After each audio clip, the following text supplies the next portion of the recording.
Hello, hello. Good morning. What?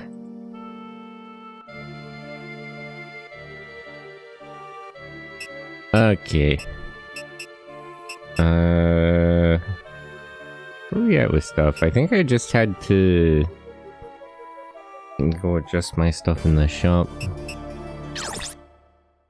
Let's take a look.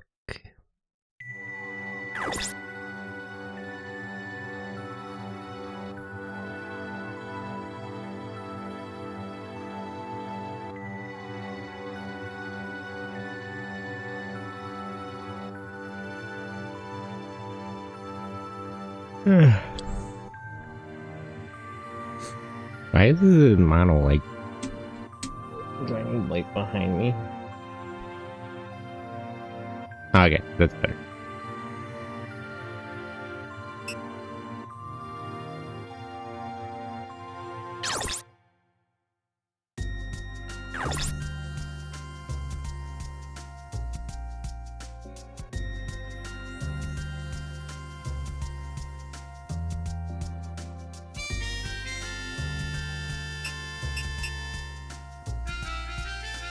Okay, so let me see. How much of an improvement if I buy the parts that are like available here, the full set?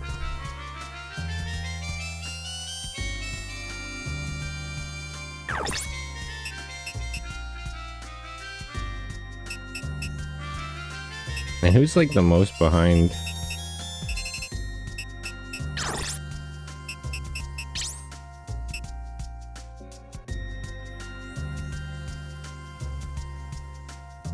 Okay, so short is 223. Everything else is about 200.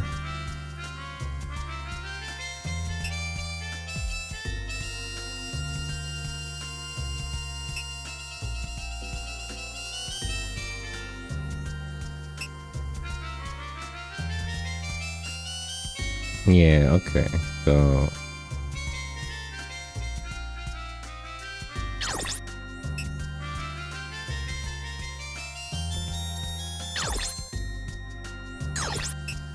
let's get everyone a new mech, and then I'll buy some weapons.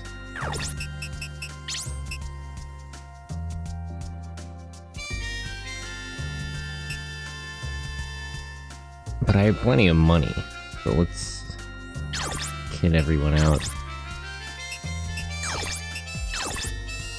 I feel like I don't keep good enough track of, like, a lot of times I skip people over and be like, oh, okay, they probably don't need anything. And some of these people are way behind the current standard.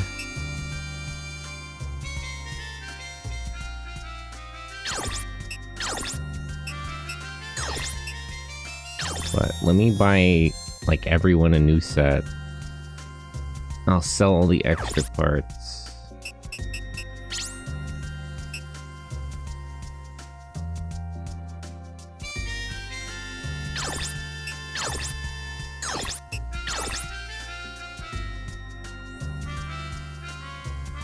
Might come out like just short.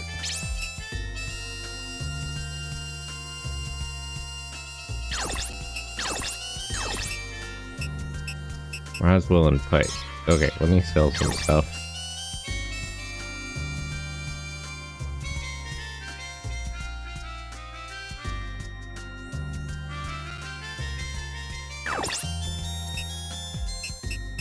Parts, sell. All these extras. Too much stuff lying around.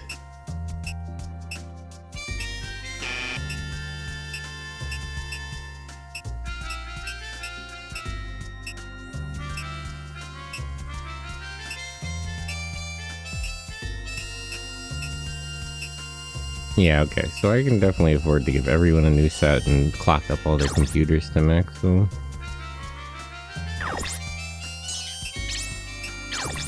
So, all these.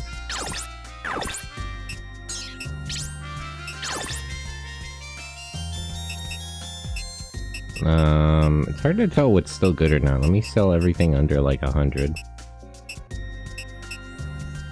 That's probably a good enough heuristic to sort of understand. Too much of the newer stuff looks just like the older stuff.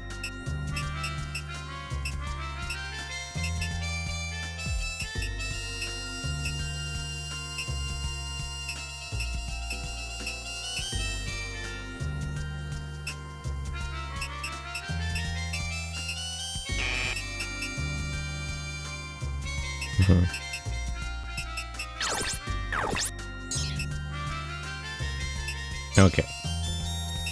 Set up. So let me buy 2 more full sets. I'll clock up everyone's computer. I'll buy them all. A backpack.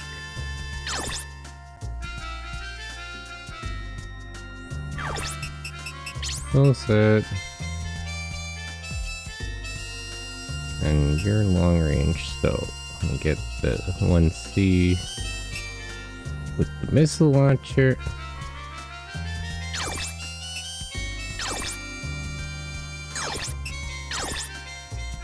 And for you as well.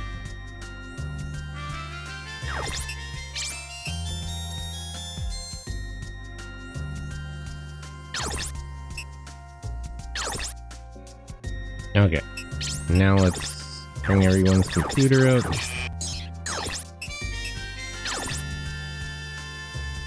Now I'll give everyone a backpack.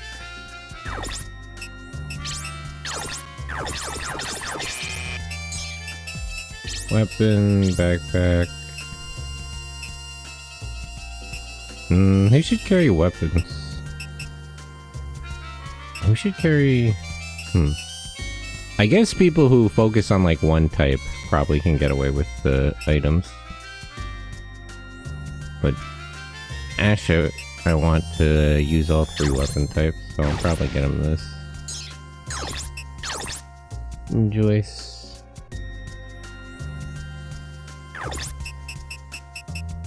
Weapon, backpack. You can carry items. Computer, clocked up.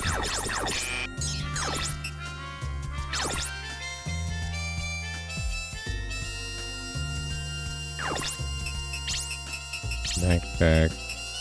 You can also carry items.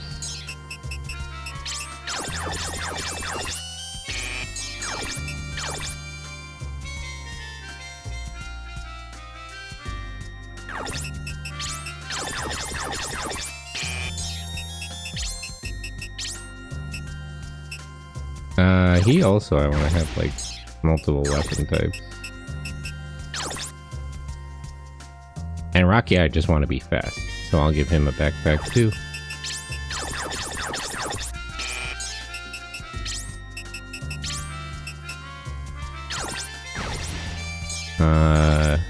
These 2 I'll give the other backpack type too.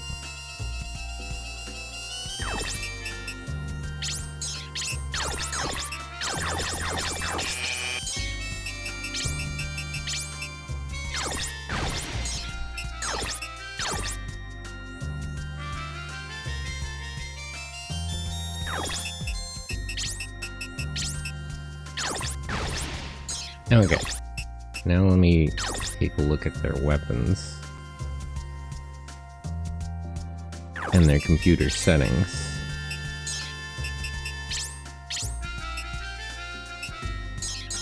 Let me just buy a couple of weapons with the money I still have. I may need to go to the arena, I'm a little tight on money. Let me go to the regular setup.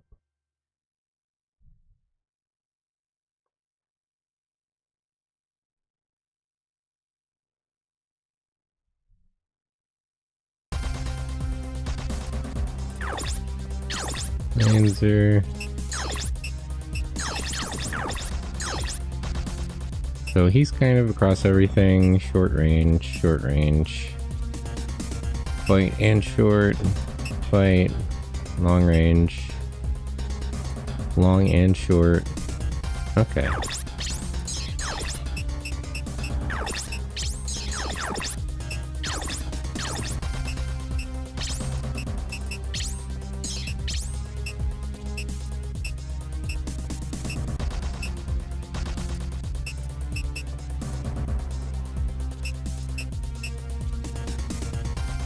Warbler, rocket.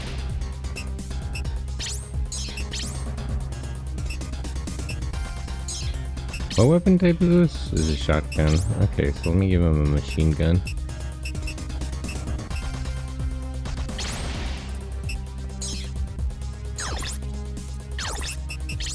Computer setting.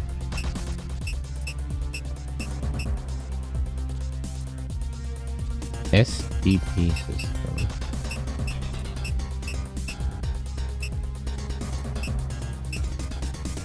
Balance up. I guess I'll give him the balance mode.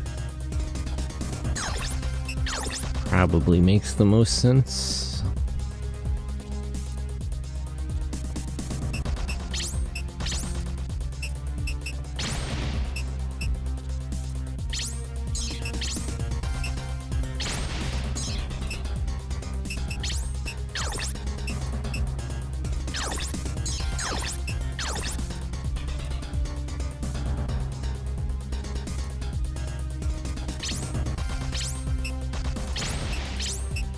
She has speed and switch, right? So she should definitely just have machine guns.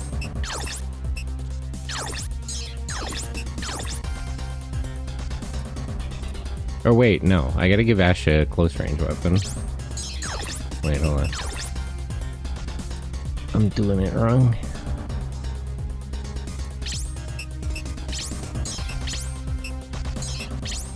I'm not crazy about the shotguns in this.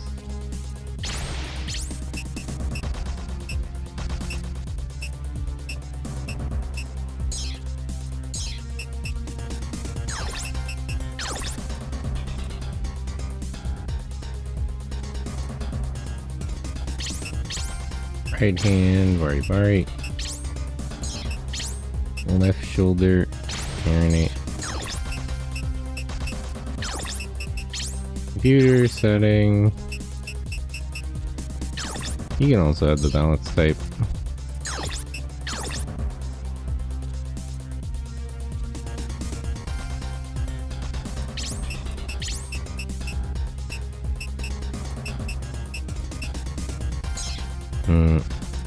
Any more melee weapons? Computer setting. Shock absorb.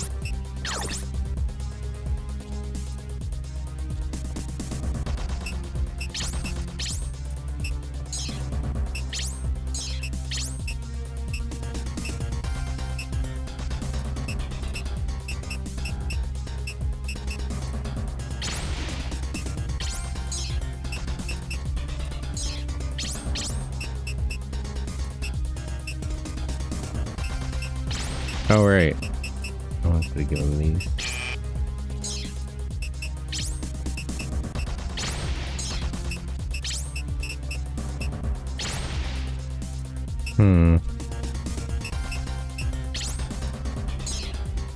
I guess I'll just have him have the 2 snipers. Because otherwise he won't have room for items.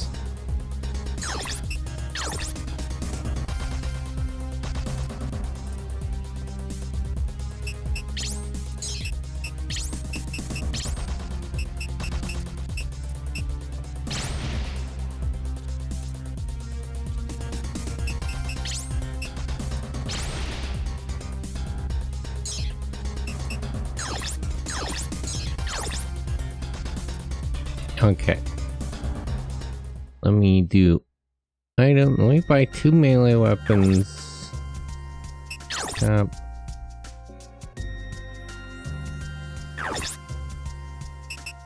Weapon by hand.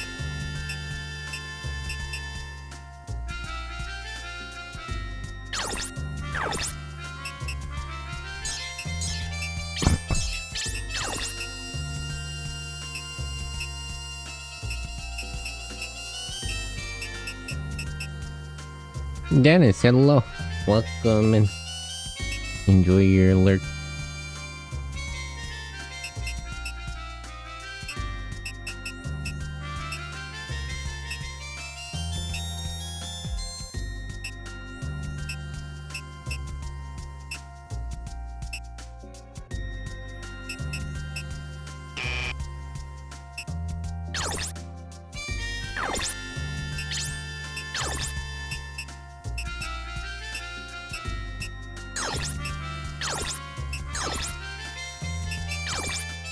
Do they have a better machine gun? They do.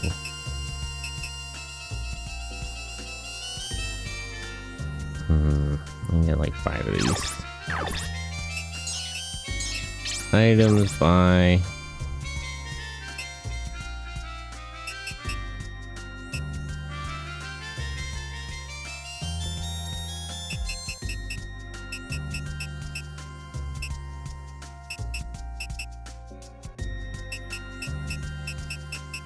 missile ammo.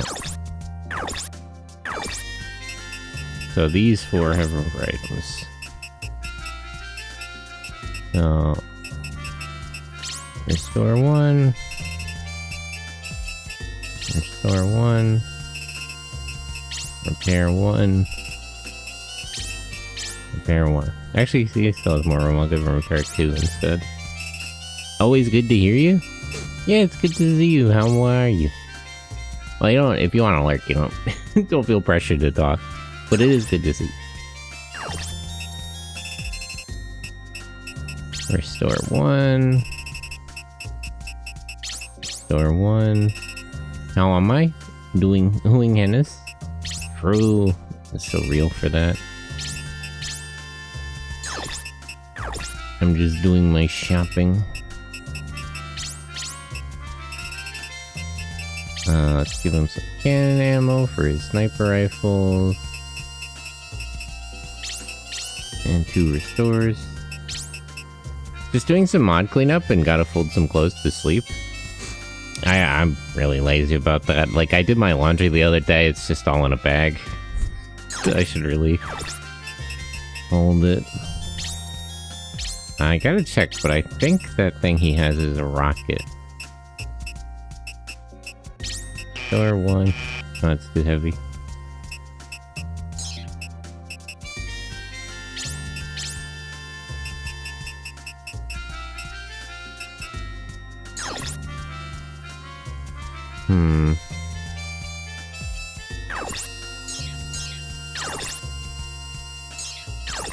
Oops. Wait, I want to go and set up again.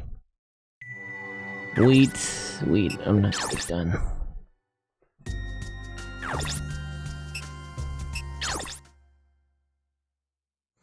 Yeah, I'm always really lazy about folding my clothes and doing my dishes promptly and all that kind of thing. I gotta get better about that. Actually, generally, I gotta do like a spring cleanup. Been a couple of weeks since I vacuumed and everything. Or at least vacuumed everywhere. Weapon, right hand.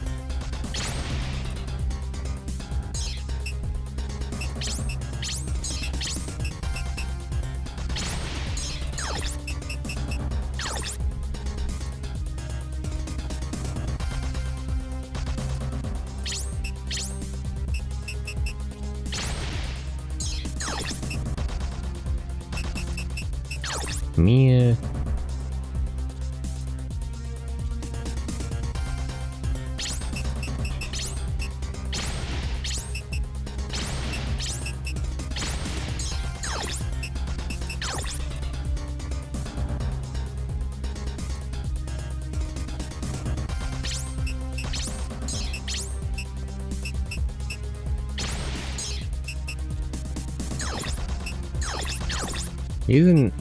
He's not good at fighting. And there, Thomas. I might leave Pike with the berry because his kit is already too heavy.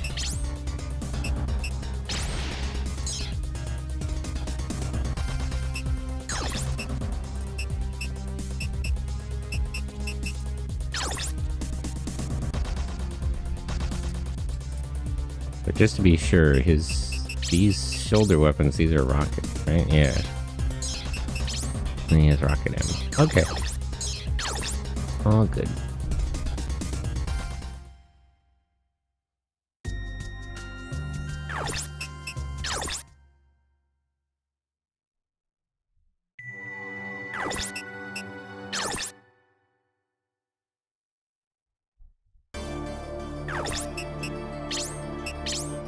Okay, let's save and head out. I think after this mission, maybe we finally get the whole cast together.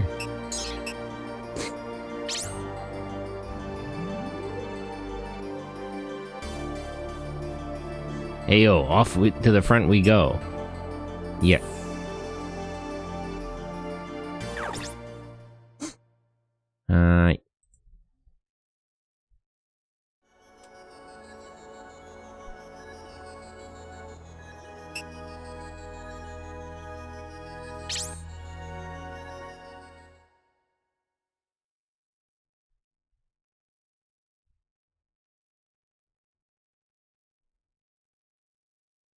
Okay. I'm hoping finally we'll get the 3 girls and Griff together with everyone else.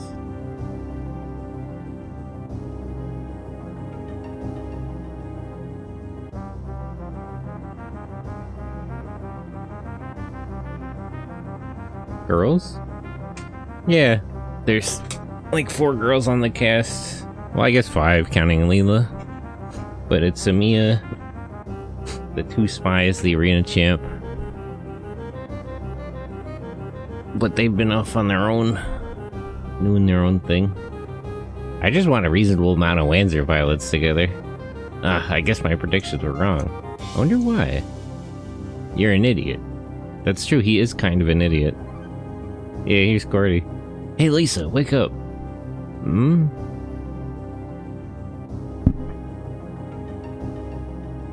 Damn, I fell asleep. What time is it? 10 a.m. The army?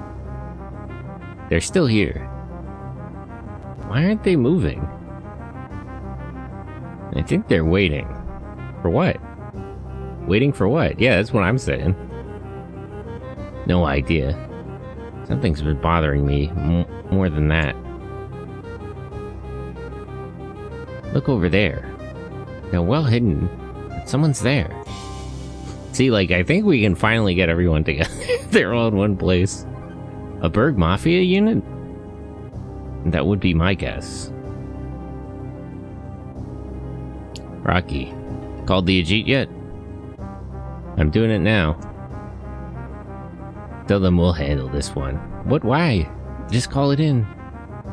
But there's just 7 of us. We can't take them all on. Nah, their guard's down. We can take them out. So, who's with me? Me.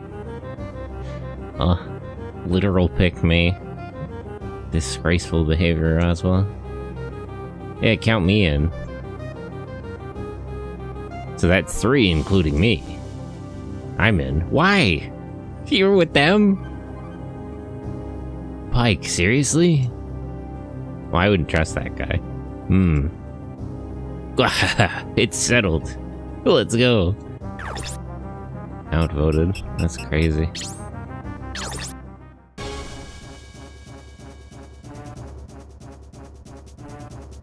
Sir, the Berg Mafia is attacking. I wanted to wait until we found Ven, but it seems we must fight back. So are they here to kill Ven? They're not here to rescue him, are they? Let's see what we're looking at. Commander. Gunner.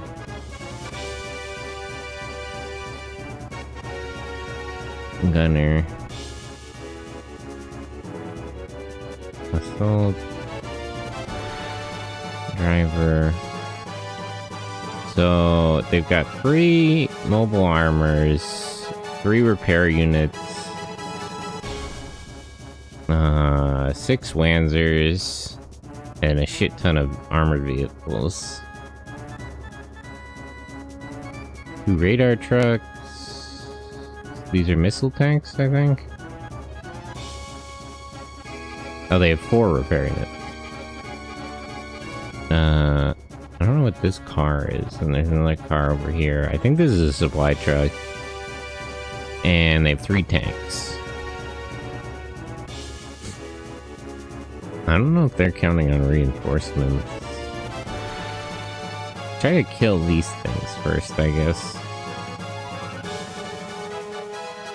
Lisa, Cordy, and Sayuri and Griff are not making a move. So we're on our own, at least for the minute.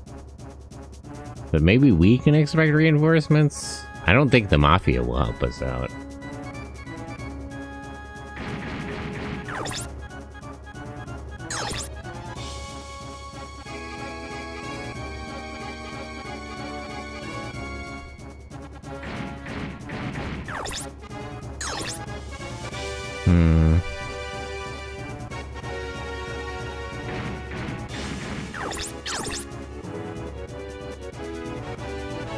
I want to go get those repair units, but I don't want to split my forces up too much. Let me think.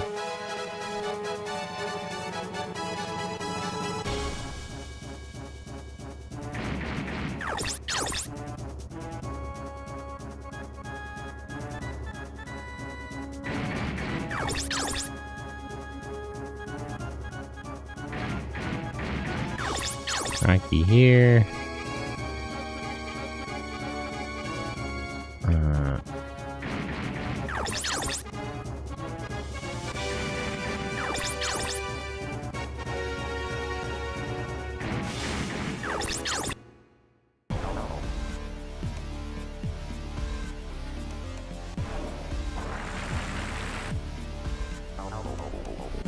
Okay, good. If they're moving and the mobile armors aren't, then I can kill them. It would be helpful if I could get to that supply truck. But what would be more helpful than that is if they would give me one.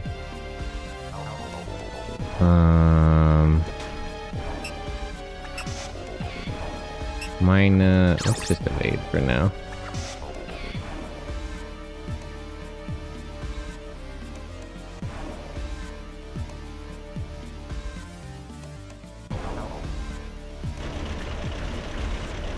%73% chance to hit. Okay, I should put my shield up. Understandable.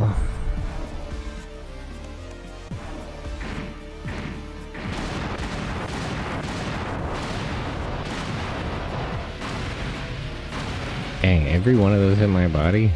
That's a little rough.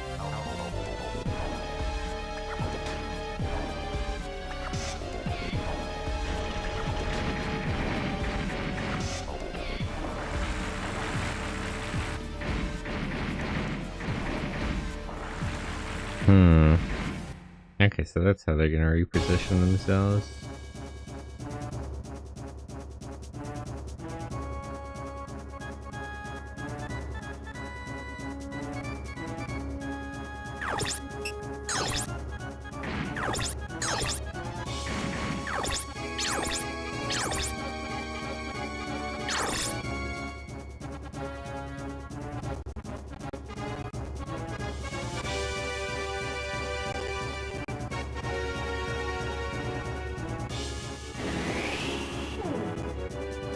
Lucky.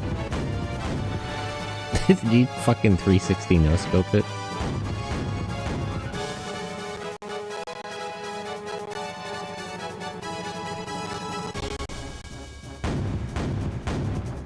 How did you miss? It's literally 100% chance to hit. What the hell was that? I guess that was for the best position one. But still, how did he miss all 3 shots?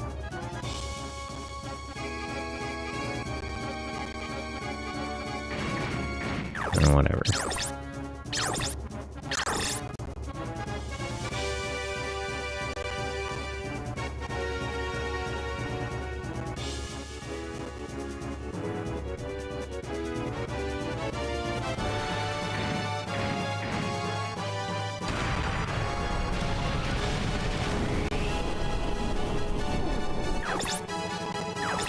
Maybe I should avoid having Rocky fight. Because he cut his health in half just for that one. It's not really helpful.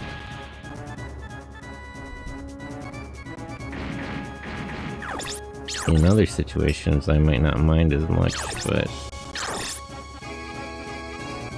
I don't want him dying. I need him to take out the mobile armors more than anything.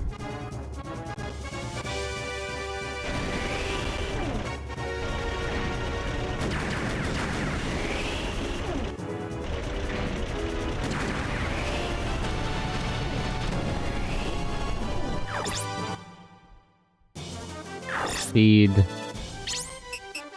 lucky dash, best position, feint. You can just send that to stock.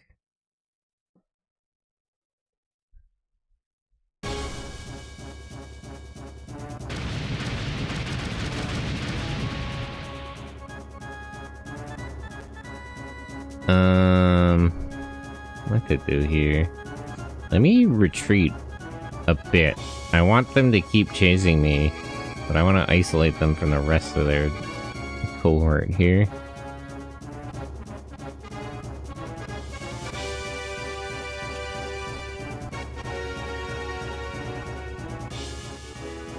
But let's not rush in, actually.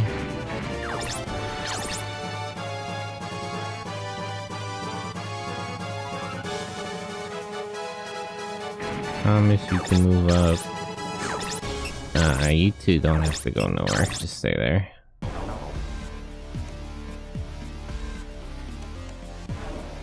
Okay, the mobile armors aren't moving. The trucks are coming more forward. Yeah, put your shield up. You're marked. I should have thought that the other time that they were getting target marked. They probably wouldn't be able to dodge.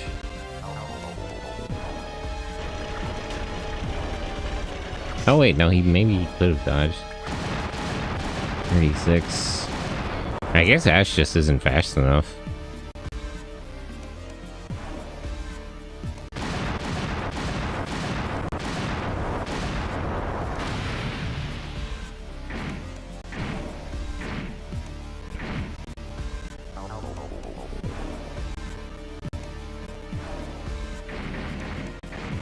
Good.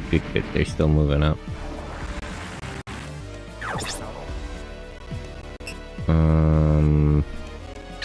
Try to evade that one.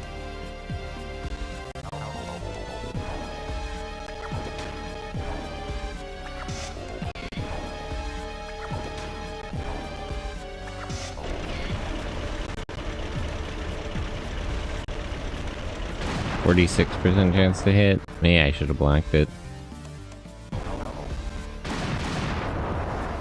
Oh, he still put his shield up though. Jeez, 42 damage. That's a little unreasonable.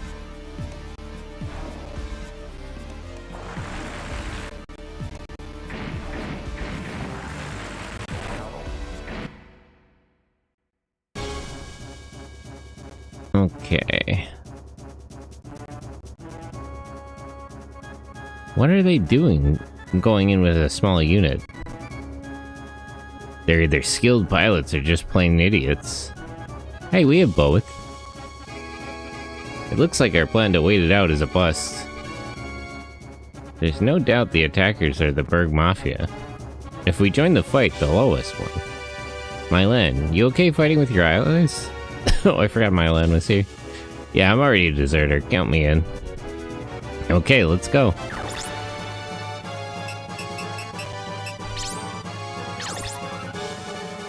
Okay, good. So now I have the 5 of them. Head off this, like, half of them.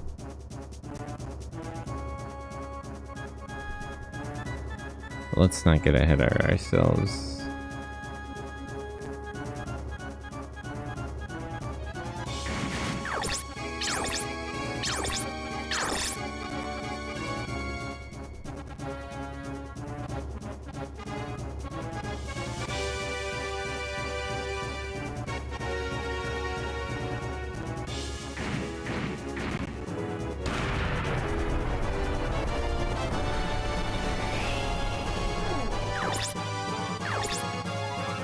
Man, he's almost at level 20.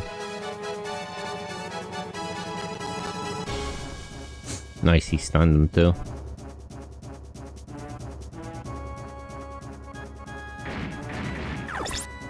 Attack. Assault.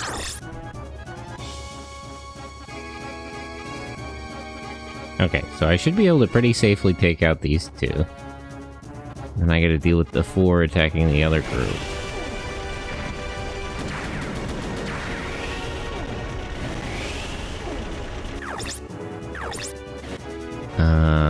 The veteran guy is stunned, so I'll have... Where's Roswell? There he is. Can you take out the truck?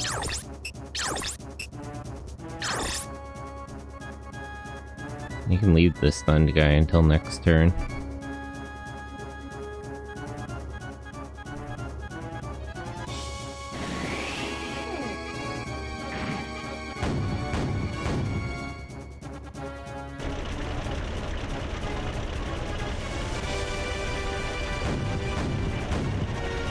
How do you miss? It's a 45% chance on 3 shots. At least one of those should have hit. Damn.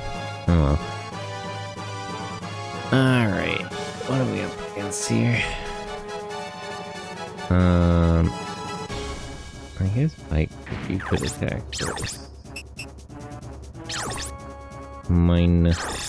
Oh, these are strikers. 2 strikers and 2 missile tanks, huh?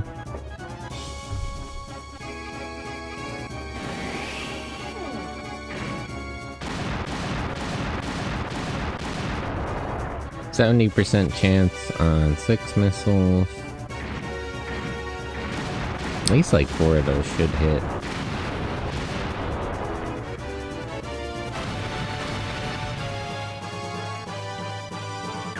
Nice. Pretty good, pretty good.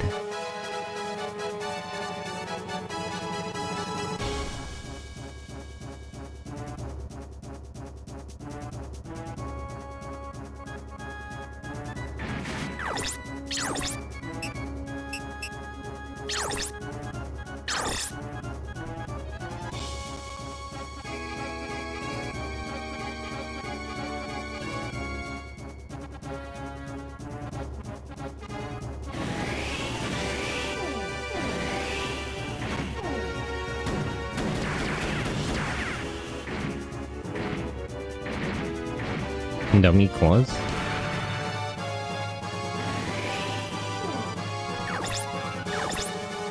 I probably should have had him use melee.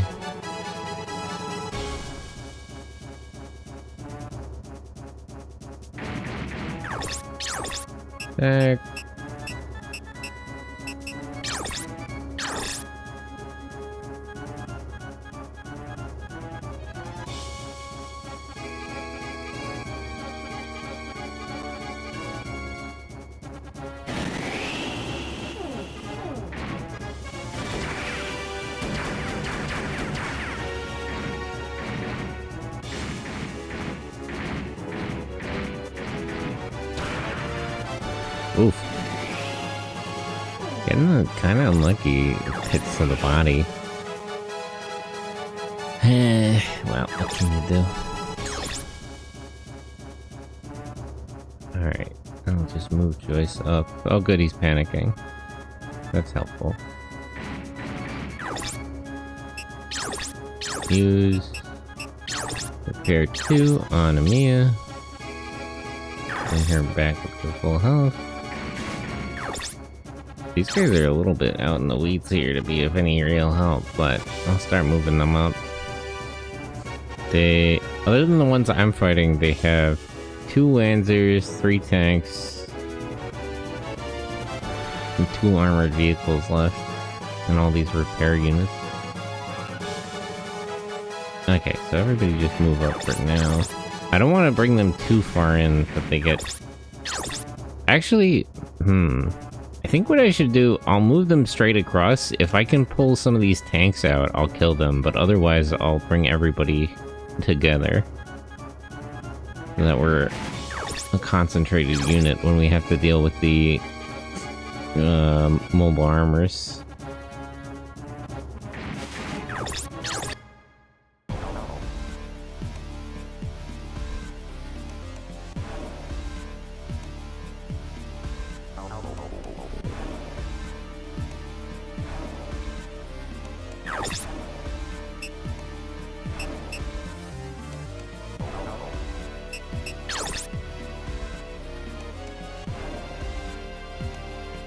I don't think he's gonna do well with a sniper rifle at close range. I thought this guy was stunned. Did it wear off already? It's only been 1 turn.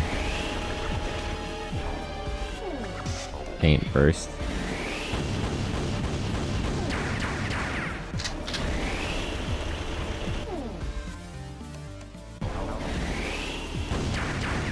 I guess veteran units have more skills. Is the thing. Nope, nothing.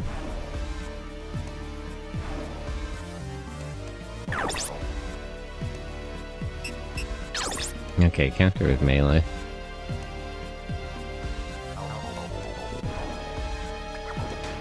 I feel like status never lasts on the anime. This guy should be panicked, too. Damn it. Oh, good job, Thomas.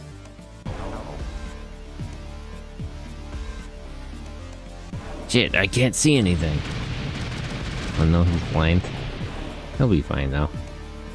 Quick trip to the med bay, we'll fix whatever ails him.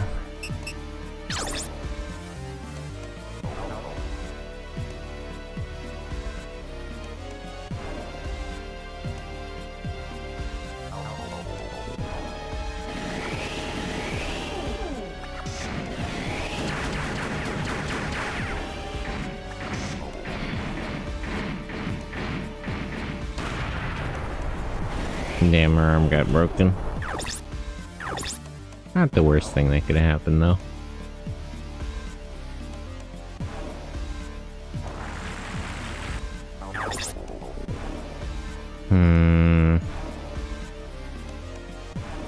Let me say evade. Even if I put my shield up, these missiles will do like 30 damage, so it's not really much of a point. I'm better off if they don't hit at all. Which isn't likely, because they're at 74% chance to hit.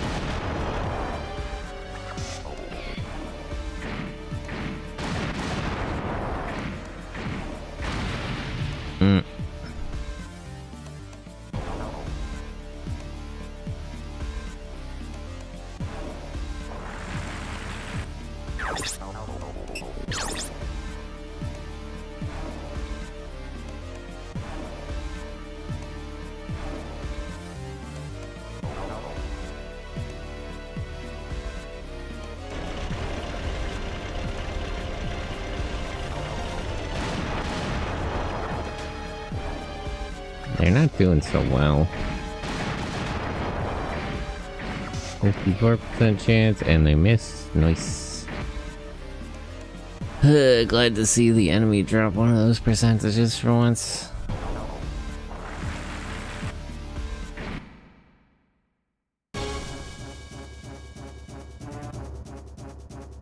Okay, so you attack him. If I'm lucky, Rocky will just kill him outright, but I'll settle for him taking out his other arm or something.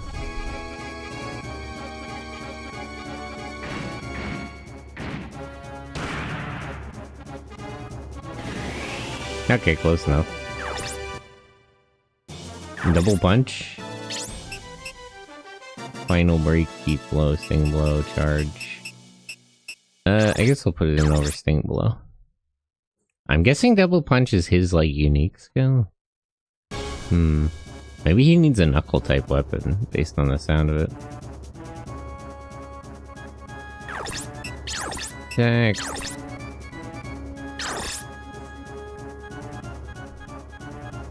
Cancel.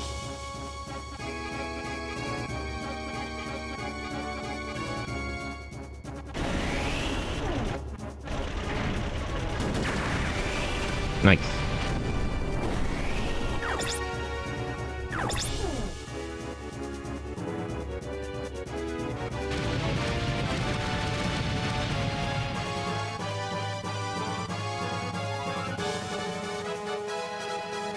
Thanks, Roswell.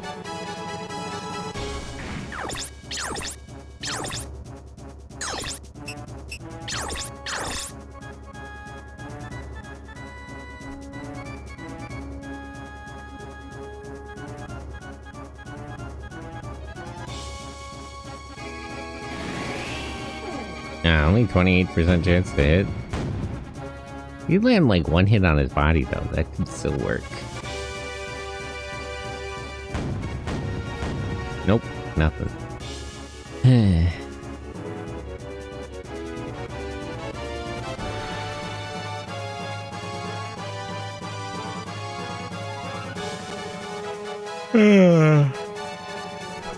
Hold on.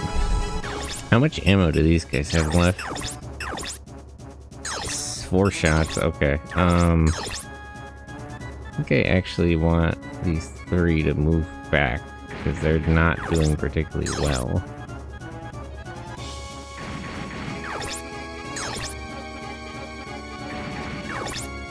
Item, use, restore, self, left arm.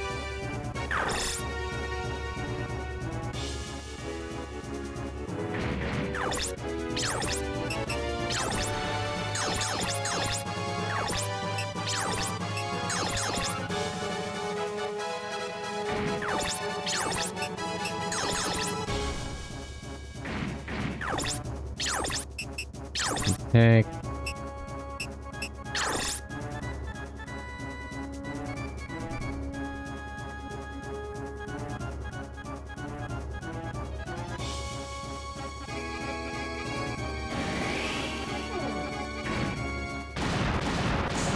Hopefully this at least takes out one of his arms.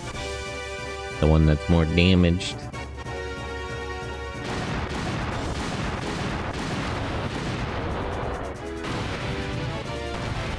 Nice. Okay.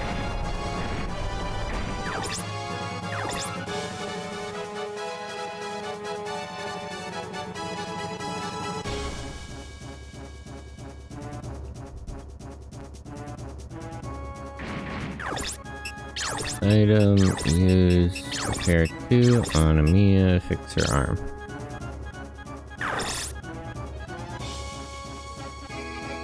Yeah, and I'll just have these guys run across and try to meet up with the rest of them. I think if I'm at least this far away, they shouldn't target us as much. Probably.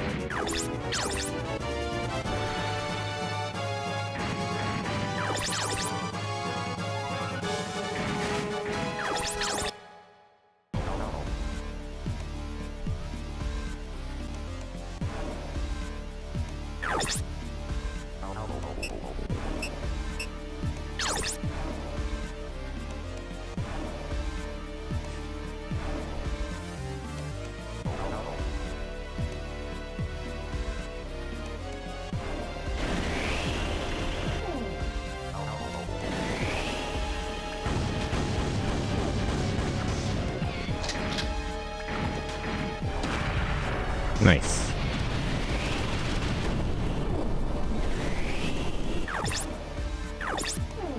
Okay, so that's 4 kills.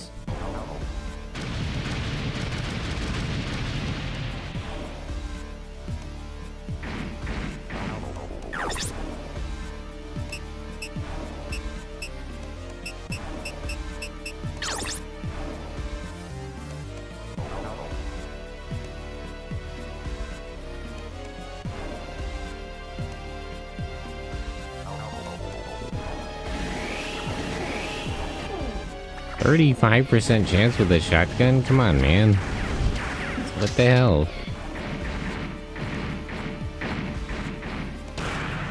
Yeah. Melee guys always hit the body.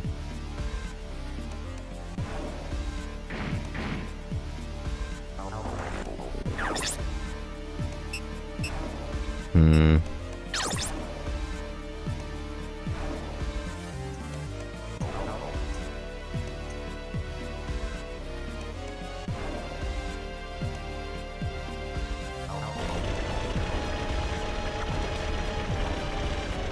%51 chance to hit.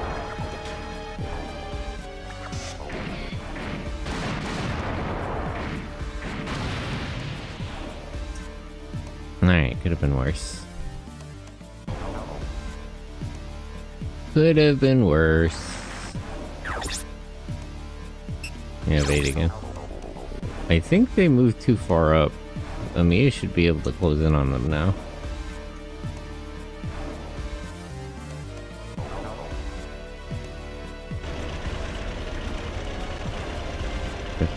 Even.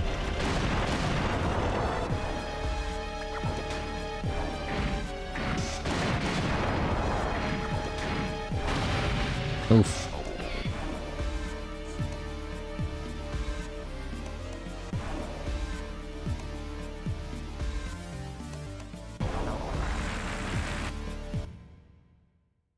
Okay. So where is Amiya, first of all? No, they're still a little too far away. Damn.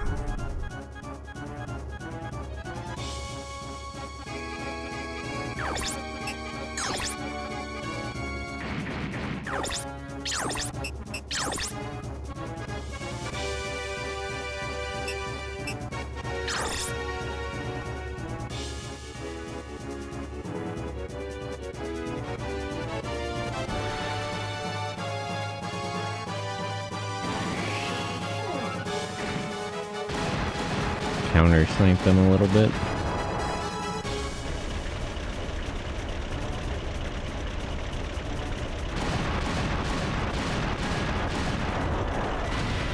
That doesn't feel like a 66% chance to hit. One hit off 6 missile? I don't really think that's how that math works out.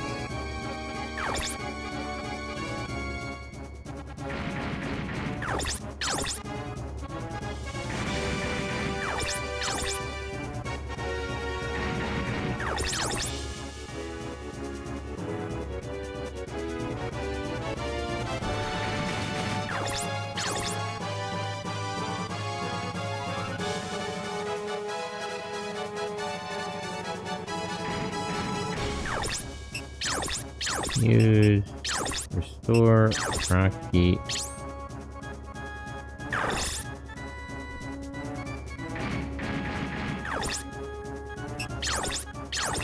No, you don't have to.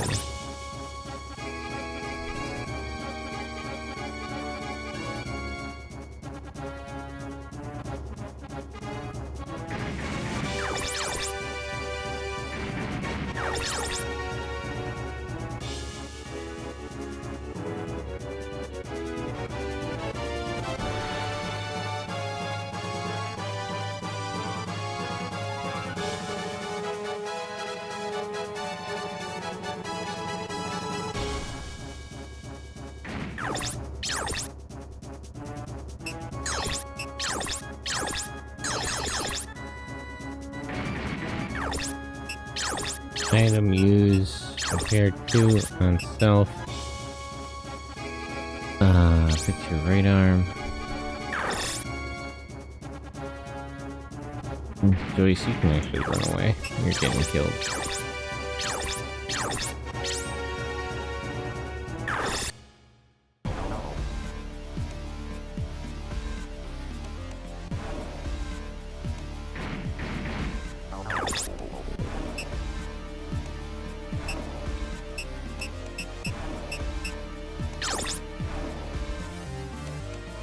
It's only like 2 points above, but I guess I'll go with the Pews because it has the best chance to hit, which he's apparently struggling with.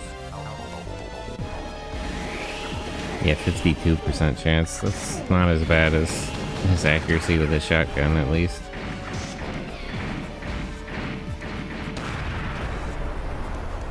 Jeez.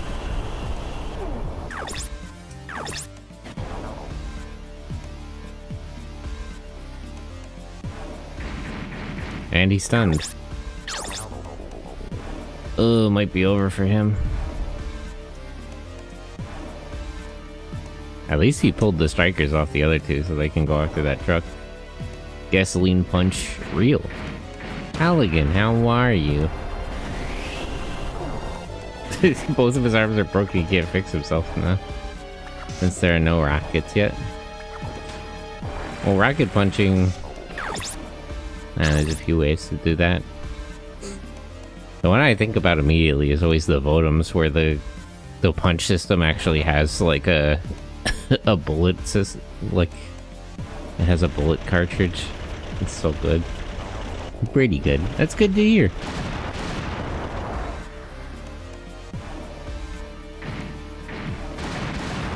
Mia, don't die! Don't die! You're dying.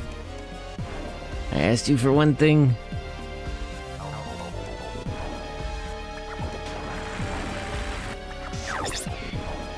Okay, good. They went after Pike, so at least Emilia will survive.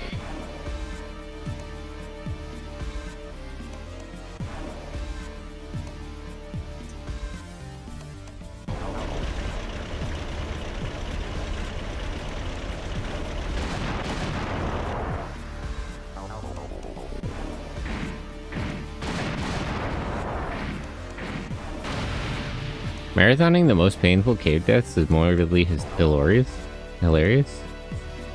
Cave death?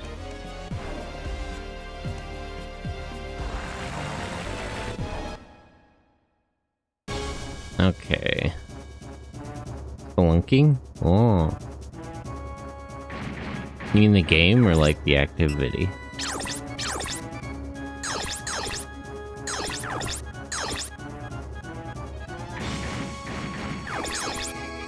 Activity.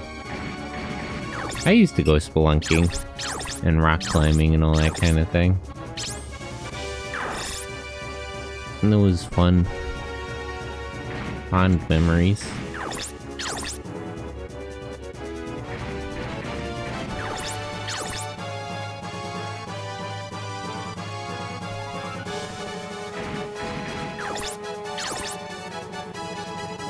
It's the ones who tempt fate. That don't make it. True.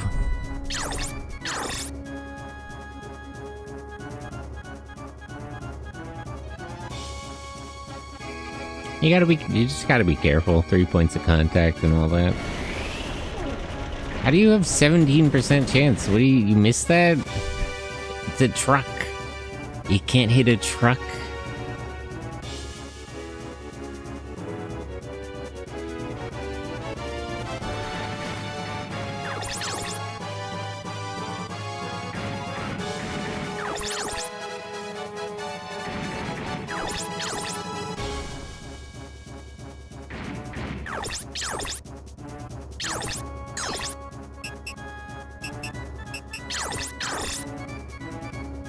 What anime did you watch yesterday?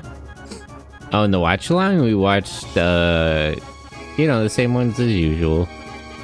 The Brave Express Might Gine, where Horn Battler showed up. Horn Bomber, the new bomber. Hold attack. Hit away. 10%. Nah, wait. No, what she has is Battler, I think. We watched Combattler V, where Cosmo Bird from Planet Bird escaped the Campbell Sagians, only to have to tragically sacrifice herself over guilt of being used as a slave beast. And Pretty Cure, where they beat, all the bad guys, apparently. I don't even know what the show's going to be about now. They just kind of won outright. Which Precure? Futariwa. The original.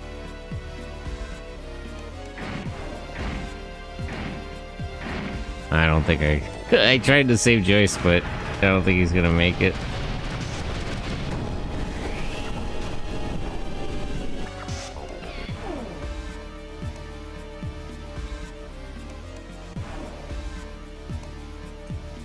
This just isn't my day. Sorry, buddy. Still issue, to be honest. I don't think he could hit this at short range. These guys are too fast.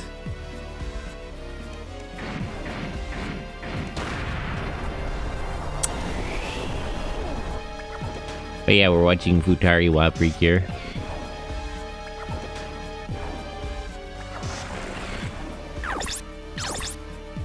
I'm kind of curious what we'll watch after that. I gotta think about it. Because I'm not just gonna go through Precure in order, I don't think. Like I did with the Brave and Eldrin series. And we don't have to watch Precure, we can watch Doremi or Minky Momo. But definitely another magical girl should go. Cutie Honey. I wonder if people love this series. It's a series made in 2004. Yeah, they started in 2004, they've been making one a year. It's standard Toei kind of thing. So some grew up with it? Yeah. Well, I mean, that's what's nice about, like, series. When Toei does, like, an annual series. You know, that's also true about Super Sentai and Kamen Rider and, Ultraman. Like, I think one of the girl, I'm blanking on her name, Sachika from Gav. She mentioned how she, when she was a kid, she watched, like, Kamen Rider Ghost and Kamen Rider Drive with her little brother. And now she's, like, in the show.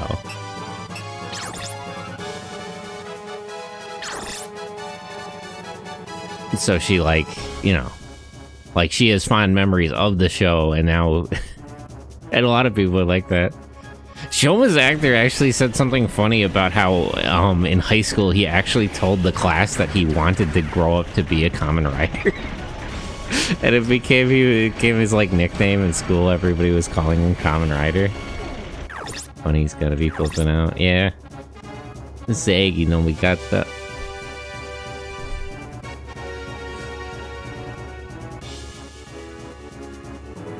Yeah, I gotta kill these damn missile trucks. They're being a problem.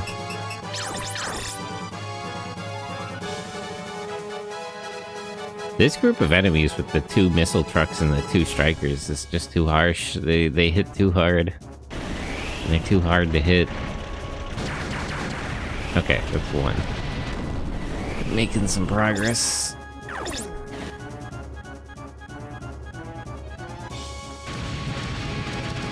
But yeah, you see a lot of nice videos on Twitter if you look for them of like people who grew up with Kamen Rider like watching it with their kids and that kind of thing.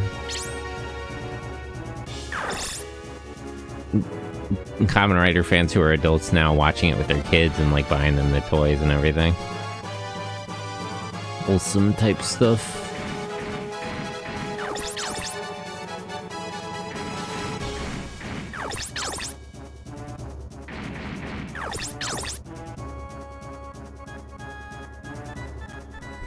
And their kids having kids, I mean, eventually, that's what you would assume, more or less, would happen. I'm doing the same. Yeah. Well, I mean, you have to imagine when they were kids watching it, it's because their parents watched, like, fucking Go Ranger or something. Watched, Sun Vulcan, you know?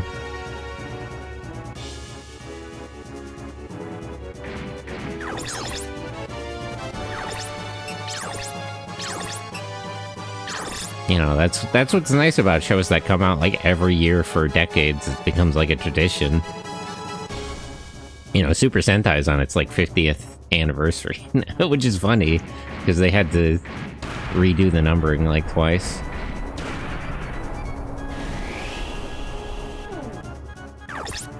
But you know, people who like if they were at like the back end of the target age group, if they were like 10 years old when they were watching Go Ranger when it came out, they would be like 60 now. And they probably, they have kids, maybe even grandkids. That's kind of crazy to think about. And the same with Kamen Rider, it's about that old. I think we're on 53, 54 Kamen Rider? How long ago was Revice? Revice was 50. It went Revice, Geats, Gotchard, and then Gav. Yeah, so I guess we're on 53 now. But yeah, pretty much the same thing. Ultraman is a bit older than that. What was it, 61? So it would be like a little over 60 years old even.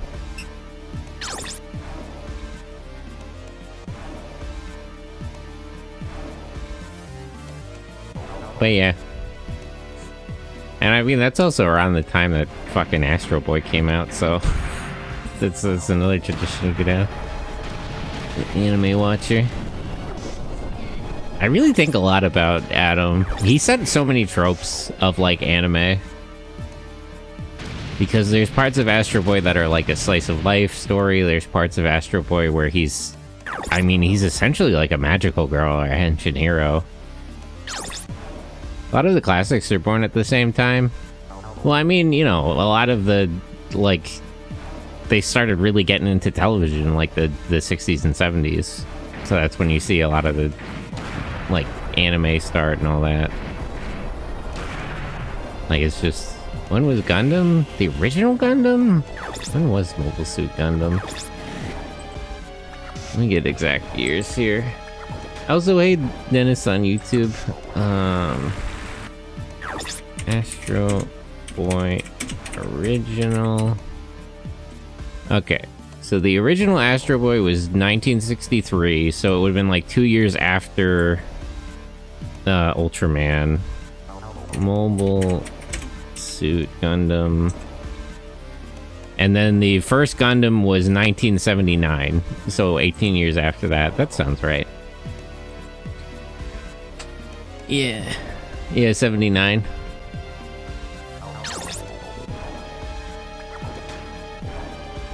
When was Star Wars? Star Wars would have been like the same year. I know it's within a year of Mobile Suit Gundam. So it was like 78, 79, 80. Gundam takes for that? Kind of. It's never been especially clear. They came out like really close to each other. I do think Gundam came a little bit after, so there is some assumption that like the laser sword thing. It's unclear because like presumably, like if you consider the actual like timeline of events, they would have already been pretty far into production with Gundam, so it probably already had the laser sword. Although Amuro doesn't use the swords right away, so maybe not.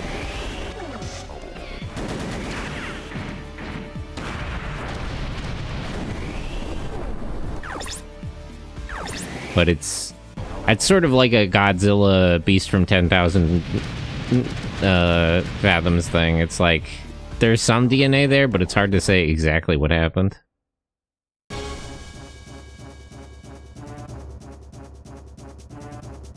I think it's more okay to launch a sci-fi space series. That's not Star Wars. I don't know how popular it was in Japan, but Star Wars in that sense is based on the Lensman series by E. Doc Smith or whatever his name is. Like there was already like a definitive space opera before Star Wars that it's clearly based on. And they had like they had like their own version of the Jedi and stuff like that. In that sense, you can't really credit it from Star Wars because Star Wars wasn't the first one to do that, and they're clearly based on other things. Because it's not really popular now, but there was science fiction that was really popular at the time that they're clearly based on. Yeah, 1950. Yeah, back in the day. Well, science fiction used to be big.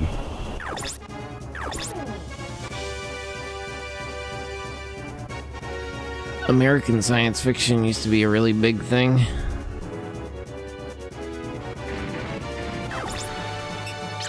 Item used, repair 2, stealth. Don't get killed. They have max for it and all? They had an anime. They got in trouble for that. Apparently they didn't really clear it with the estate. So there was a bit of a problem with the anime. But there is actually some Japanese animation of Lensman. So actually that was popular enough in Japan that I would say that insofar as like a space opera, like that part of Gundam didn't necessarily come from Star Wars. Now that I think about it, I do know that the Lensman series is popular in Japan. I would have preferred to kill him, but at least it won't be able to run away now. His threads are broken.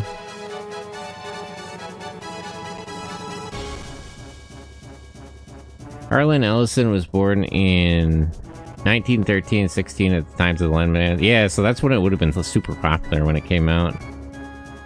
I would recommend the Lensman series. It's really good. Really classic science fiction. Also, in addition to like Star Wars and the Jedi, the Green Lantern is obviously based on it. Like it's the Green Lantern is essentially they're like definitely Lensman. Like it's like there's not even that much like there's hardly even daylight between the two. It's ridiculous. It's almost a little improper how obvious that is. They maybe should have hit the bag a little bit more. They should have hit the ball a little bit more on that one. Just color swapped? Yeah, their power works. The rings work a little bit differently than the lens, but like the structure of the organization and like the way they talk about it is so similar. Like it's a bit on the nose, actually. Not that I fault them for it.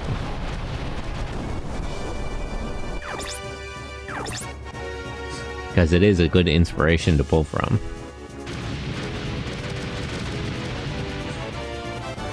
Also, Doc Smith's alien designs are really good, because he just, like, that's some really, like, classic science fiction stuff that I really love, is that, like, all of his aliens are just like, absolute freaks.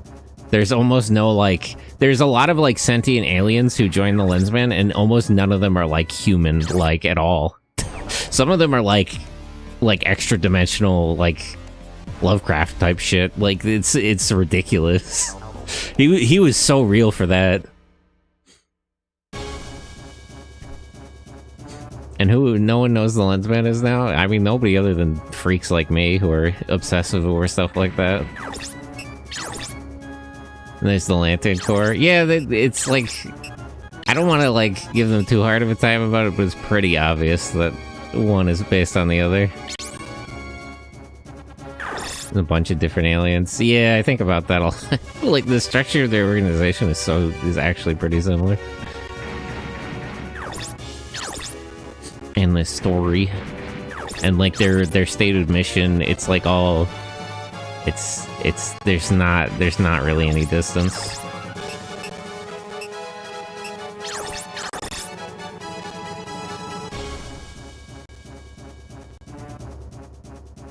Okay, so let's get everyone together. I'll do what repairs I can. I gotta start thinking about how to take down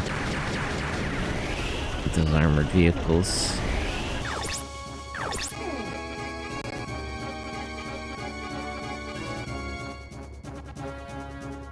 But yeah.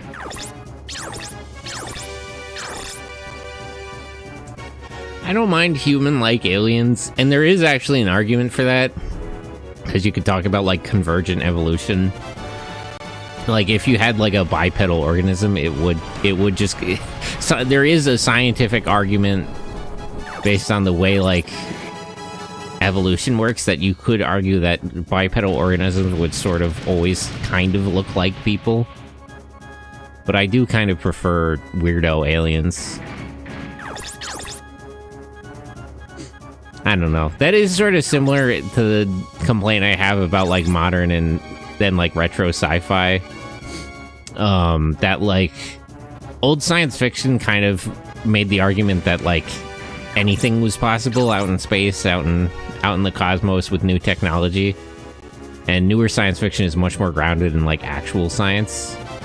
Which is, you know, it's cool for what it is, but it's like... I would prefer to talk about something more interesting. Same, you need a few freaks. It's like I don't know. You could there's an argument with actually, like, evolutionary biology you can make that, like, human-like aliens actually make more sense. And you could also obviously see that it's easier for story writing and, like, all sorts of different things. Like, yeah, like just blue humans, that kind of thing. All the Mass Effect races.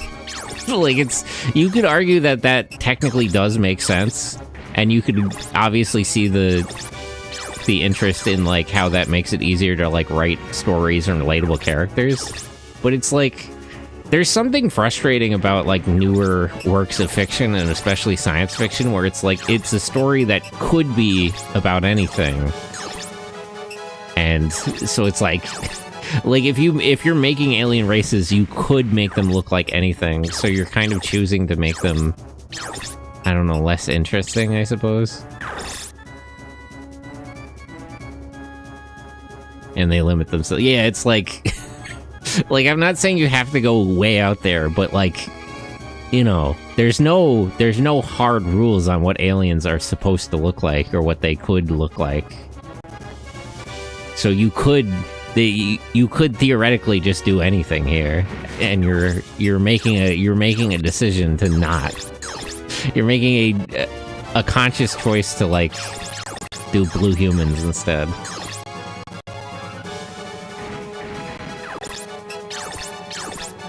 Blue and green people, like Star Trek.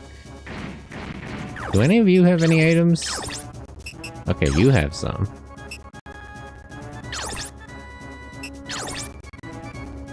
Does Sayuri have any? It does help when you want the vast majority of players to treat your game like a dating sim, not just the monster fuckers, cowards.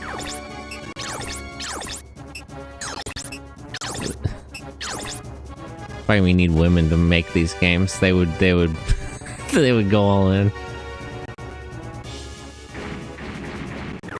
Monster fuckers are a vocal minority. I mean, hey, you know. That's the problem with capitalism, it's too universal. You have to appeal to everyone. A real artist, a real passion project would just be for the target audience. Like if you made a game about romancing aliens, they would all be terrifying monstrosities. After seeing some TikTok, want the tentacle werewolf in the shades of colors from outer space. I agree, but you know, companies want broad appeal. Yeah, but I kind of hate that. It's like that is just a function of capitalism, essentially. Is that, you know, any sort of work, functionally any work of fiction sort of needs to appeal to the most amount of people. Majority rule sucks. It's not even majority. It's not necessarily the majority, it's just like broad appeal. Like you have to sort of guarantee that like anyone and everyone can participate. Which, you know, actually does necessitate things being a certain way. Cult classics aren't rewarded. I mean, you know, they're rewarded within their cult, but they're never gonna be as big as like the biggest things. Like, they have their place and their popularity, but there's always gonna be like a hard limit to that as compared to like other things. I can't fix everyone up, but let me make sure everyone at least has 2 arms. Who's still a little... I have one more restore. Yeah, Ash needs the... Ash and Roswell. Okay.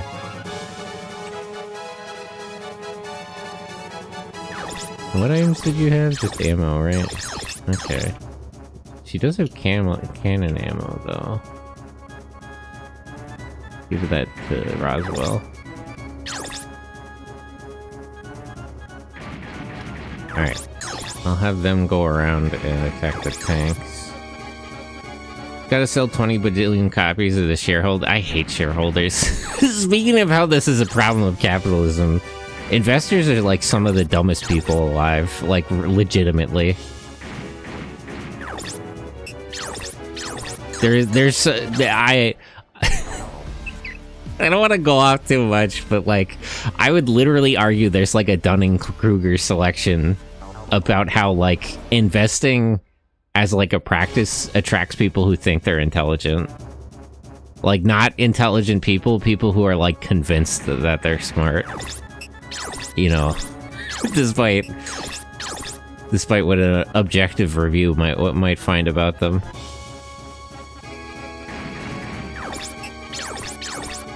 Okay, Amiya's all out of items. Use Pike's all out of items. In some cases, they step into the creation of a movie game refilled and brute force what they want in. Yeah, that's also annoying. Right leg. His right arm. And then Sire, you have cannon ammo for Roswell. Movie or TV, I mean. Yeah, that's why you get a lot of those, like, weird decisions. And I'm not even, like, necessarily opposed to all that. There's a lot of outcry about that now, but I think a lot about, like, Power Rangers.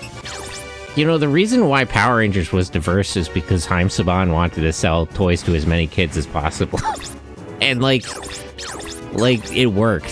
So it's like, you know... And, like, it almost doesn't matter what you think about it. He had a clear objective, he acted on it, and he was successful. So you have to sort of give it to him. But a lot of times those decisions aren't really well thought out. None with a steady hand. I have a lot of opinions about Hive Saman, but he's a good businessman. You have to give him that. There's no way you could honestly talk about him and not say that. I think a lot about how he finessed Hasbro out of like $600 million when he sold them Power Rangers, and now they're like evaluating the IP as like sub 50 million. 50 million.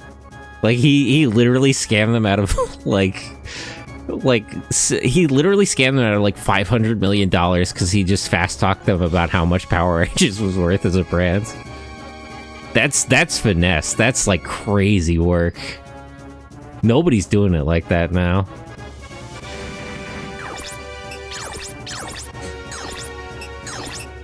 And it's like they didn't even have a basis to believe that. You could talk about how the toys were selling at the time and different things and potential, but he literally flim-flammed them. Like that was just based on like he just said a bunch of shit. Like there was no there's no hard evidence on that it was worth that much.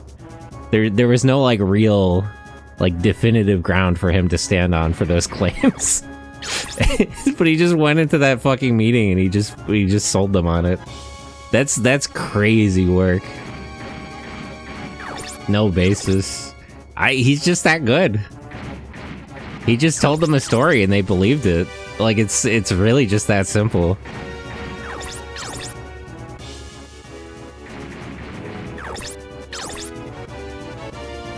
Like it's when you look at how much they're struggling with Power Rangers now and how much money they've spent and haven't made back, like it's like a speculative loss of almost $1 billion, which is absurd. It's like they got worked so hard by that guy. It's crazy.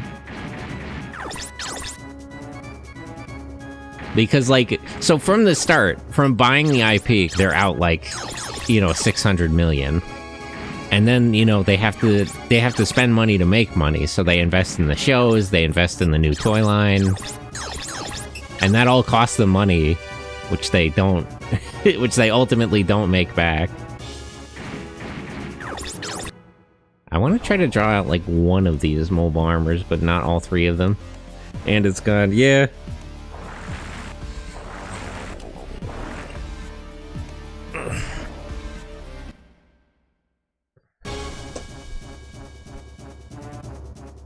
They're also just not willing to experiment. That's one thing, like, people can complain about, like, VR Troopers and Masked Rider and a lot of the, like, slop that Saban put out, but, like, he was really trying to make all that work is the thing. Like, he was never unwilling to, like, take risks. He would get what IP he could and try to make it work. You know. Like, Hasbro just doesn't have that kind of, that spirit in them.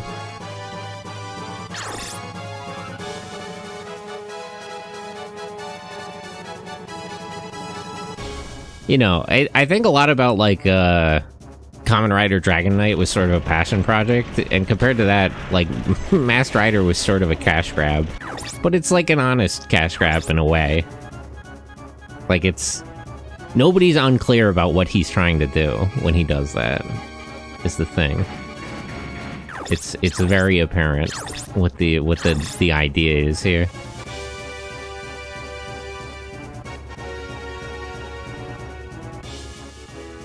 Monies, just reach out and take it. I mean, hey, he did. Power Rangers toys were selling like crazy back in the day. That was the funniest thing, because not only would they try to bring over some of like the DX stuff, but they would just like flood the field with just bullshit. They would just make stuff up. They would be selling like all these vehicles and weapons that just didn't exist in the show, along with action figures and all this kind of stuff. That's how you knew Hasbro was blowing it, because even when like Dino Fury and Beast Morphers and Cosmic Fury were airing on television, there were like no toys. You'd go to Target, they weren't selling nothing. Kids were not watching the show, they weren't buying any of the toys.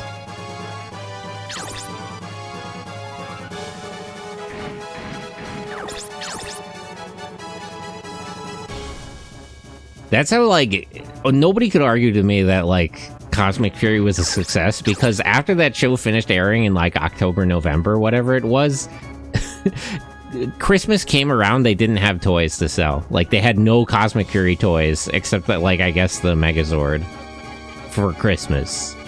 Like, that's abysmal. That's ridiculous. That's how you know that they knew none of the toys would fucking sell, because kids weren't watching the damn show. Because if they would sell, they would be selling them, is the thing.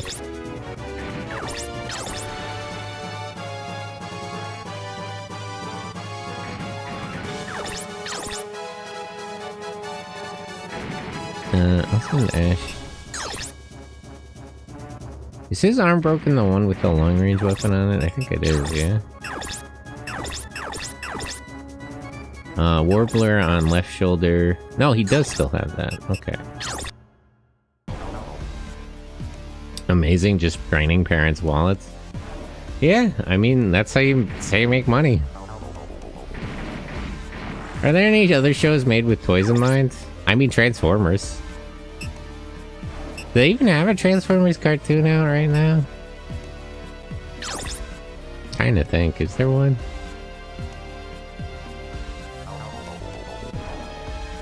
That used to be how a lot of shows were made. Transformers, G.I. Joe, all that kind of stuff. Thundercats, He-Man.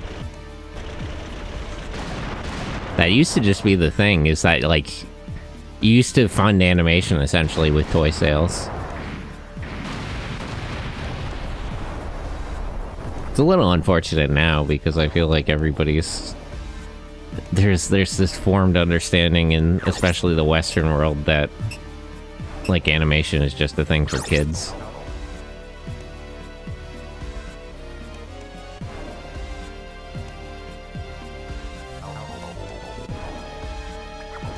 But it's like, I mean, like, it just makes sense to do it like that.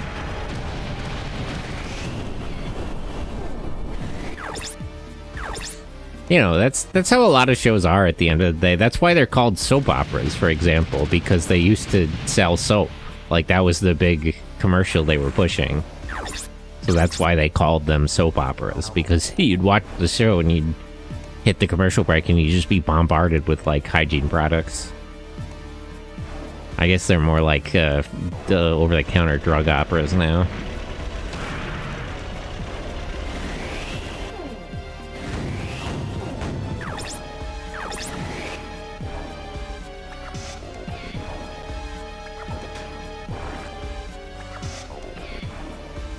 God, I miss General Hospital. I miss House. It's weird that House is popular now. I'm trying to think in my head if that's, like, more or less weird than fucking people talking about The Sopranos. I guess The Sopranos is weirder to me because, like, I live here. Like, one of my favorite, places to get ice cream is the restaurant from, like, the end of The Sopranos. It's so funny to see it there, because it looks exactly the same. Sopranos has been getting memed forever. Yeah, but, like, 1 or 2 years ago, it, like, actually got popular again. Like, not just memes, like, people started watching the show en masse and talking about it and making TikToks. And it's just weird. It's weird to see that popular because, like, I don't know. It's just, in my head, it's not something with that much mainstream appeal. It's just, I mean, it did at the time, but it's just old. But, you know, people recently have been talking about fucking Dr. House like that. Crazy, they're gonna start watching old episodes of NCIS or something. Stun punch, you don't need that. Put that in stock.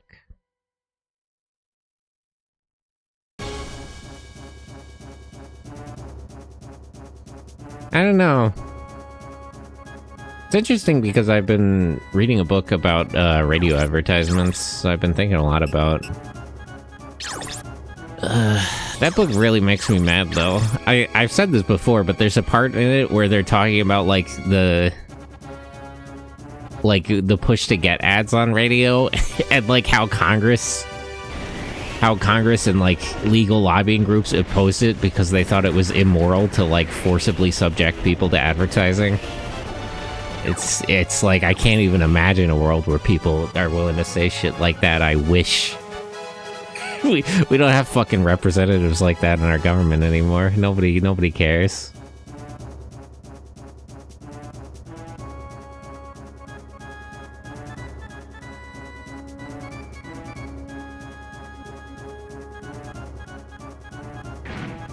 Constant bombardment of ads. Yeah, it's horrendous.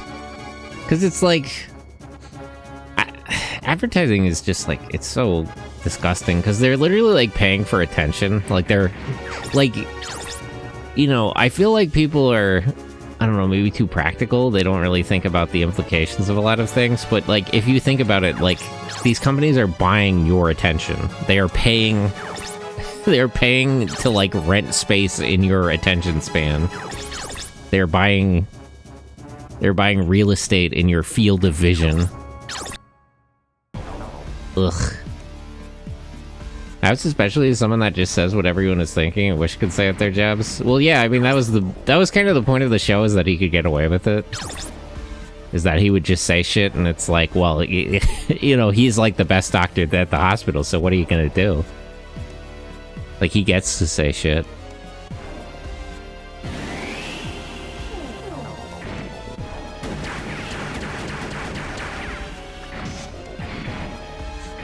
Like, his boss, that lady, always hated him. Wow, you know, I guess it was a love-hate relationship. But she hated the way he acted, that's for sure. But, you know, what's she gonna do about it?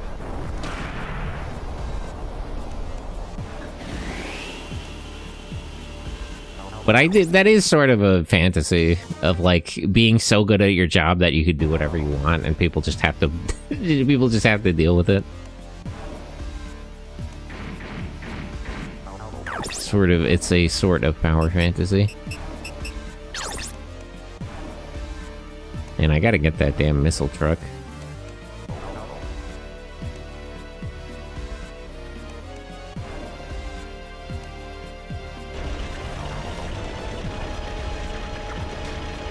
Mm, 50% chance to hit.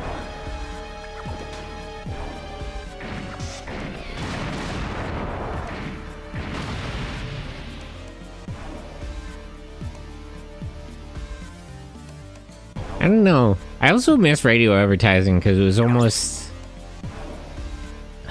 I don't even know how to say it. It was almost like less annoying, I guess. It was like...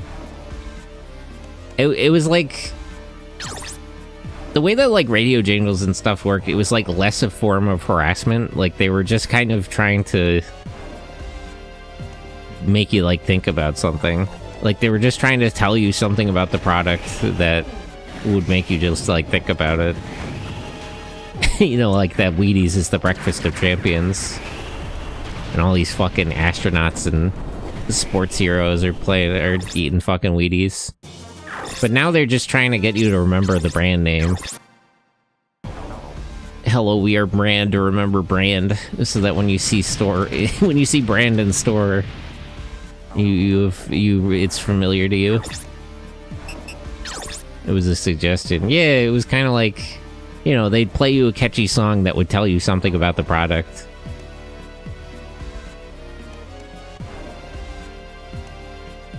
It's like, you know, like fundamentally it's not that different, but it's just like a nicer way to do it. It's less obnoxious.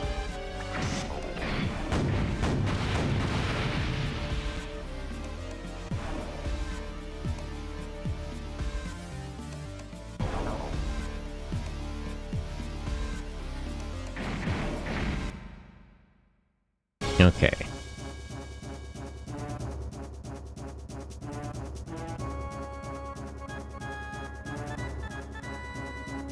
I do miss the jingles. Yeah, those were just nice too, is the thing.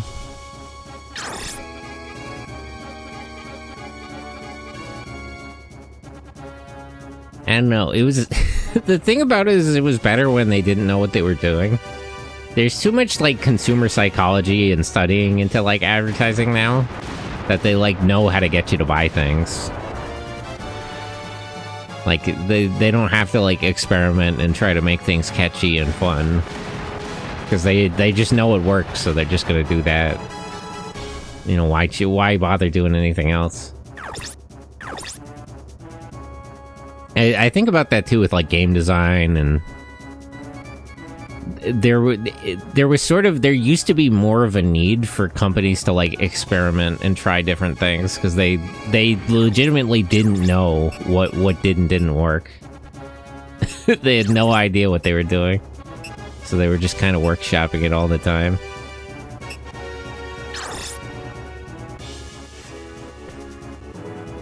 The only good commercials now are during the Super Bowl. Michael Bay shot Got Milk commercials. Yeah, I miss Got Milk. Do they even say that anymore? Made 1-minute movies. Yeah, they made all kinds of stuff. They were always doing, like, weird stuff with advertising back in the day.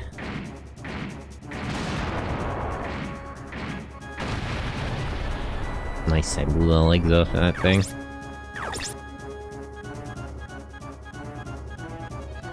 They used to put Godzilla in ads. Where is he? Where's my friend Godzilla?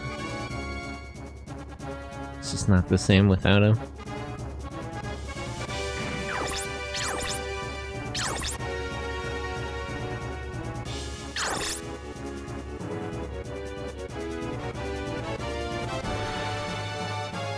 Okay, so there's 3 repair guys, there's 2 Lancers here, there's like 2 more tanks.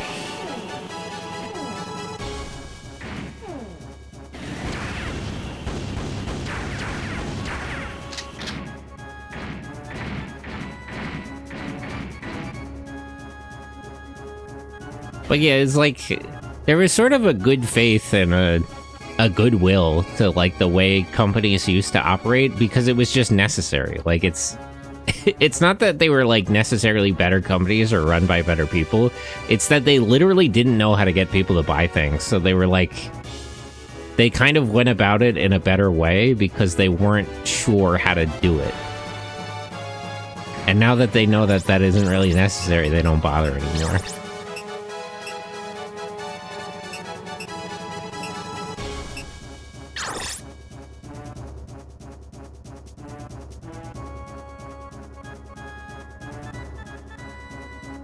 I gotta get rid of all these mechanics before I start dealing with the mobile armors.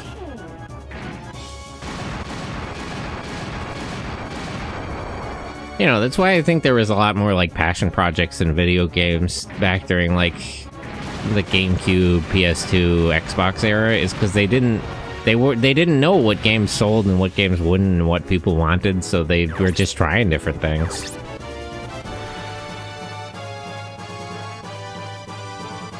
Now they know what kind of games people will buy, so they just make that. And they also, there's other stuff about it, like, not even just the type of games people will buy. They know how much people actually purchase, because, like, a lot of people only purchase, like, a handful of games every year. Like, people who play AAA games, they purchase, like, 2 or 3 games a year, I think. Or even less. I'm trying to remember the averages. It's not a lot. But you're really just trying to convince, there's like a specific demographic of people who you're trying to convince, like, this is the game they want, like, this year. this like fiscal quarter, they need to buy this game. You're not really talking to...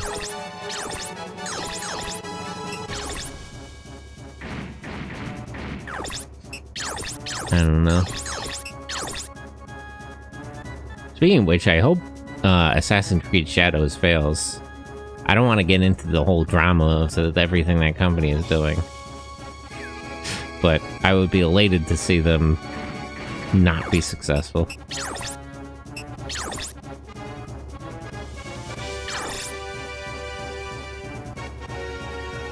Hoping for their downfall. Because I know they're all in on fucking Assassin's Creed Shadows. I haven't been following the whole mess too closely, but I know they've had tons of flops, like, all over the place. So if Shadows isn't successful, it might be over for Ubisoft, and they kind of deserve that.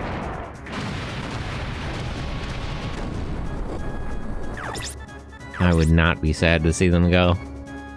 It's a little frustrating that they would just get bought out by like Tencent or something, but you just kind of want consequences at some point is the thing. Like I just kind of want I want bad companies to like fail occasionally and face face problems. What's over? I walked away. Oh, Ubisoft. Ubisoft, it might be over for them. If Assassin's Creed isn't successful, that might be it.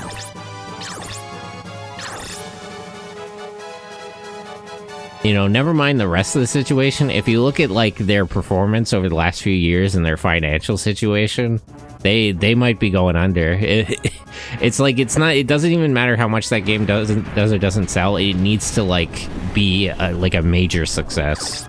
Or nothing. It's all or nothing. It's all they have. It's all they have left.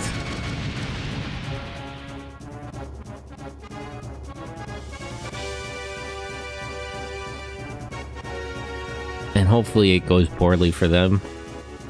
I hope they have it bad. But I suppose we'll find out. That game comes out in like 2 weeks. Don't buy it. Do not purchase.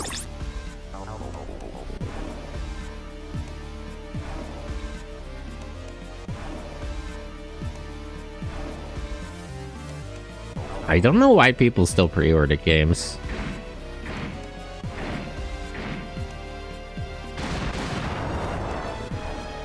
I feel like pre-order bonuses just aren't really worth it at all. Oh geez, that almost killed her outright. So it's like, and I just, more than anything about like the cost benefit of like any of the bonuses or whatever, I just don't think you know that the games are going to be good. Like, outside of a few companies and a few series, like, it's hard to be confident that a game will actually be good on release. In fact, it's probably more reasonable to just expect the opposite. So I kind of don't know. It, like, at some point you need to learn your lesson and stop pre-ordering games. Yeah, in some cases it just goes on sale 6 months later. Yeah, it's like, it's not even worth it, and also it's like, you don't know that the game is good. So it's like, why risk it?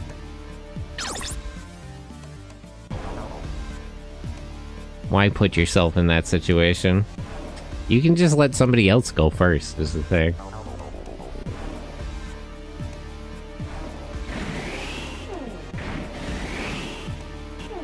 Okay, now I gotta contend with these damn mobile armors.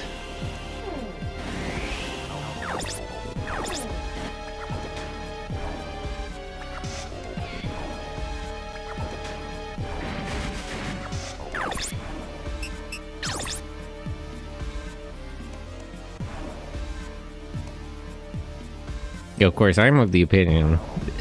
Well, I shouldn't say that. I'm not sure you should be buying games at all, unless you know they're good. Unless you've tried before you buy it. How you go about that is your business.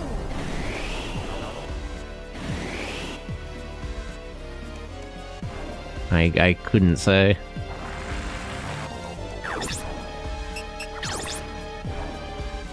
Wink wink nudge nudge. Yeah, you ever hear, on a completely unrelated note, have you ever watched One Piece? It's a really good anime. It's about something. It's overarching themes of you know how it is.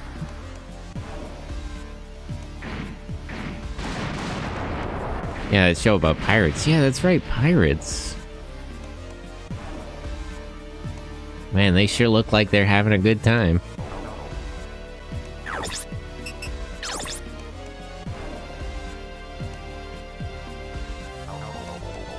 But yeah.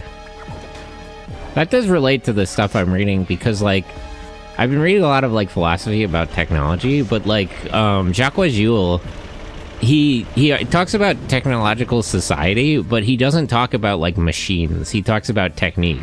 So, like, you know, like, automation is a technique, but, and machines are technical, but so is, like, organization, so is process. So are systems.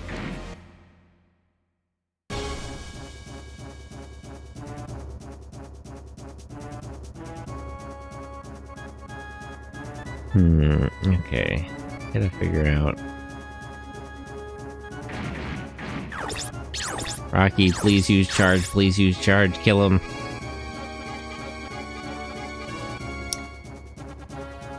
But yeah, like, I would say, like, advertising is a technique, consumer psychology is a technique. We have all these sort of things in our society.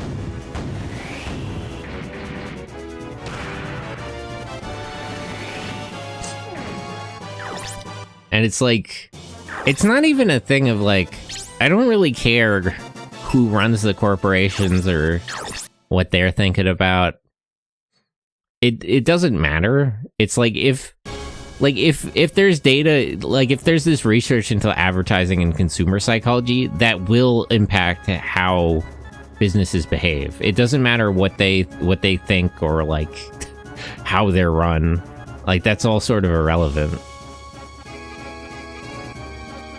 You know, if that information exists, it will impact things necessarily.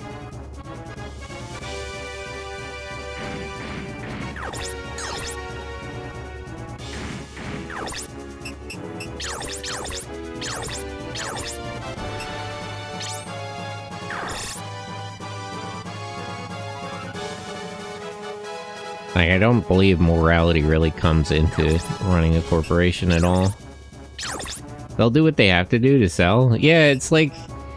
It's like the nature of, like, advertising insists on itself. It's like, you know... They're trying to make money, so they will go about that in the best way available to them. It doesn't really matter what that is. They simply... if those sorts of... like techniques are available to them, they just kind of have to use them to compete. So it doesn't matter if they're like run by better or worse people, or like how they want to run their company. That is necessary because it makes the most sense. So that is how things will be. Because they have the technical capacity to do it like that. So it's like almost the question of who and how and the morality of it almost doesn't matter. If it is available to them, they will act on it. It matters that their product doesn't screw the customers. I mean, if they could get away with it, if they have the technical capacity to get away with screwing their customers, you know, if they develop a legal technique to manage that, you know, why not? Why wouldn't they?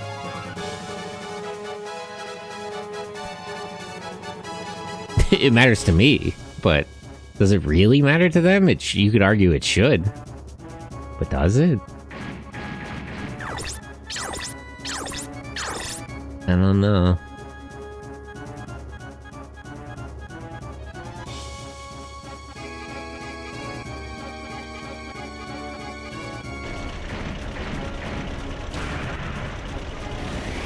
Well, they're only human. We all are.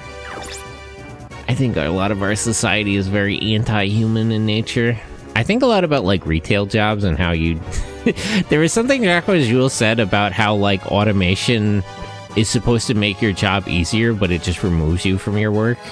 That, like, you don't actually do any of the work, the machine does all the work, and you're just there to, like, service it. Like, the machine is doing all of the work now, and you're just kind of its assistant. You fix it when it breaks down, you supervise it to make sure it has everything it needs. A lot of retail jobs are like that now. It's horrendous. I remember when I've worked a bunch of different jobs. I remember when I used to work retail, and it's like you go in, you go to the punch clock, you know, you sit down at the computer to do your mandated corporate training.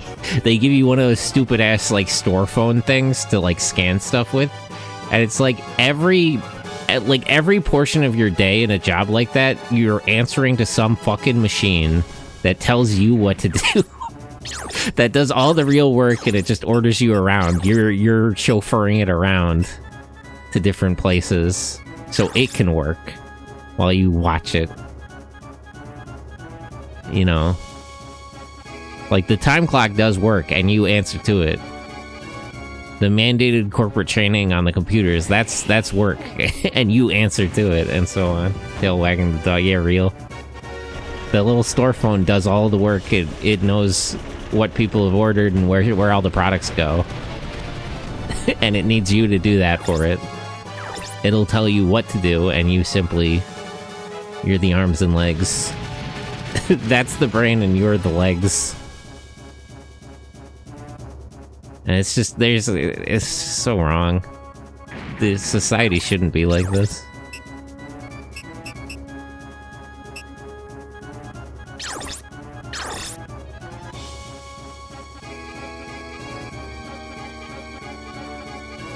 But, you know, what can you do?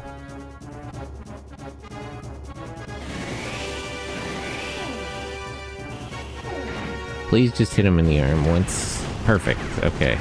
So this one's basically disabled. People lose their thinking skills, well, you know, you don't need to think. Very few people need to think in our society. We have machines for that. We have thinking machines that do all our thinking for us. Freed us from the need to think. Simply not really a necessary skill anymore.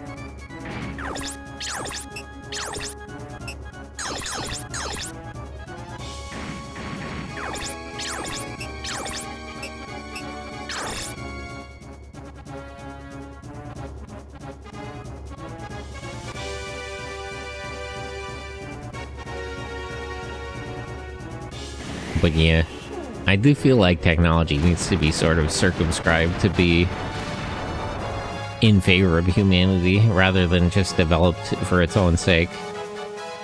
I feel like that's the problem more than... Like, I'm not necessarily anti-technology, but I'm anti, like, unconstrained technological development.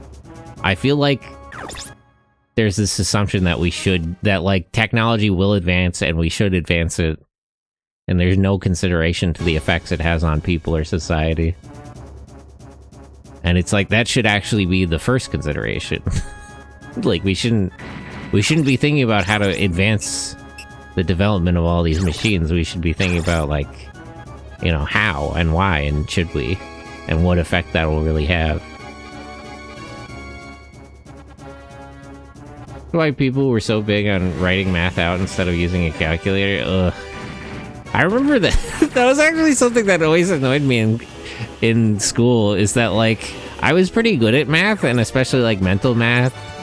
So, like, in math class, I would just get done way sooner than everyone else. Like, I would finish all the work, like, way quicker, and you'd see everybody else, like, tapping away at their calculators. It's like, so it's like, you know, I don't think I'm a genius or nothing, but this is clearly demonstrates that this doesn't help you get anything done faster. I didn't get poor grades in math, so it's like, it's not like it's not doing a better job, it's not doing a quicker job, so what's the point? It just saves you the trouble of having to think everything out yourself. What'd you want that for? Then it all just becomes busy work. That's why I'm a sort of two minds of, like, the whole, like, all... There's a lot of reporting on how much, like, every college student these days is just doing everything with fucking AI, and it's like, well, I mean, all that work is bullshit anyway. Like, what's really the difference? Like, they're not learning anything in none of these classes. They're not... They were not doing this work before. They were, like, paying people to do it and shit. Like, there was always ways around actually doing the work. You could always trick all the stupid plagiarism detection things really easily. It's like, you know... So it's like, it's not really that they're avoiding doing the work now. They've just found a more efficient way to avoid doing the work. It's the situation with them not really doing the work and not learning anything is actually the same as it ever was for the last couple of decades. It's just easier now. So it's like, it's sort of... I I don't even disagree necessarily with like all of the people who are against that. It's just like really, like fundamentally, it's not really that big of a difference to how things have been in education for a long time now. So it's like, who cares? It's like everybody's upset that they're doing this now with AI, but you know, they were doing this kind of stuff. People were avoiding doing any real work in school for the longest time.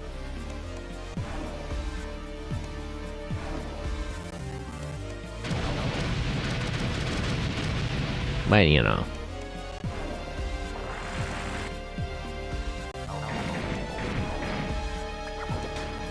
I also think that has a lot to do with like curriculums and the way school is structured. I feel like, you know, I'm a very stubborn, very like oppositional person. So I was always one of those kids who sort of wanted to ask the teacher, like, why are we learning this? What do I need this for? And, you know, you never get a satisfying answer because all these damn teachers are just reading off a curriculum and they don't really know themselves. It's like, there is an argument for why you need to learn math and different things, but it's like, literally almost none of these teachers actually know. Like, there's very few people in education who could literally make the argument for you as to, like, why this or that thing you're learning in math or history is necessary. How bad have schools gotten? It's pretty abysmal. It gets worse all the time. The standardized test score is not doing great.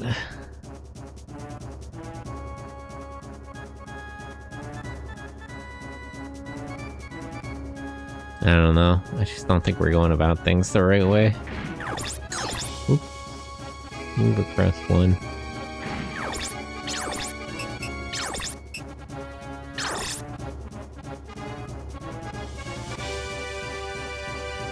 But it's like, you know, like the AI thing I almost don't care because like everybody knows, everybody who has been in school in America at any point in time, anyone who went to high school here, anyone who, you know, went to college here knows that everyone was cheating. Nobody really, very few of the students like really did the work. Like everybody has that experience with like group assignments where like only one person did all the work. And that was just like, it was just an open secret. Everybody knew that was how it was. So it's like the AI thing is bad, but it's not really, it's just the same as it's like not really any different than things always were. The teacher was fine with it. Yeah, they always overlook that. It's like you can't really tell there's no way any of those teachers didn't know that. It's like if you knew everybody in class that was cheating, like they knew at least some of that. There's no way they're that oblivious. Like people just aren't that stupid. It's too hard to believe.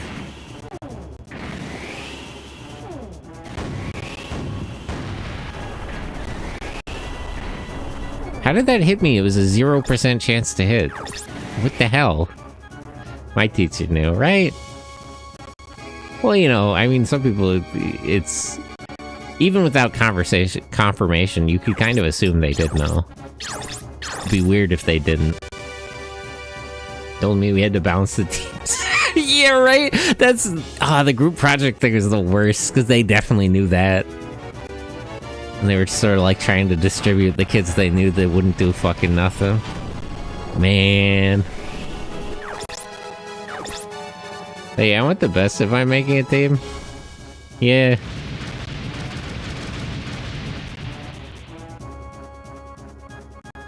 I don't want to be balanced out. Well, it's like, what's even the point of a group project? Because they'll sell you this whole, you know, story about how this is about, like, teamwork and, you know, this and that kind of thing. It's like, really, aren't we just sort of trying to bring up the curve on these, for all these people who don't do any fucking work?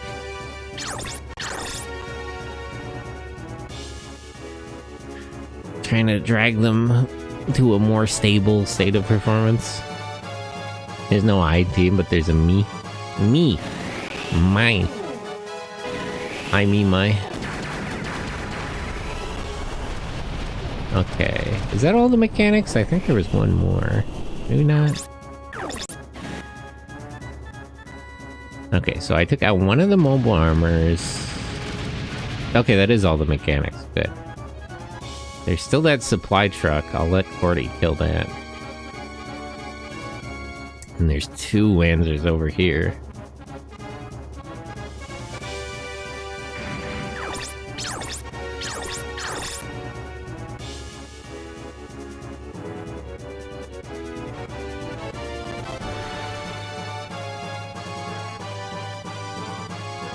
But yeah.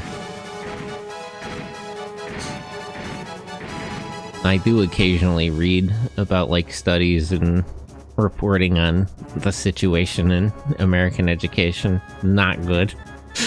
The outlook is quite bad.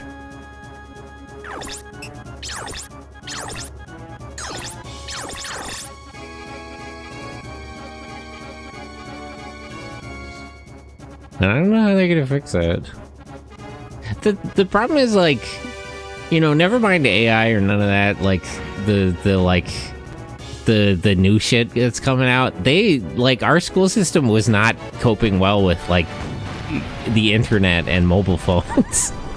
Like, they're way behind the curve. Like since the fucking 80s, they've been out of, like, you know, they've been sort of behind the current standard of things.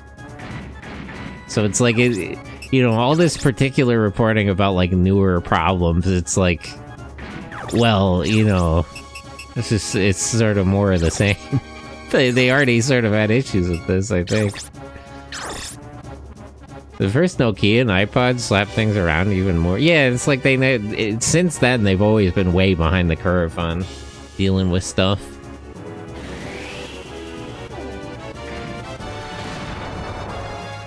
From the very start.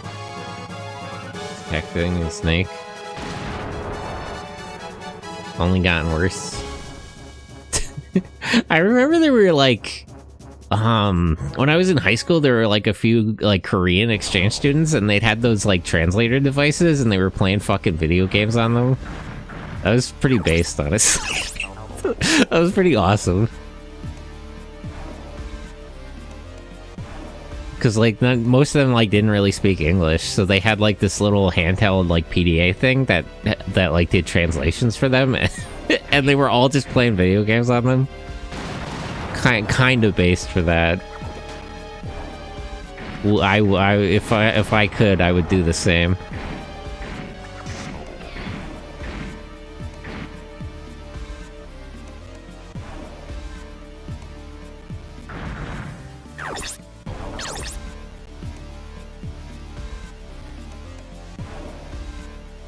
Okay, so there's just one more Wanzer, there's that supply truck, and then these 2 things.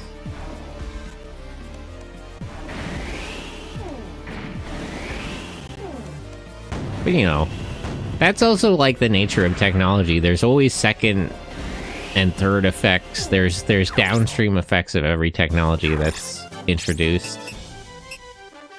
Field effects. Let's replace this one. Like, one thing that Jack Was Yule talks about is that, like, all technology, it doesn't matter what you intend technology for. If you introduce technology, like, something he talks about is that all medical technology is used for warfare. So it's like, if you invent a new kind of medicine or, like, some kind of surgical tool, you know, any kind of thing that's for medicine and saving people's lives, like, you know, like, completely unimpeachable, like, the best of intentions, like, new technology, that will be used for warfare, because you'll have a bigger population, you'll have healthier people, you know, if they get injured on the battlefield, we'll be able to deal with it better. Like, so it doesn't matter what you made the technology for, it will be used for whatever it's needed for. Doesn't matter what you want.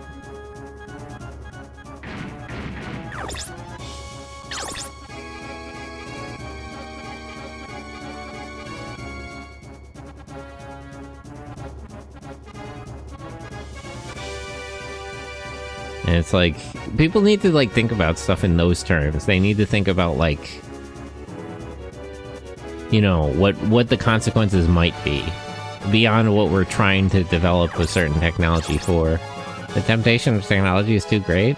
Well, it's not even because it's like, I mean, the basic argument of like Yule and Evola and like all those sorts of guys, Gravina, is that like technology, we don't really use technology, it uses us. It technology is like a concept and it insists on itself. So it doesn't really matter what you're trying to do. If technology comes into existence, it will just it will be what it is.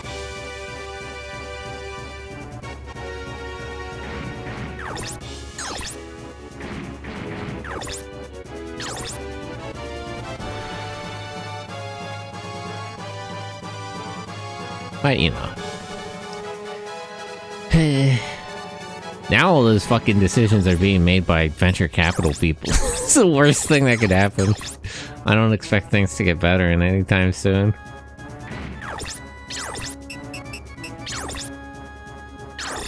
Now the people in charge of those decisions are the people I would trust least with it. All these like supposedly tech people, they're all like investing people. Like all the tech CEOs, almost none of them really know about technology. They have very little hands-on experience. Like, maybe in theory they do, but, like, they don't really do that kind of stuff anymore. They have people to do that for them. They know about investing. They know about making money.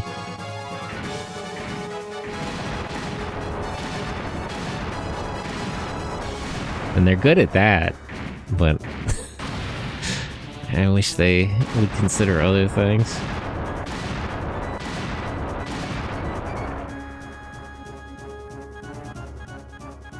Degen strats. Yeah. It's all about limb money. Well, I mean, that's, you know, that's the way the game is structured. That's a technique, too, capitalism. That's a technical process, if ever there was one.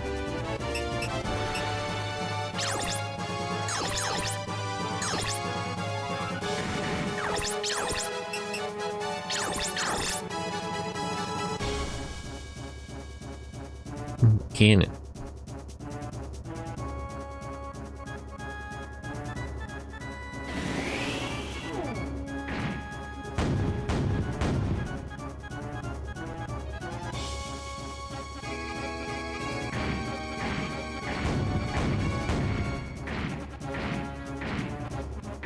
But I don't know. I feel like all this weighs on me too much. I'm really only reading about philosophy because I'm trying to sort out my thoughts about, like, science fiction. I don't really care that much. Or, like, it's not that I don't care, it's that I don't really... There's nothing I can really do about it, you know? I'll get you for Captain in Monster Hunter, it's working out high. Hey, you know, I hate Capcom, but I like Monster Hunter. That's almost like the sort of... That's the base... That's the expectation, you know? Like... As much as there's stuff I would like to complain about with Capcom, they put out good games. They're not putting out all the games I would like. I still want more fucking... I still want Mega Man games. But, like... Monster Hunter is good. I enjoy Monster Hunter. I'm willing to put up with them. This is the quid pro quo. This is the exchange. We put up with corporations because they give us products and services that are good. That is the expectation.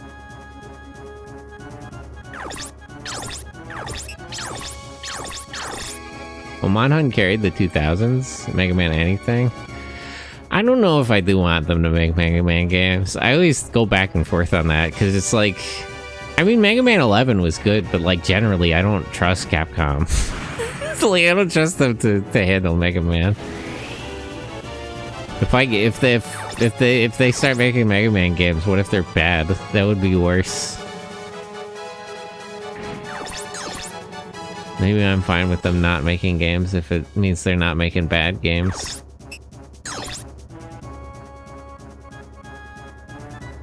The situation could obviously be worse than it is. Monster Hunter 1 came out the same year as Precure. That's so real. They should do collabs with Precure. They should do more collabs. I want to be a Precure girl in fucking Monster Hunter.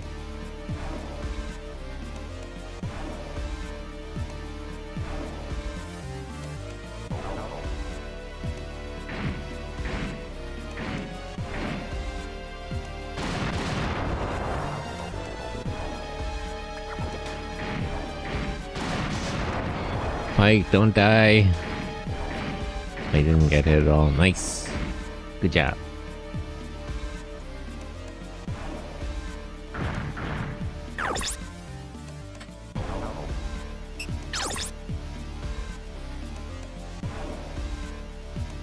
Stretch. Freaker is so good. I love magical girl shows. I think that's another thing I think about a lot is like, I say every now and then that like people ask me, well, like, is this a mecha show? Why are we watching this? It's like, well, it's the same thing, really. It's like the magical girl transformation and like the launch sequence of the mecha serve the same role in the narrative, but like they serve the same role. If you've ever read, there's a book, it's called like The Hero with 1001 Faces or something. It's about how storytelling is essentially just psychology, and heroes represent ideals and like fundamental parts of our psychological nature more than they are like people and characters. Like they're not really people, they're like a concept.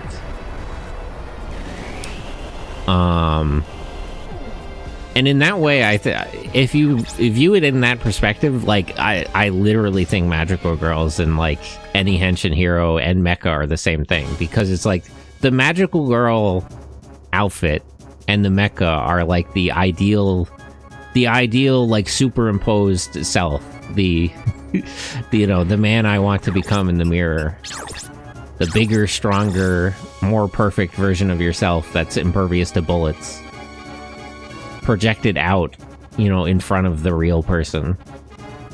It's the super ego. Ideal uber mech, yeah. Well, I mean, like, literally every, like, all magical girl shows and all mecha shows are basically coming of age stories, and that's why almost all of the protagonists are, like, teenagers usually, or, like, you know, young kids. It's because, you know, like a lot of older magical girl shows, like Making Momo and stuff, she'd literally, like, turn into an adult. That was her, like, magical girl transformation. She would turn into an adult and like work some job. Like it's just so blatant, the sort of parallels they're drawing with, like, you know, this symbolizes like growing up. This is about like picturing what kind of adult you want to be and all the magical things they could do. In some cases, a kid sentai gets said. Yeah, there were a couple of those too. Same thing. That's funny because the Kiba Dai Ranger, what was his name? The tiger guy in Dai Ranger, who Tommy turns into after he's done with the Dragon Ranger stuff, was that kind of guy. Funnily enough, that's a kid in Sentai. That was actually they actually passed that up on the first one, because if you read the Go Ranger manga, Mido Ranger is actually supposed to be a kid. And they do sort of imply that Asuka is like the youngest, like, plucky member of the team. But he's, you know, the actor is about as old as everybody else. Maybe a little younger. But he's not actually like a kid. But that was Ishinomori's sort of vision. Is originally he did like want literally like a child on the team.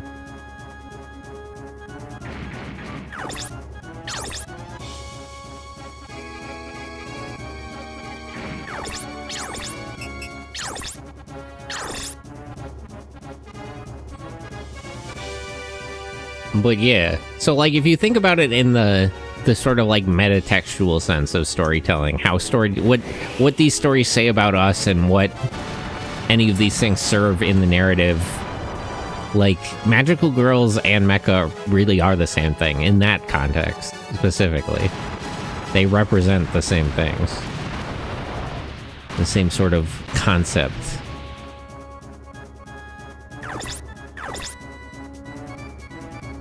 They are the sort of the like super realized, the super perfect person.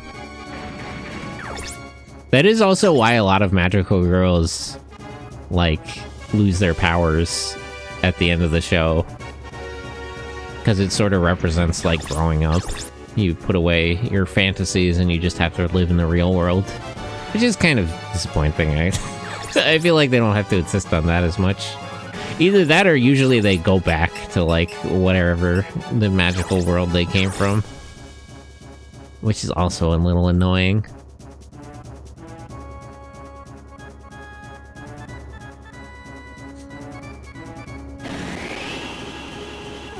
They grow up and are in the old generation?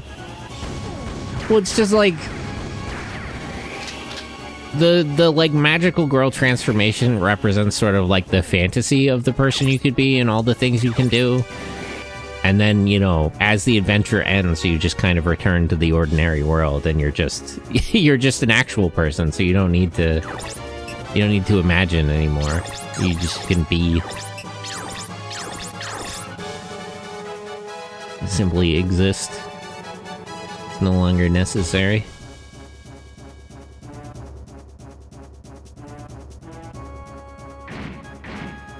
Of course, I'm generalizing. Not all of them are like that. I think a lot about one of the shows I'm watching, that I've been watching off and on for the longest time, is Crayon Kingdom of Dreams. You may know Crayon Okoku. And it's funny because, like, all of her magical powers are stupid. It's really funny how it's, like, it's just sort of a fantasy adventure, like, slice of life story. Almost none of her powers are like, useful. Like, some of them are just, like, conveniences, and the rest just don't even work. Like, she can make people dance, the crayon staff can, like, make people feel emotions. They're all, like, really circuitous and situational. She can summon, like, spirits to help her, but none of them are actually helpful. Like, none of them are, like, really that useful. It's just like having extra hands. More people to do stuff with, but, like, none of them particularly are really all that helpful. And if you summon too many of them, they're just annoying.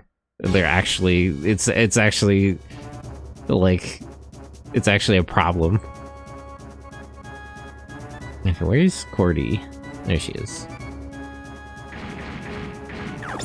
Okay, so you're here. Rocky's here. Rocky, please use charge and just kill this guy outright. But that's like a really funny way to do it, where it's like, I don't know. You can sell all the toys and do the tropes, but it's like, you can just also just have like a fantasy adventure story. Like without really interrupting anything.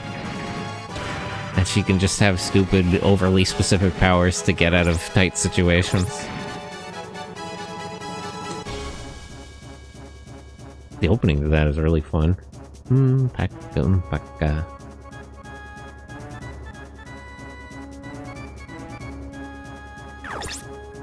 Short-sighted. Well, it's like it avoids the problem of, like, just using the powers to solve all their problems. There's some good action in Futari wa Preaker, for example, but ultimately they just bust out the finisher and it either works or it doesn't. Like, like it almost doesn't really matter that much. Can she still use Switch with one arm? Oh yeah. Good job.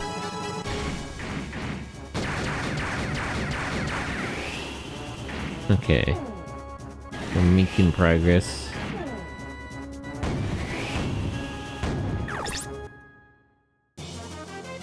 Dual side attack. I don't need side attack.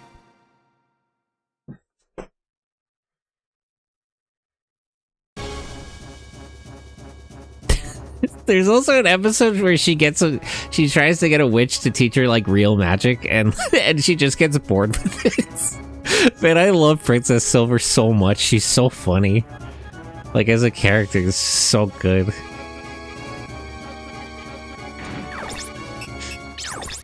It's funny because they do a parallel with Cloud, who's like the boy in the cast who's like a swordsman, and he also gets like bullshit training where they're making him do chores and shit, and he like sticks it out and actually gets better at swordsmanship.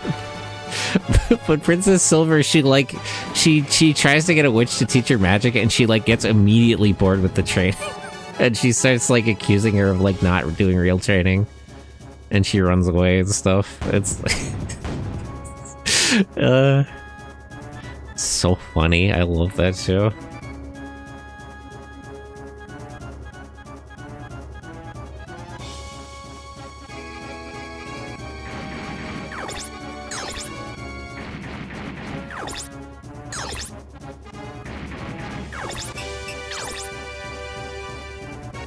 There's also a part where she like finally resolves like a war between two factions, and then at the end she's literally just like yelling at them and reading them the riot act of how annoying they are and how much trouble they cause her. Man, she's so real. She's just like me for real.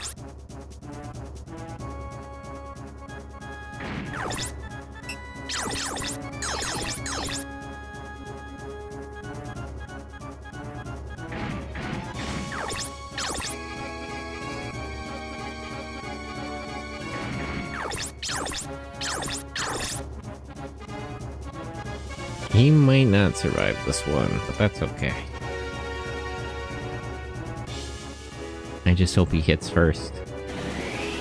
8% chance to hit? Okay, maybe he'll be fine, never mind. Oh.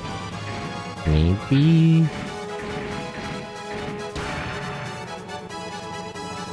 Okay, we've almost got both of these killed.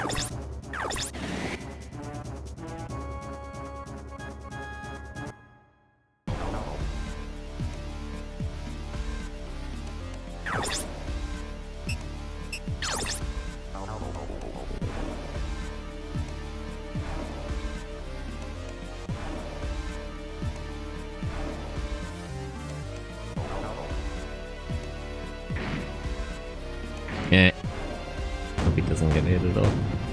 Perfect. Oh, why wouldn't he activate charge now? You did it on those other two guys. Brought your health way down.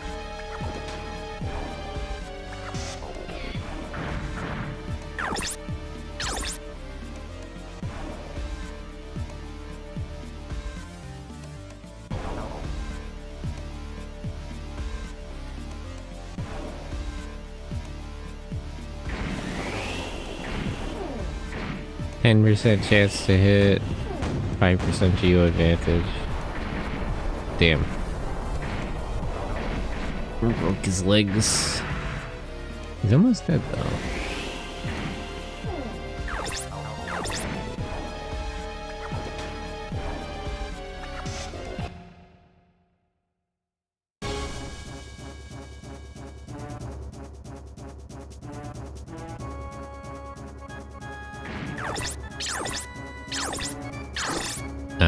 I don't think this thing has any action points left, so I can just wail on it.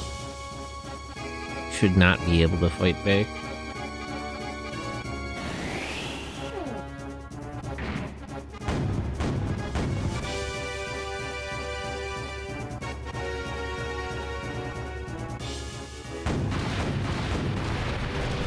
Yay! We did it.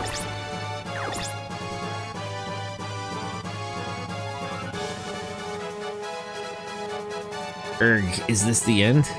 Acquired the following data from the enemy computer. Next stage intel. Huh.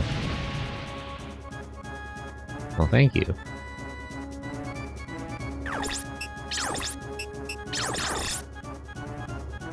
Alright, Rocky, kill him. Kill him, Rocky, kill him. Now we're done.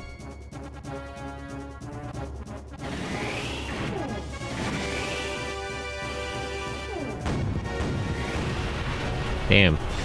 Was that the army he was gonna attack with? Darn it. Tragic. Almost had him.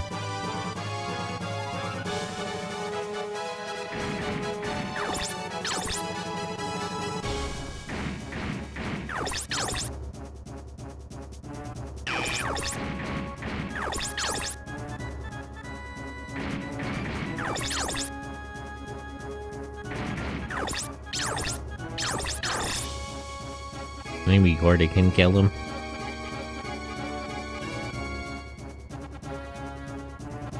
Ever watch Milky Holmes? What's Milky Holmes?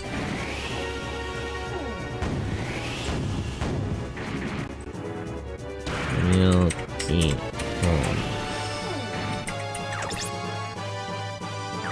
Oh no, I haven't watched this. Looks cute. I like the girl with the big ribbon. Hente Opera, Milky Holmes. Oh.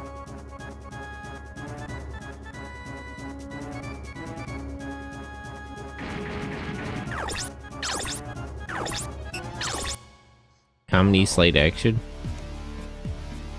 Neat. I might look into it. Big ribbon, cute. How much action points does this guy even have? Original girl failure series. We love our girl failures. Oh, he's such a good character type.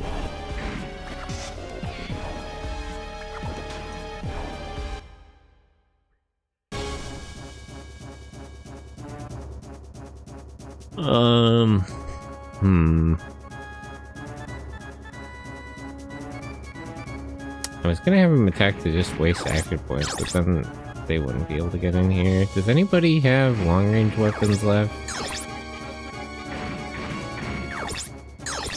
Doesn't seem like it.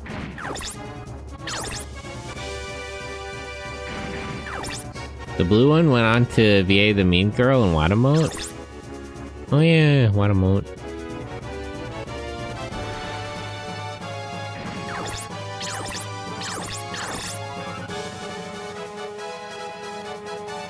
Watamote is so good. It's like, it's really painful to watch. But that's kind of how it's supposed to be. It's supposed to be a bit cringe. Would you please just hit first? What are you doing, man? Okay, there we go, finally.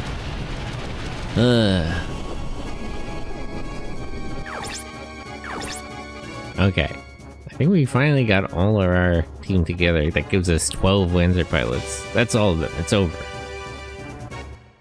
Okay. I only got a decent number of pilots together. Oh, that's... Come over here. I never thought you cared about me. We thought you were dead, man. Hey, that's Cliff. You're Ash? Alright, man. You're still alive. That's what you, man. We thought you died. Yeah, we left Alderest for a bit, but we came back when we heard you were alive. You did all that for me? Cliff, is this your friend from Remian Base? Yeah, that's right. He's still alive, Lisa. Ah, so you must be Lisa, eh? Oh yeah, do you two know each other? You're both intelligence agents, right? Huh? Oh, well, she doesn't know him, apparently. I guess he has the higher clearance level. Haha, so I was right. Army Intelligence is running an operation here. CIU. That's right, CIU. Haha, right indeed. How much discretion is she given to operate here? I'm kind of curious. Friend of yours, Pike? Well, not exactly, but... Oh, is there some factionalism in CIU? Have you found the system yet? What are you talking about, Pike? An unsavory device. Oh? Yes, a device the military made secretly. Right, Captain? Okay, we finally got everybody together.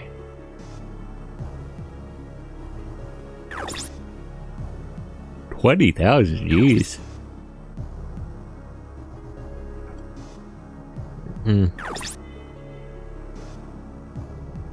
Creator drew the VA as her Milky character and said he was surprised to hear her act for his show. Oh. That's fun. Plan a character on somebody and actually get them in. I do appreciate in Japan how much respect is put on seiyus. They really take voice acting seriously. Not just animation, it's nice to see. We are not putting that much respect on animation. tragically. Okay, let me get out the event scripts.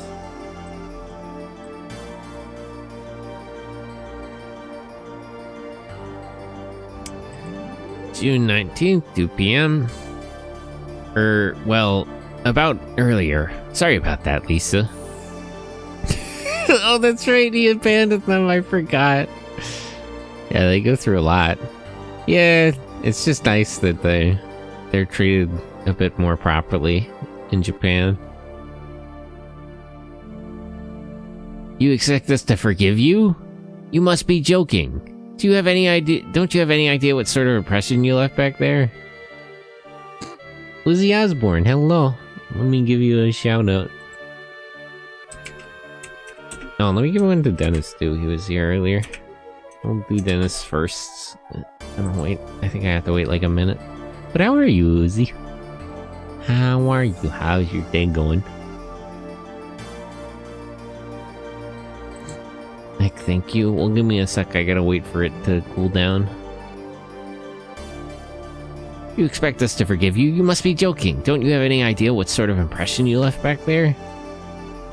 Hey now, Miss Sayuri. We didn't mean to leave you back then. I actually tried to save you, so what a liar. Daylight savings time is kicking my slime. Oof. I know this isn't the time for making excuses. Sorry.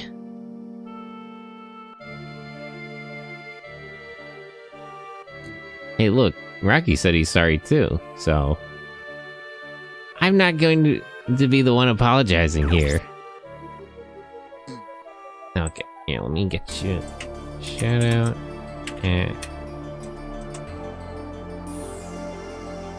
Ooh, Liza P. Yeah, it is rough. It's funny too, because I have a lot of friends in like Italy and stuff, and they do daylight savings time different. They do it incorrectly. Okay, let's go to the reception room.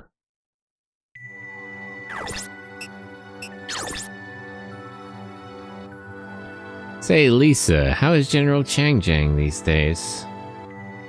I'm a night owl. I saw the moment time glitched. They have been talking about bills to like make DST or standard times permanent. Judging by the taciturn disposition, I gather you haven't found the system yet, have you? Did this guy like show his credentials? Like, I feel like she needs to confirm who he is before she answers any of these questions. Did you hear the news? Which news? The news about what?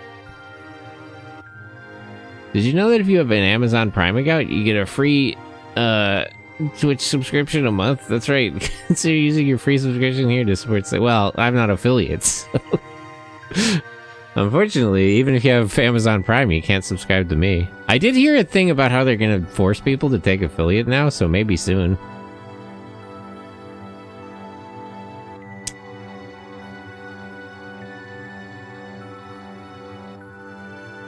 What are you guys talking about? What's this system? The remote controller for an automated weapon system the OCU military is dead set on hiding. I'm going to find it, and I'll tell the whole world about their little plan. That's why I came to Alderesh. So wait, aren't you OCU intelligence? Why would you do that? Are you lying? Link your Ko-Fi or something to support the streamer? What? Well, I use Ko-Fi to pay other people. I just hate advertising.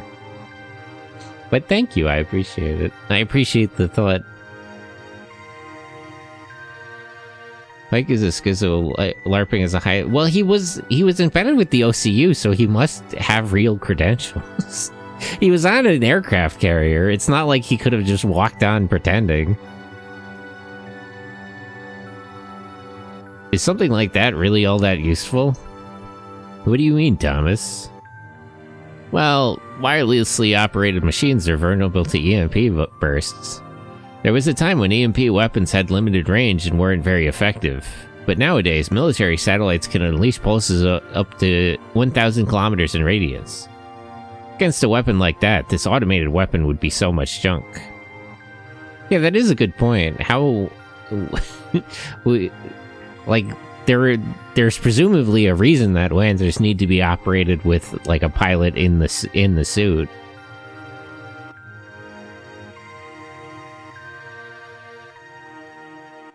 Why don't you tell them about it, Lisa? They're not such big shots after all. Is there something you still haven't told us? Do you want me to explain then? No, that won't be necessary.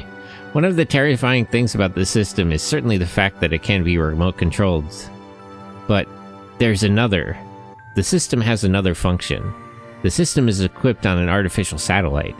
Though it's somewhat bound by technical... The system is equipped on an artificial satellite, though it's somewhat bound by technical limitations. The system can basically take control of all other satellites in range of its path of orbit. That isn't limited to OCU satellites. It can take control of any nation's satellites. The system can then make use of any satellites it hacked as weapons. Of course, it can then use those satellites to strike targets on the ground. What, like drop them out of space? That's the true purpose of the Fenrir system. That's a war crime. That's not good. So it's just like a total override system? It works on anything? Anything in range could be controlled? Fenrir, huh? Nuclear weapons equipped on Yeah, that's actually a good point. That would disable second strike capabilities. Wow, the OCU is really cruising for a bruising. Nuclear weapons equipped on military satellites, EMP weapons, surveillance equipment. It can take control of all those things. He who controls space controls the Earth, huh? No point in leaking that kind of technology to other countries. It'd be a shame to be harassed by so many foreign powers. What a disaster. Speaking of how technology, like, once you introduce it in the world, it insists upon itself. What a disaster. Why would they make something like that? At the point where there are weapons in space, we're long past war crime. This is like a catastrophe. Because it's like... within range of this weapon, you don't have second strike capabilities, so there's like no counter. Because like the reason that like nuclear weapons aren't a problem is because everybody has them, right? Like you can't, there's warhead ambiguity, you can't put a nuke in the air because every other country would move to nuke you. But like this, there's no response to it within range of the weapon, so it just creates a totally asymmetrical situation. Boy.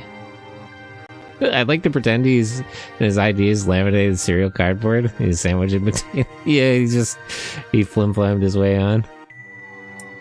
Lisa, our objectives are different, but we're chasing the same thing. I don't know if I would trust this guy. If you're willing, I'd appreciate your help. She said she was going to destroy it, right? Yeah, right. As if we'd ever work with the CIU. What do you mean? You guys you're also OCU intelligence. I guess they're military intelligence and he's civilian intelligence is what's going on. Ah, I see. After we find the Fenrir, you promise not to stop me from destroying it. Are you clear?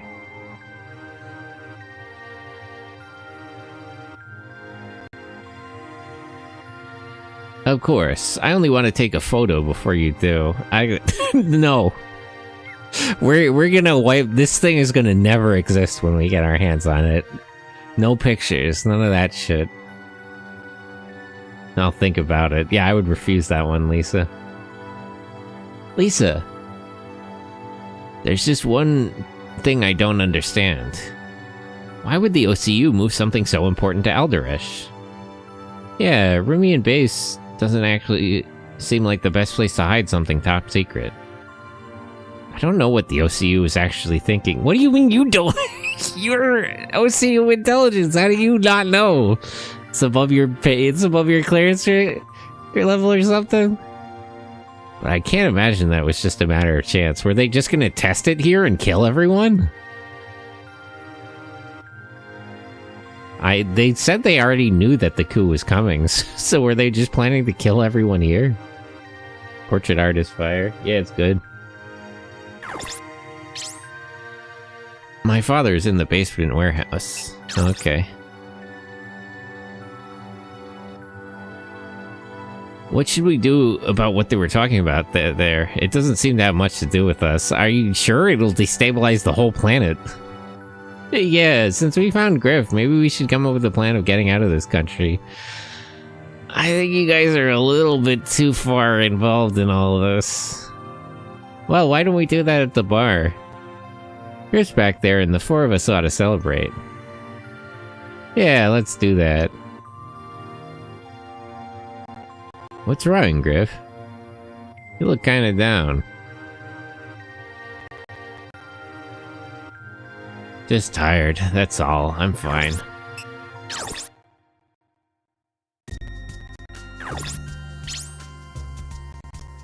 I'm busy. Come talk to me later.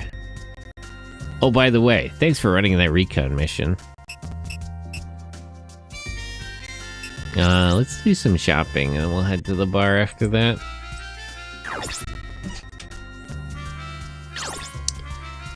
Let's, do a full set swap for the 5 extra ones. Busy doing NDR by the look of that. Hey, Sarahbash has a family. You don't gotta, you don't gotta do that to him. Okay, where's Lisa, Sayuri? Let's bring them. Get everyone a full set upgrade. What did? Get the 5 of them. Debu, Zora.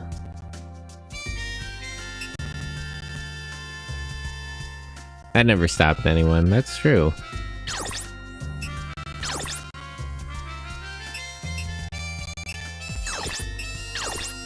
Sayuri.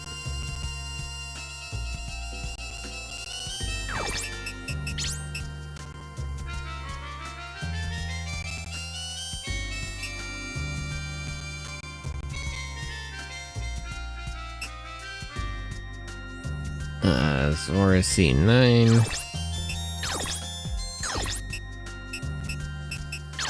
40.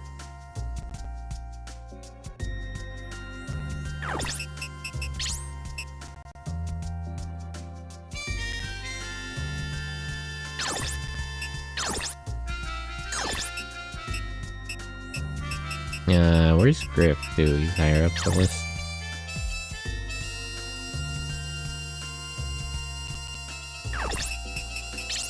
Full set. Type 10, 102A. Oh wait, no. I have him in the Zipu.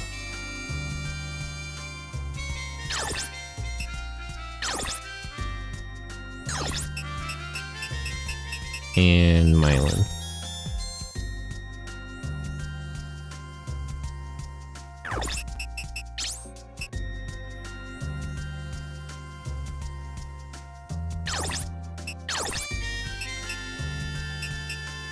Okay,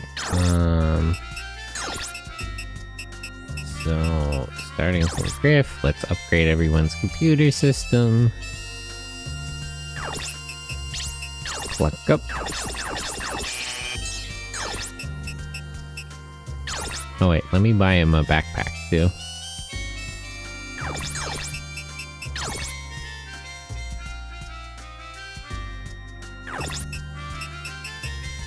Weapon, backpack. I'll have him carry items.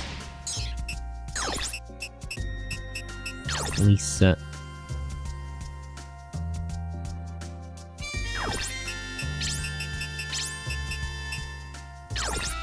I need more items for healing. Black coat.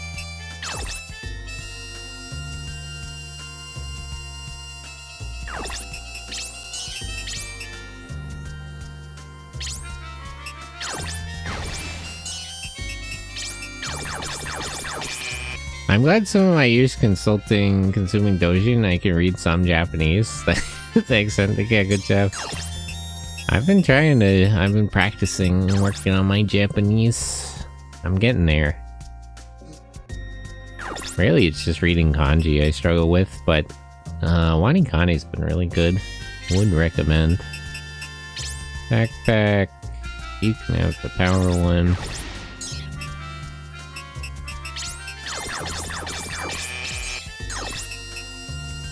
And Mylan.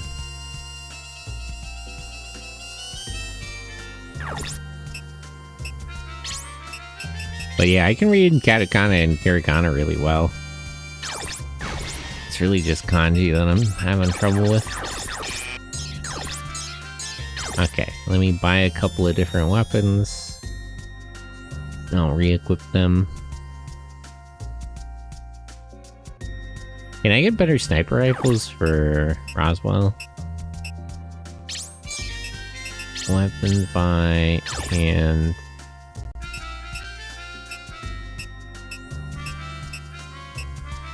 Hammer.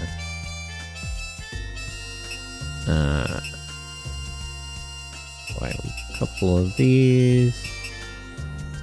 Bazooka. Flamethrower, shotgun. Buy a bunch of machine guns. This is a rifle?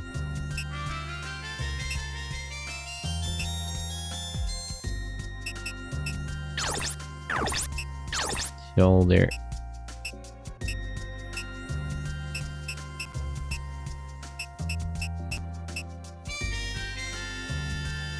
Cow cannon system. Hit 67. I should probably just buy the air missiles. I should buy the one with the best accuracy, because the biggest problem I have with long range stuff is they keep missing. How do kanji work? Well, they're the Chinese characters. They're made of radicals.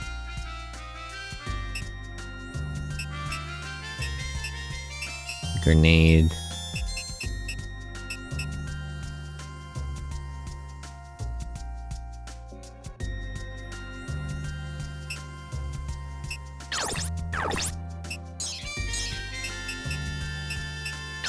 Okay.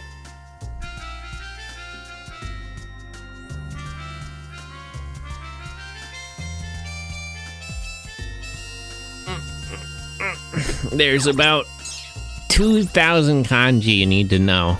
The Joyo kanji for everyday use. And it's the same ones that like Japanese students will learn throughout high school, like K through 12. And those are the main ones you need to know for like real Japanese fluency. Let me buy items. 10 of these. 10 of these.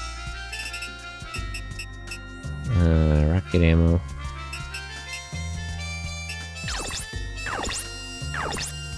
Okay. So about half of my pilot, well, most of my pilots actually can use items.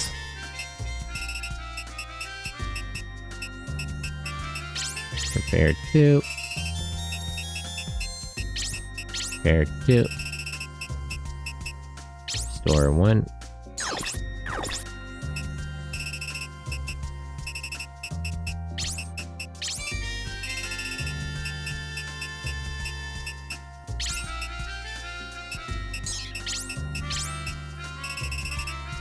I gotta sell all this ammo I don't need. It's getting in the way.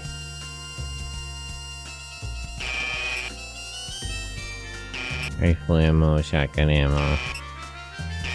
Grenades, flamethrower. I don't think anybody currently has missiles or bazookas. Aerial missiles, aerial rockets.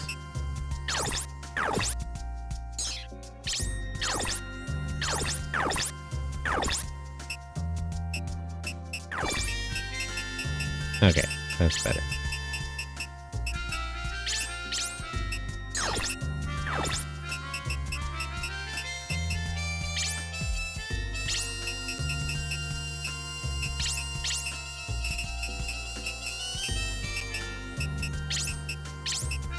Repair all.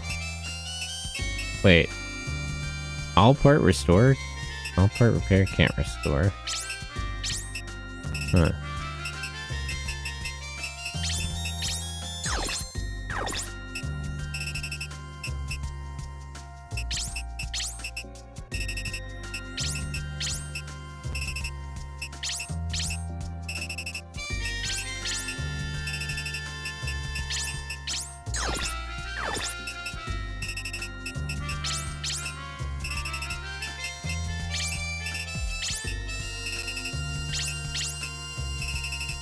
But yeah, kanji are tricky. I'm getting better with, like, learning them through radicals and mnemonics. For the longest time, I was just sort of trying to memorize them. Which is, not the way to do it. Because I was simply struggling. Rocket ammo, rocket ammo.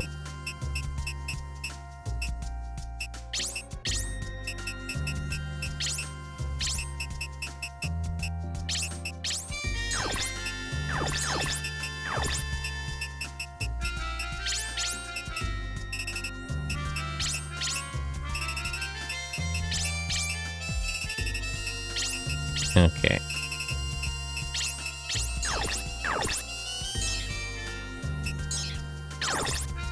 That up, and let's fix up everybody's weapons.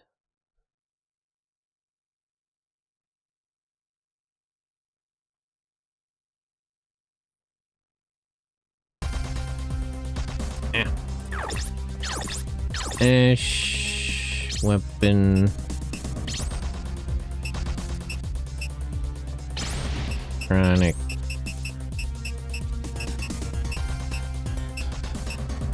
Hammer.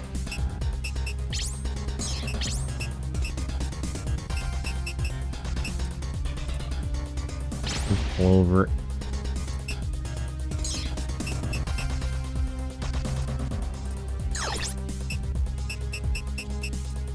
Rocky. I'll give better weapons to. Right hand.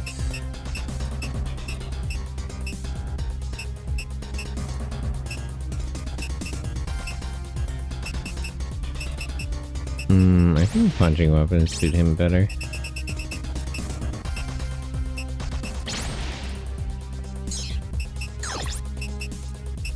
Mia.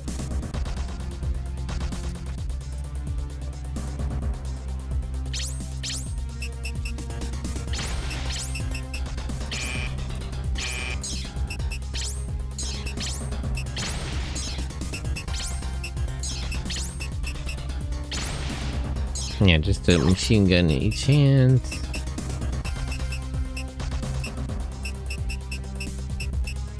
Isa.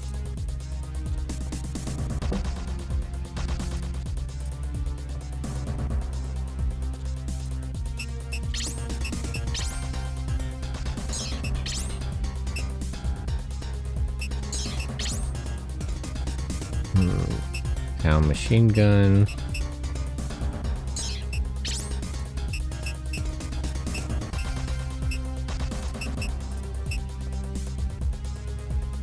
Rifle.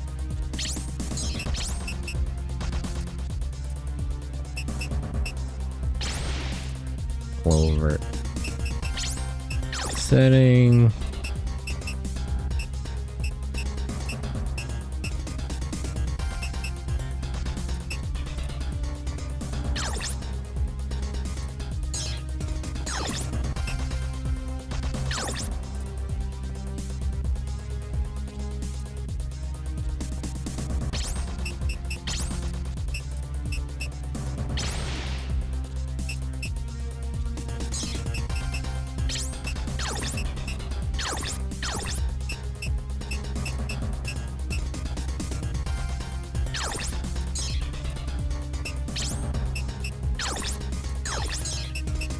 Wait, which are these? Yeah, these are missiles.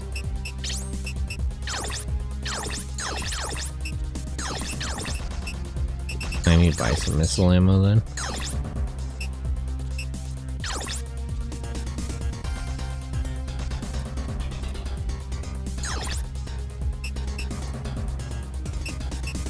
40. Let me switch out one of her knuckle weapons for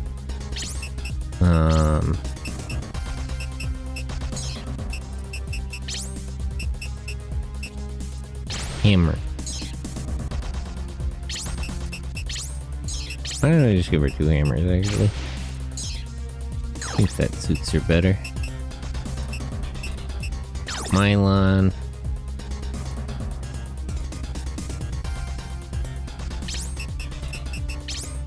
Right hand. Deep pound, left hand. Chronic. Is Mylon... You can use long range too, I may as well give him something.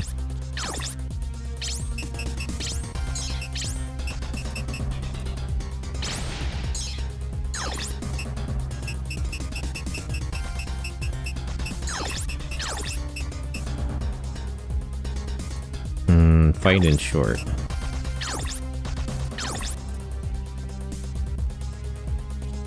Okay.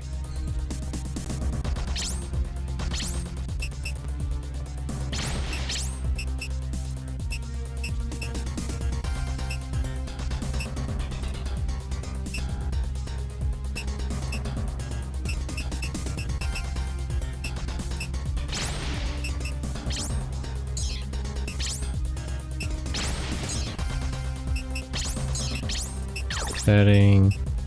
Yeah, it's the best setting for him. Let me give Lisa one of the sniper rifles, actually. What do you think about the Dot Hack series? Dot Hack is cool. I haven't played it in a minute, but I've always enjoyed. I like the setting. It's crazy nobody has taken the time to make an MMORPG that's actually that good.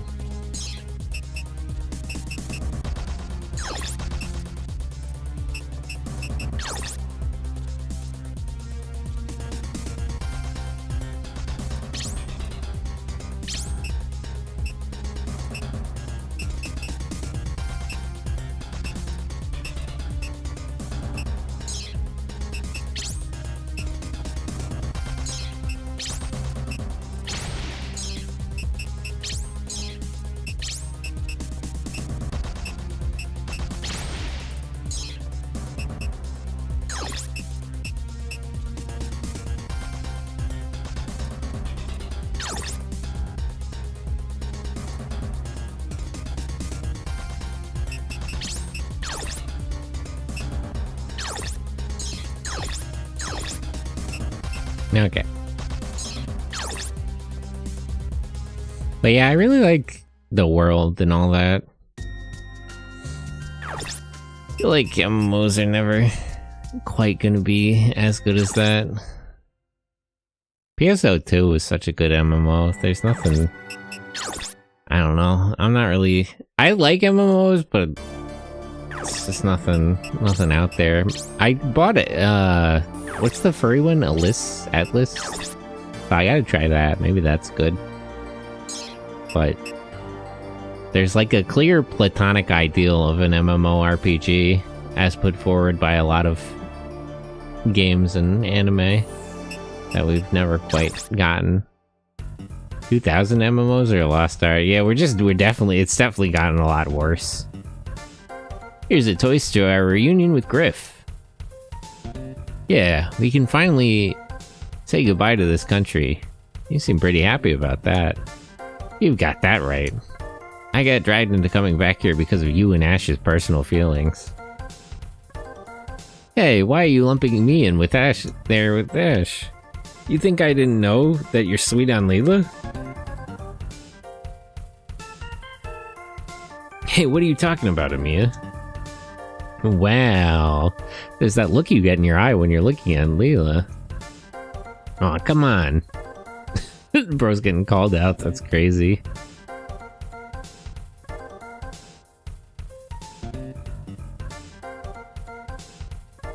Seriously though, I'm sorry about dragging you into all this, Amiya. Oh, it's alright. Oh, it's alright. That's life after all. Hey, Griff, what's the matter? You feeling alright? Yeah. You've been like this since you heard what Lisa was talking about. Does it have something to do with that? I'm sorry, Ash. I might know where Fenrir is. What, really? What? How do you know where it is? What? The reason I stuck around Alderesh wasn't just because I was worried about you guys. A while back, I took some surplus weapons from the MDF. You have like a weapon, bro has a weapon of mass destruction just on his person? I just did it for the money. I'm too old to get promoted in the MDF, and I didn't have the guts to quit and start another job. I've got a wife and kids. I just wanted them to have enough money to live a happy life. The OCU isn't paying you guys. You guys don't get benefits? What the hell? The OCU isn't paying you for all this? You're a special weapons operator. I feel like you probably get pretty good pay, man. You should have just stuck it out.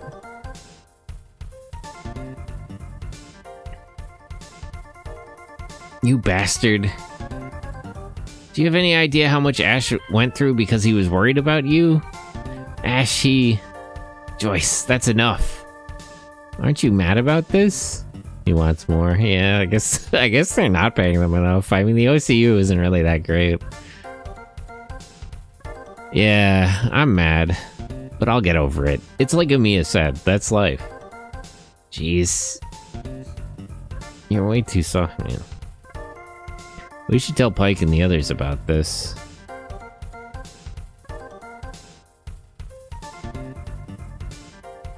Yeah, okay. I'm ready to talk. Thanks, Ash. So wait, does he just have the thing with him? It seems like the Revolutionary Army has finished taking control of the capital. Wonder if we can all breathe a bit easier now. I wouldn't say so. Is this country finally going to settle down? I guess it's time to get ready for my job abroad.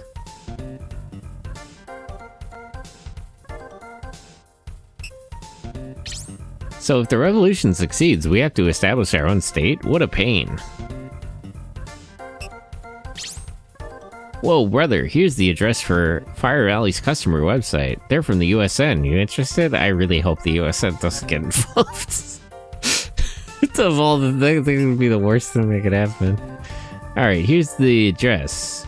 But if you don't have the password, it don't mean squat. I'll sell it to you for 500. How about it? 500. Yeah, sure. Sweet, brother, you're the best. Anyhow, if you need anything else, let me know. You think the Revolutionary Army has finally completed their revolution? I don't need any more stress. Well, no. I mean, the goal of the army is to get the device, so if Griff is the only person in the country who knows where it is, the Revolutionary Army takes over this country, you can expect them to tighten regulations on entertainment venues, like the arenas, for example.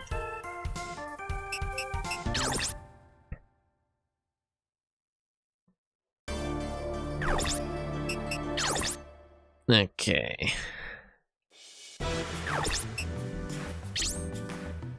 Man, my Yomi is way off these days. I wonder if I've lost it. What are you doing? What are you, some kind of... Oh, I'm not gonna say that. After the Revolutionary Army assumes power, it looks like they'll crack down on the arenas. What about the people's fun? Can you have fun in a way that doesn't risk people's lives? Maybe. Man, this is dull. The fight between the OCU and the Revolutionary Army was so exciting. Jeez, the scum of the earth out here.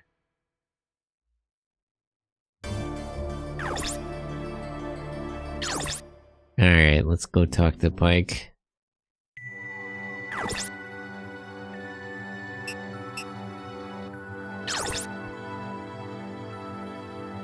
You knew about the Fenrir? Were you working with Lisa? I'm not so sure about it now. To think that kind of crazy stuff was being traded. He was gonna sell weapons. He was gonna sell a WMD on the black market. Bro is so crazy for that. Oh my god, what a disaster. The OCU is such a mess. But you could have said something when we talked earlier. When I talked to Lisa before, I thought the device would just be sold for cash. Worth 100 war machines, eh? Yeah, were you at least getting a good deal? Shocking. Is there a hiding place for the smuggled goods? At the firing range, near Human Base. Jeez, it was so close after all. Damn, we gotta go back to Human Base after all this. Griff, can you take us there? Yeah, you reap what you sow after all. I'll come too. We're in too. What's in it for you? Hey, I'm interested in Griff's treasure chest more than anything Lisa is looking for. But Thomas, don't we need to get permission to go out there from Sarabash? Of course. Alright, let's go talk to Sarabash.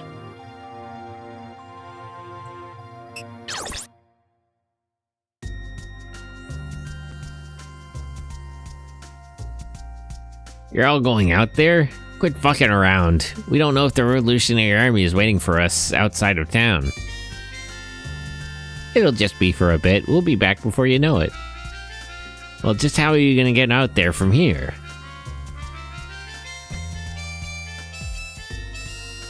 Look, if you take the land route, you have to pass by Dean Air Force Base and the capital.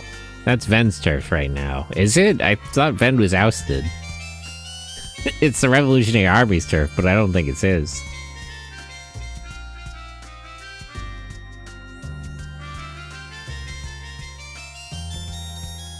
On the other hand, if you want to take the water route, it's too far.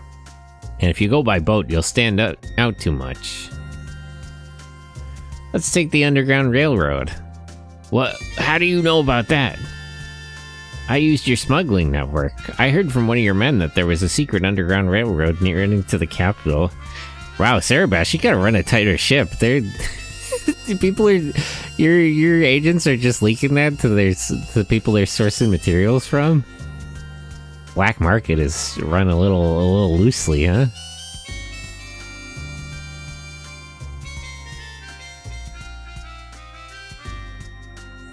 Sure, the railroad will get you past Dean, and quick too, but the terminus is in the middle of the capital.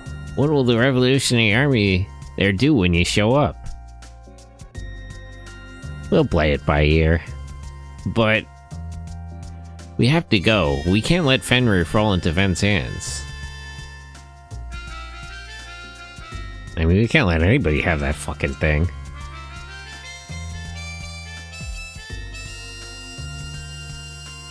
Thomas, will you just think straight about this one?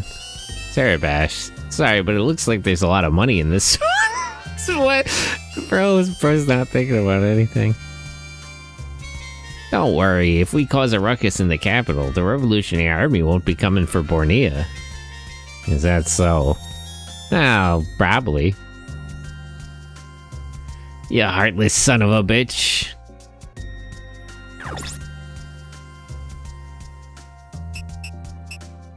Am I in the History Ultimate version? Input inane into the OCU's Alderash database. I'll try it. I don't know if I have the right version of the game to get this. Network access OCU.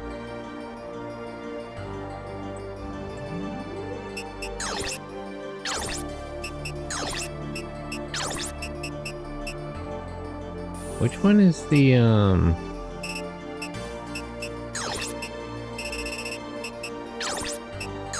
Fire Valley, Diablo, April. This is actually Alderash's, right?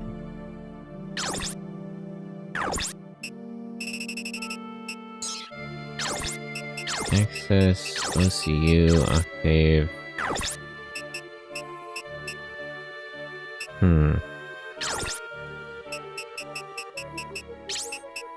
Where do I enter this code?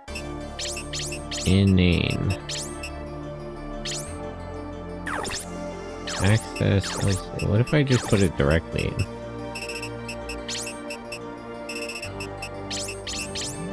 Oops. Oh, here we go. Enter again.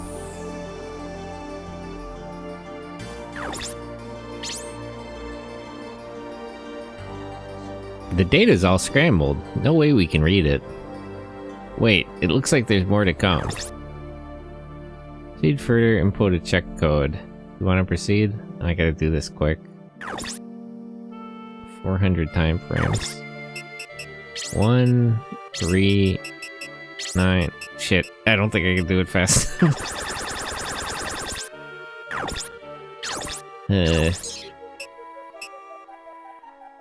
139-846-37. Okay.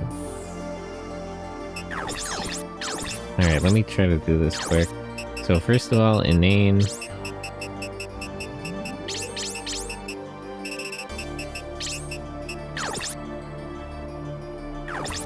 Enter again. Okay. 139-846-37. 139-846-37. 139-846-37. Okay, there we go. Level 1 access required. This is all garbled too. But there's supposed to be a hint in here. Alright, Loki. L-O-K-I.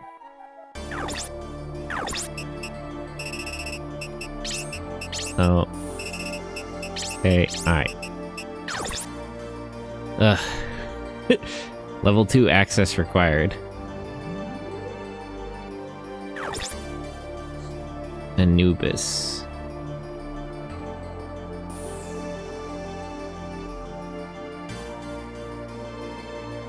Yeah, let me make a save state. I'm struggling with this. Hold on. Can I make a save state? Save state options, yeah. Okay. Anubis within 400 seconds. Alright, let me try to be quick. A-N-U-B-I-S. A-N-U-B... Ah, shit. Hold on.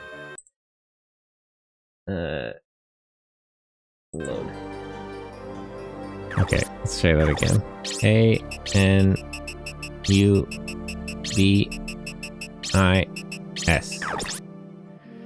Okay. Level 3 access required. There's still more? It seems that way. Alright, one more time. Or 2 more times, I think. Save state options, save. Okay. Schultz. S-C-H-U-L-T-S.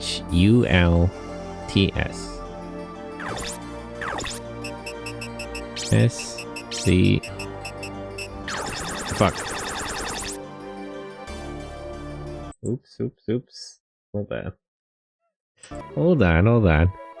S-C-H-U-L-T-S. S-C-H-U-L-T-S. S-C-H-U... Fuck.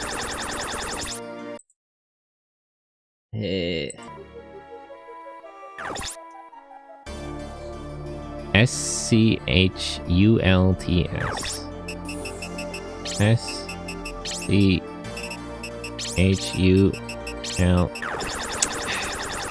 Or it's T-Z.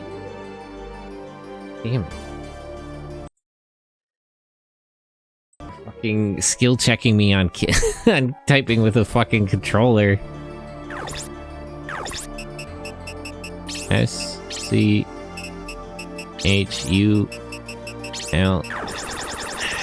Damn it.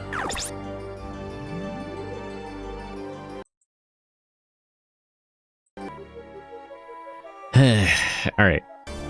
I can do this. S-C-H-U-L-T-S.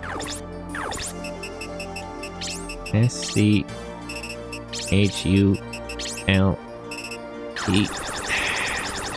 Damn it. Can I, like, slow down the game or something?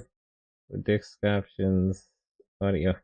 No, that's asking too much.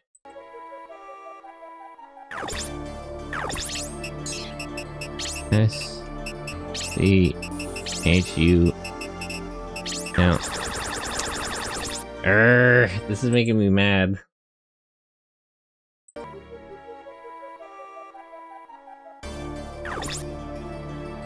Alright, let me do the save state here. Schultz.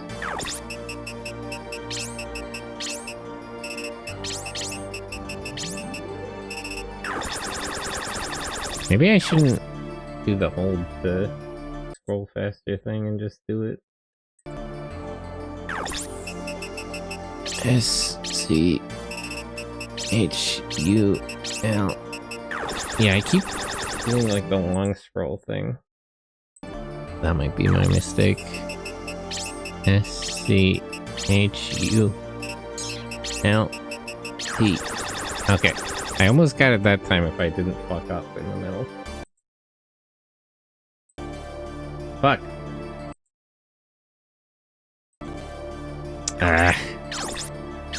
I think I fucked that up. Can I just pick it up from where I was? Alright, hold on. I gotta relax. I gotta focus.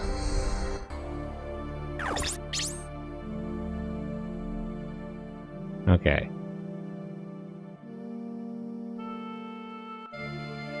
One 139-84637. 139-84637. 139-84637.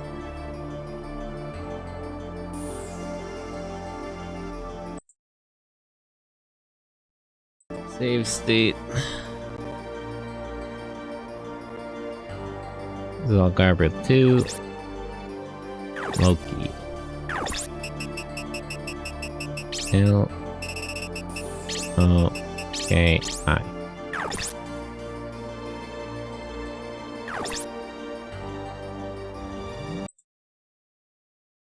Save state. Anubis. Anubis. Anubeis.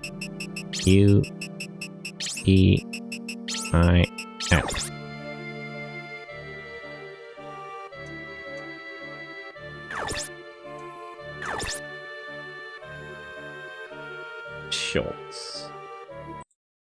Command. It's F4 to load state. Okay, so SCHULTS.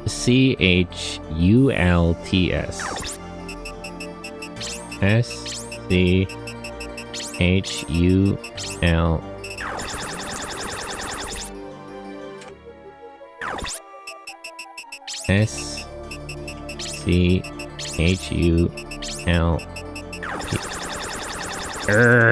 This is really making me mad. Okay. SCHULTS.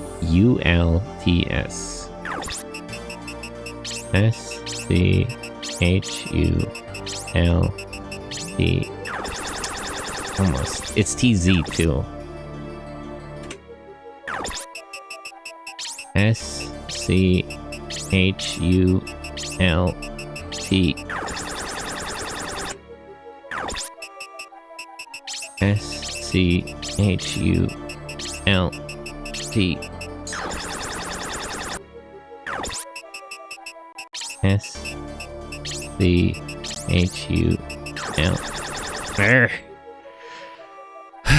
Okay.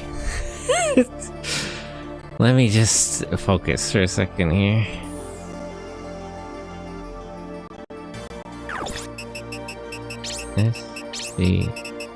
SCHULT. Almost.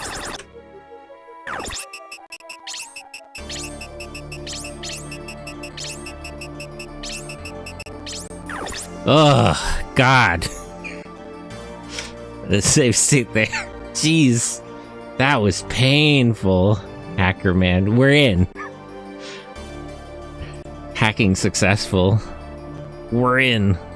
Fenrir plan, the final stage. Oh, great. That actually hurt me a little bit. There was a bit of suffering. The second applied testing plan is currently proceeding.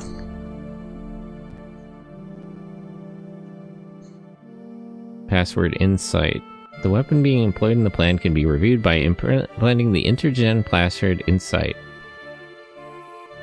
What the hell is this? The second applied testing plan.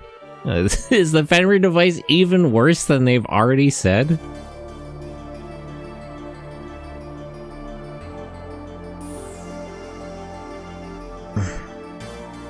But there isn't any applied test of the Fenrir going on, and what's this about a second test? Could the Fenrir plan be a plan for making that device? Yeah, second test. This just makes things even more confusing. No. Okay. Insight.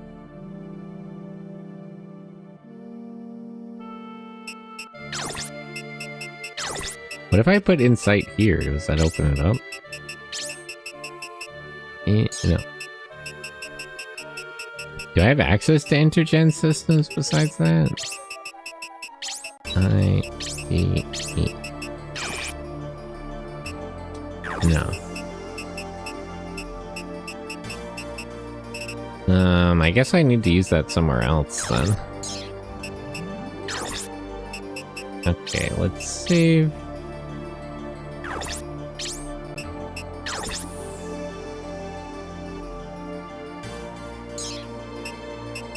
Oh, let me check all the news and stuff. Is it a new day?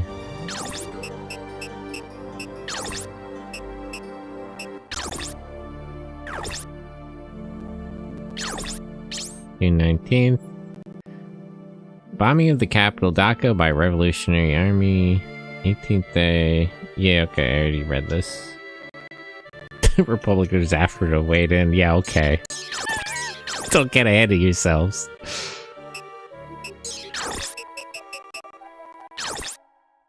Okay. Go to the underground railway section. I never knew there was an underground railroad in Eldoresh. It's another little parting gift from the OCU. It was built so raw materials unloaded in Borneo could be transported to the capital, but there are a lot of rivers in this country, and the ground is soft, so once the highways were done, they abandoned this line. Is everyone ready? Yeah. Well then, ladies and gentlemen, let us be off.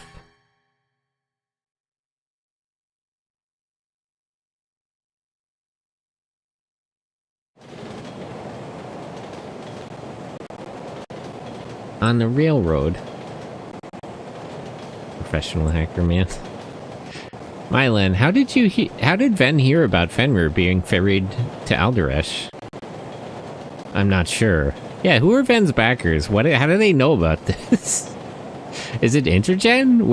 Was Intergen trying to steal the device from the OCU after finishing development? But I imagine the Lieutenant Colonel heard of it from Intergen. Gehen? Is it Gen or Gehen? Intergehen, I guess? Like Gehenna? I see.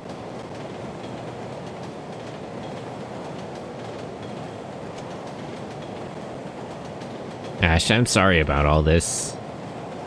I mean, you couldn't have possibly known. We're in the 5th car down. Quit apologizing. Yeah, but... until now, all I've done is betray my own country. I would have done it again. Maybe this is a chance for me to change that. Is this about what happened 4 years ago? Right, I mean, you didn't really betray your country. Well, I mean, I suppose.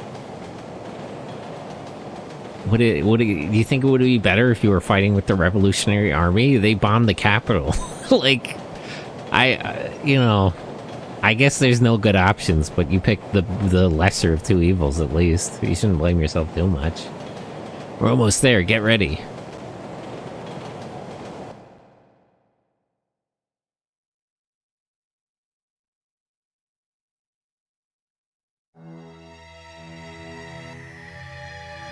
This is as far as I can get you. The rest is up to you.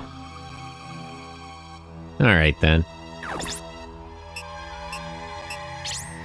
Alright, let's save. Let me make another save because I can't shop or nothing here. So, I don't want to back myself in too much.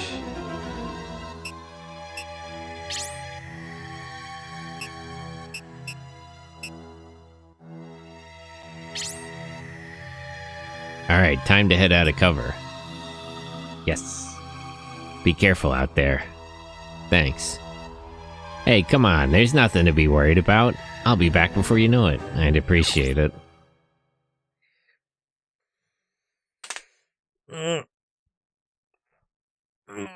Stretch.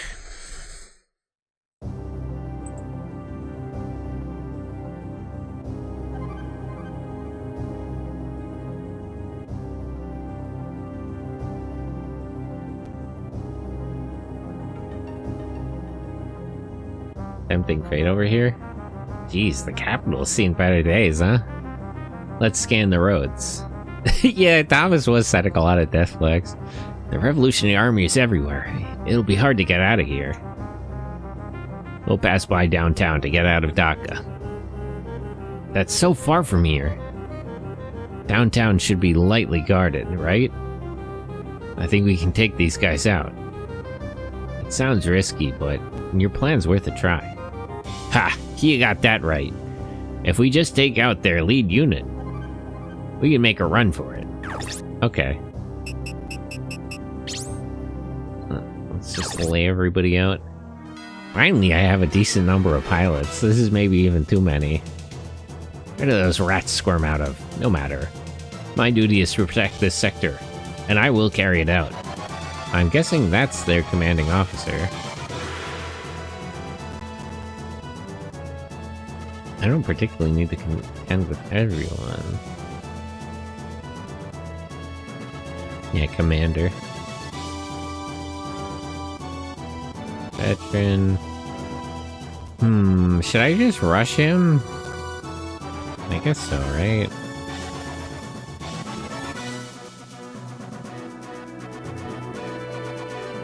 I'm worried that all these units will catch up with me. Let's at least take out... Let's see. If I start fighting one, they'll all come in, though. It might be better to just proactively take people out.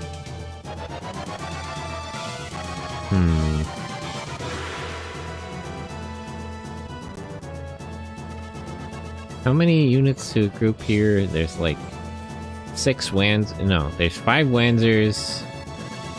And 1 commander here. There's 1 armored vehicle. 6 Wanzers here. Alright, let's split everybody up into like 2 groups. Where's Rocky? Let's send Rocky over here.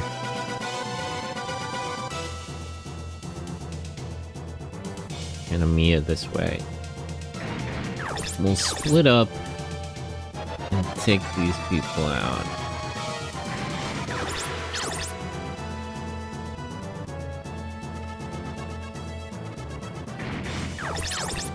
Hello, Rocky and where's Porty? Yeah, so we'll send Porty and Rocky in this way. They should be able to handle it. A couple of support units on them, and then we'll have to count on Amiya on this side.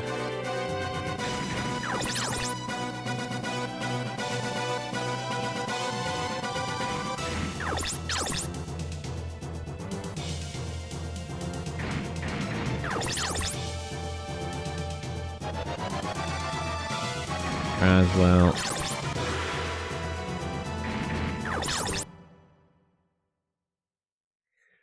curious to see how they're gonna move. Okay, so they're moving in here. Are they all moving in? I might just let them come in and I'll fight them over here. Yeah, they've got strikers. Let me actually retreat and encircle these alleyways instead of going too far forward.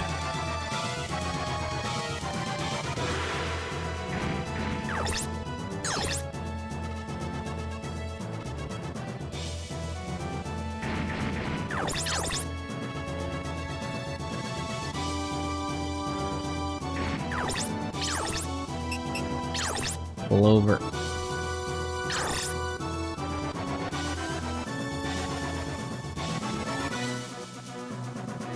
Okay, I'll leave Ash and Amiya here, and hopefully they can hold these three off. Although maybe I shouldn't count on that. 20% chance! I literally bought this one because it had the highest accuracy. Bo can't hit nothing. Maybe I should leave Joyce here too. And then it's like 3 on 3. They should be able to manage like that, especially with Amiya. What are they up against? Gunner, striker. So 2 strikers and 1 gunner. Okay, yeah, they should be fine.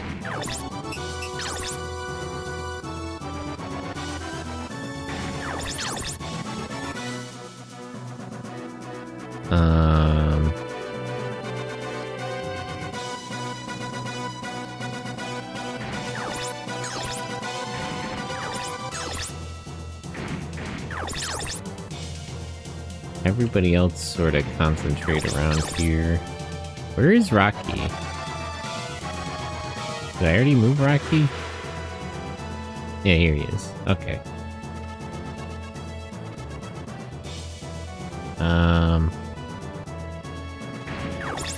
Let's actually move them back a little bit.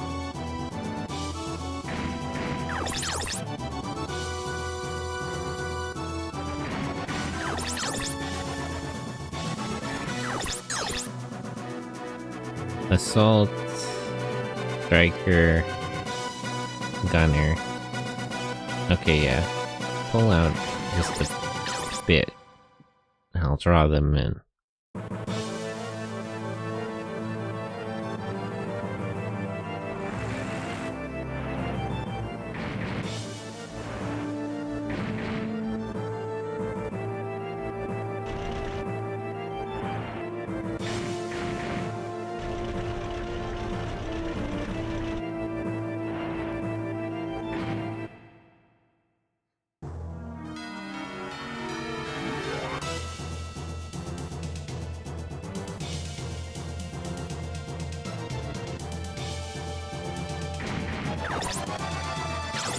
Right here. Yeah, move forward. Back to the striker.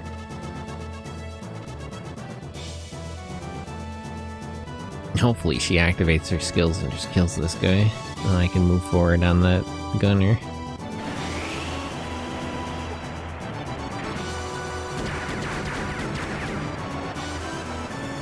No such luck. Fire Tusk? Hey, she dodged it. Nice. Good, good, good. Good job, Mia. I'll take it.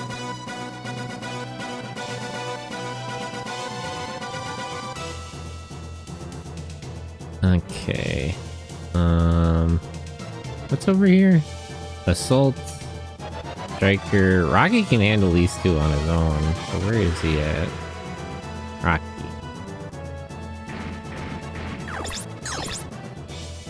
So yeah, you move in front of Pike over there.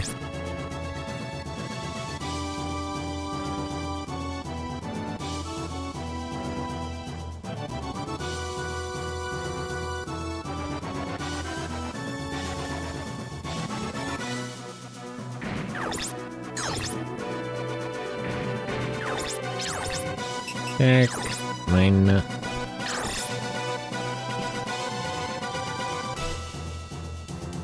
Okay. start attacking these guys.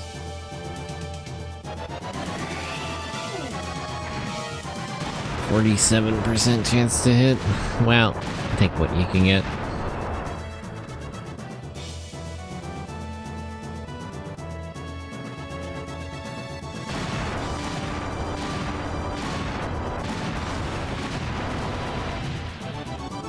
Wait, if this is the second phase of Fenrir testing, where was the first phase? They didn't employ Fenrir and Huffman, I at least know that much. I think I would have noticed during the second Huffman conflict.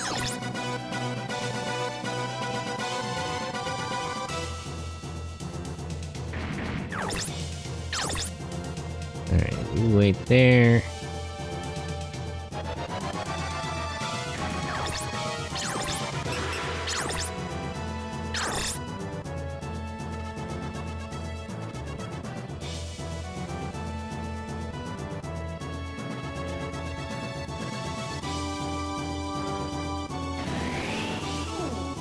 %0 chance to hit. Even with the skill, man, that's abysmal. I might have to stop giving you long-range weapons. He's got a shotgun and a machine gun.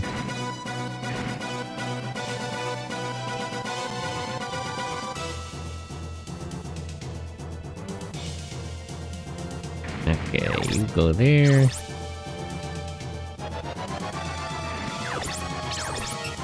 Over.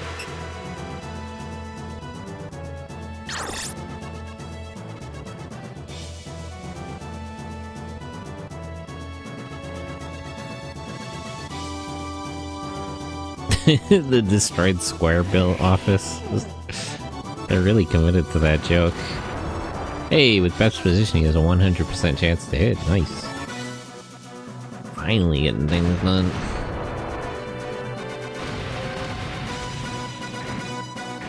About 60 damage, pretty good.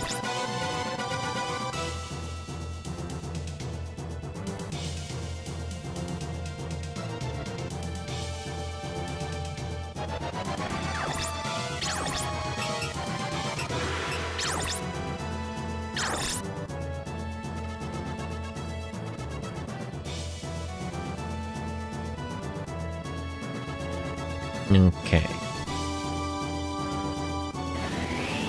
10% chance, that's probably not gonna hit them. Still, it'll run this guy out of action points.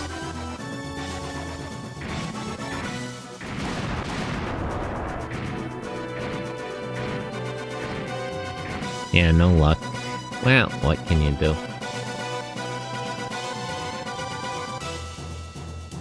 It's Leaf.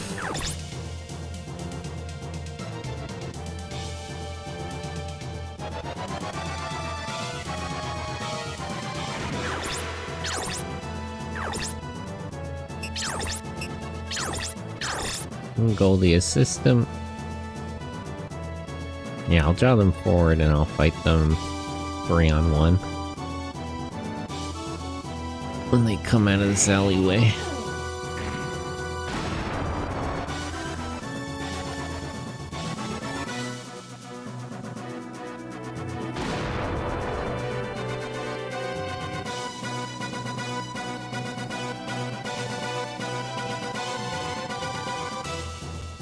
Okay. Clover.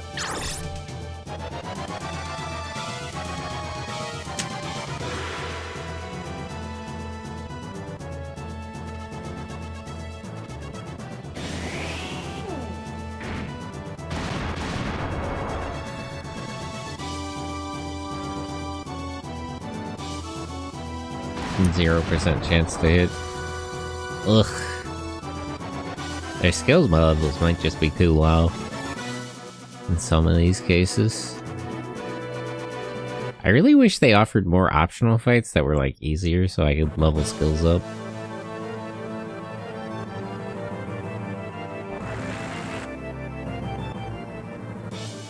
They actually managed to move the targeting system into place.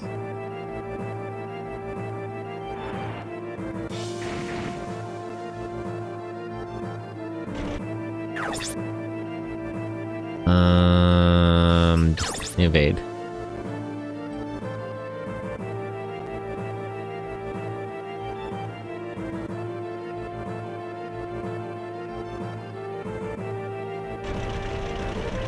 %65% chance to hit.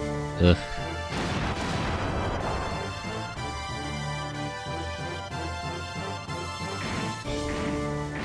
That's okay. I put Griff there to take the hit.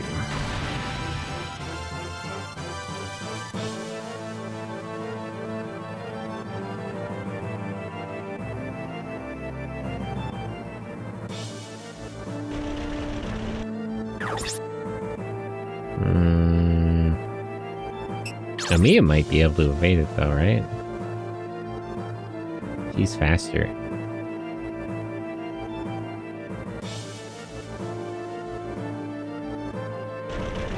%30 chance to hit. Better.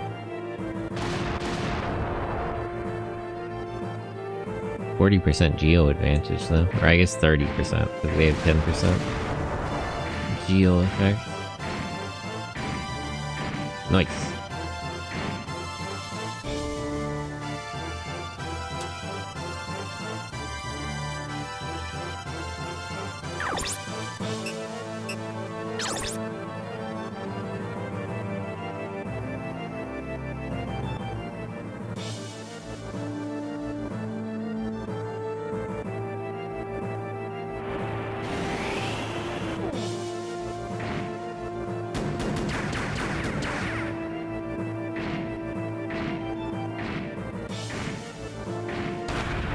Damn.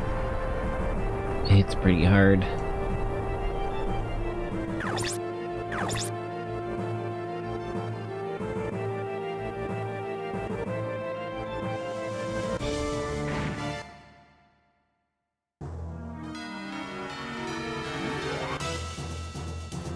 Okay.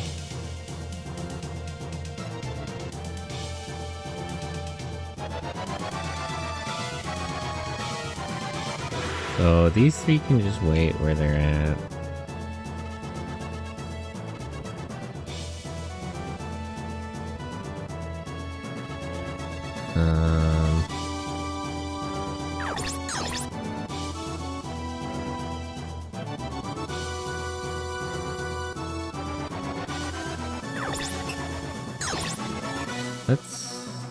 Can I have a Mia back up and repair herself?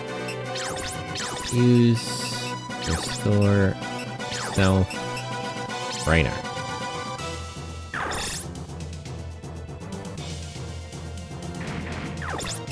Item use, repair 2, Mia, right arm.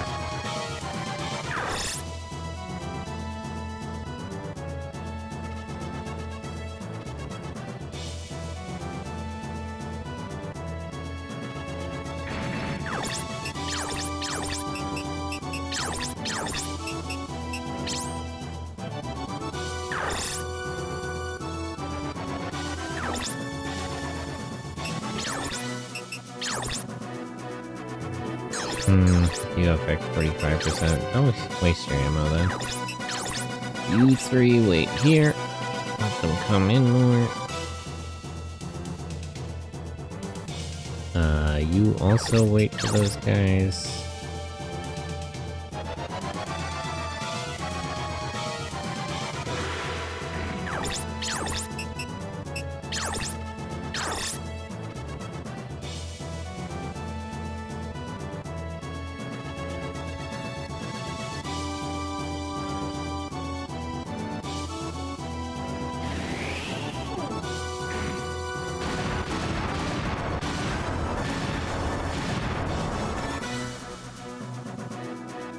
Let's run out his action points with some long range fire.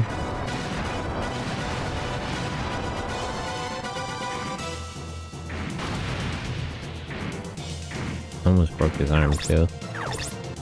Okay.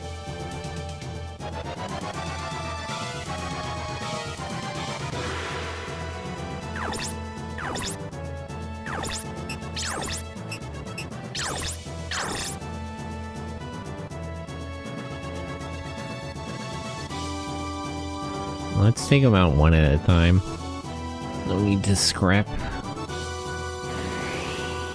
2% chance to hit. Come on, girl. You can do better than that.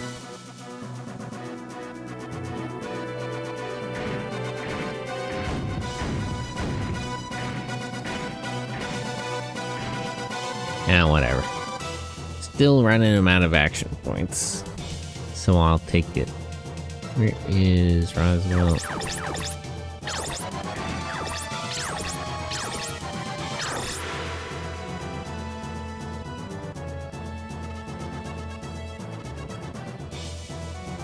He'll hit him if he gets a skill off, I guess. Maybe. 37 bits. At least he's doing better than she was. 37% chance. That's not great, but it's not terrible. He actually landed 2 hits. Pretty good on 37%. Hey, I'll take it.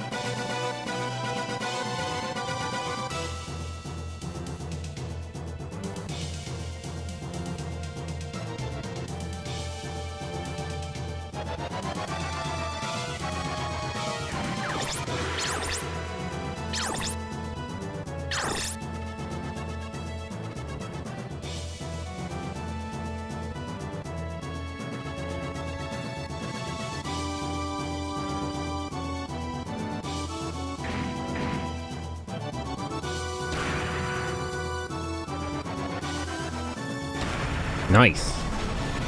Okay, that's 1 down.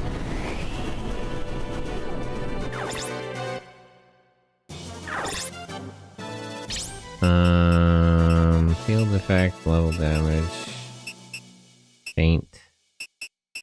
I'm kind of fine with what he has. Charge is really good, but it's a double-edged sword, so I don't need everybody sacrificing their HP to do more damage.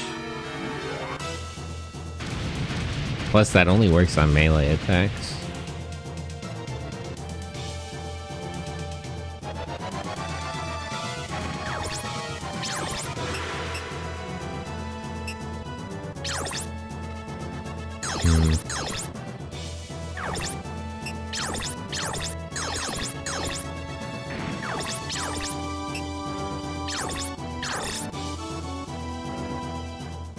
This might be kind of a bad idea.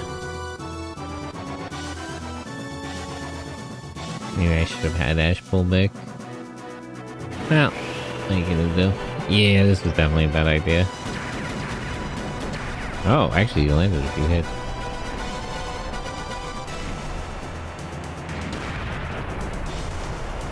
He took a big one too.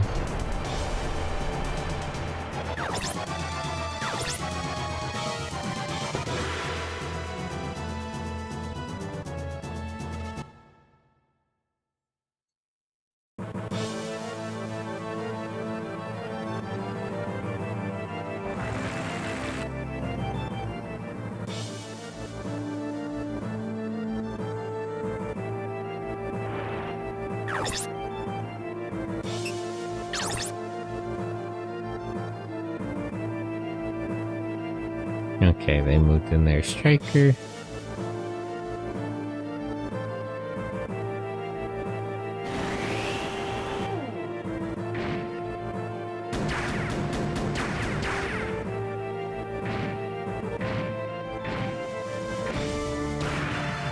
Oof, big hit to the body. That's not good.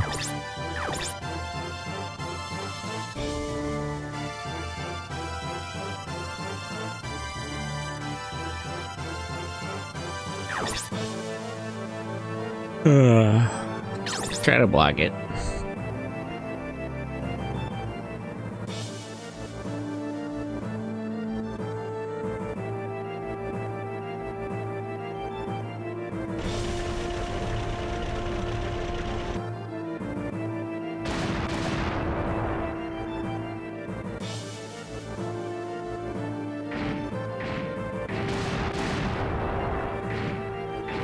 Bro, put your shield up.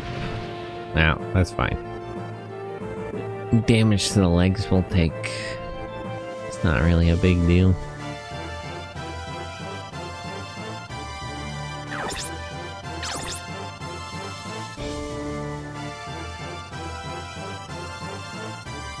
How many missiles does this thing have? I guess maybe it's 2 or 3 in each arm.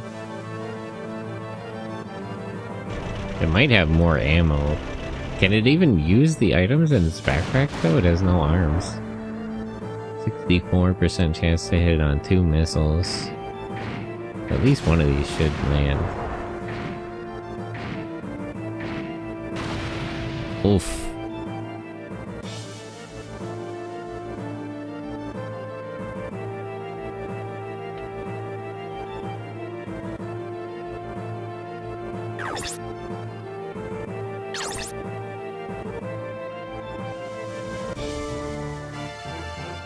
One arm each.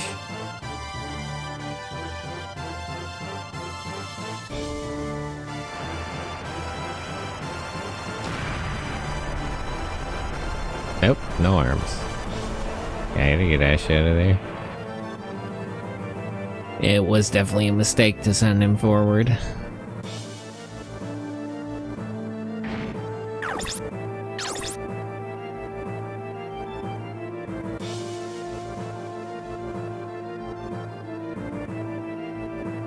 But as long as he doesn't die, it's okay.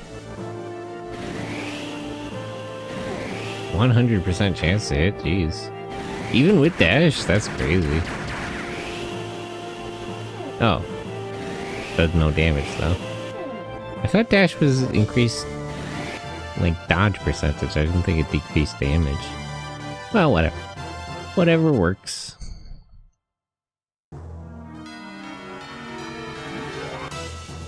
Okay, where is...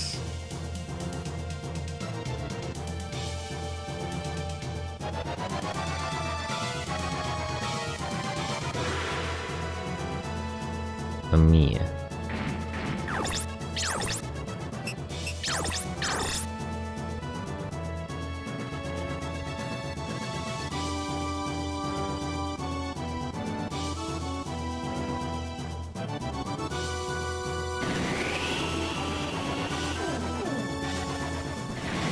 0% chance to hit from him. Wait.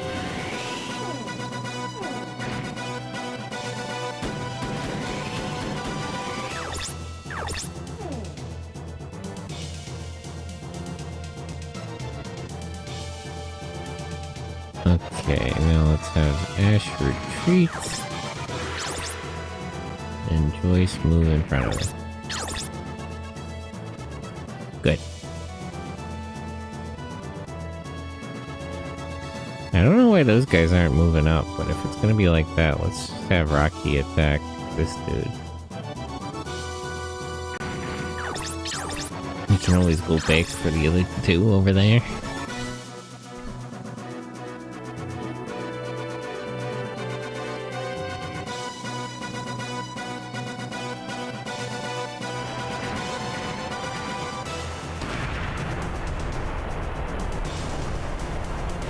Nice, and that was the arm they were going to counter with. Good job.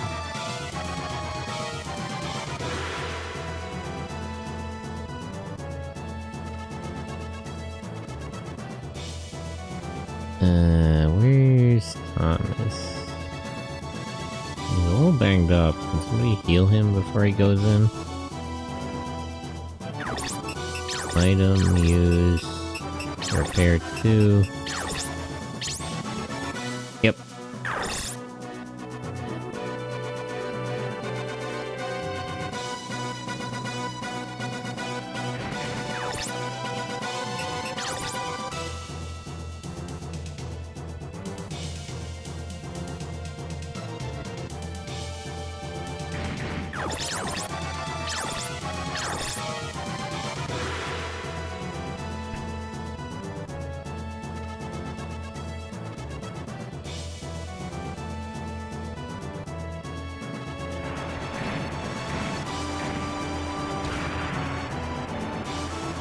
Almost broke his other arm.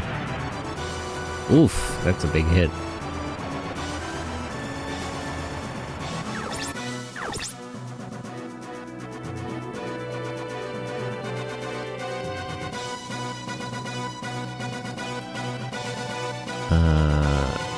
Like...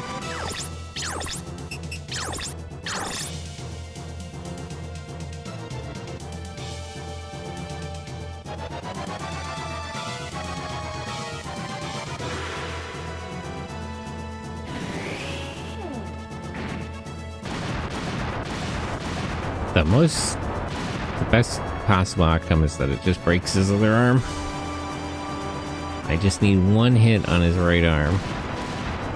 Even if he shields it, it should still destroy it. There we go. Okay, now this guy can't do nothing, so that's essentially 2 kills. Although I still need to finish him off.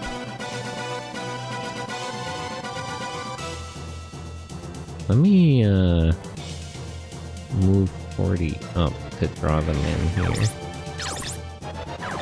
These 2 can still wait.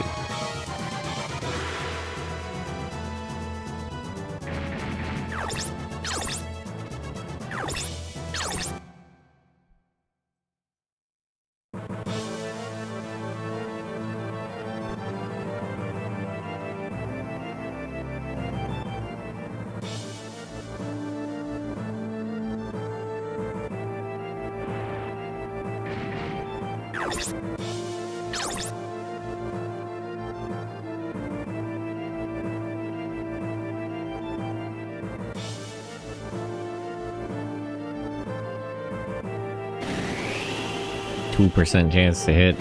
That's crazy.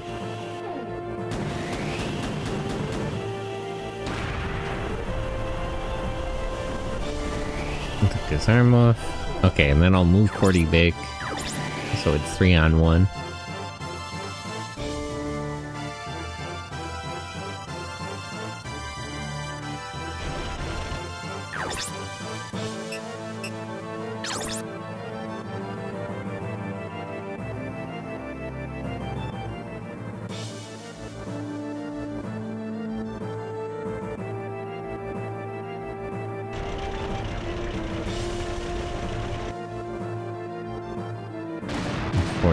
Chance. Maybe I should have taken evade instead of shield.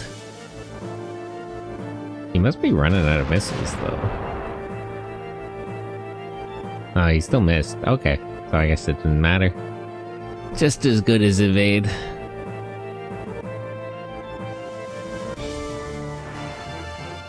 Okay, now these guys are moving up, so I'll move Rocky to counter them.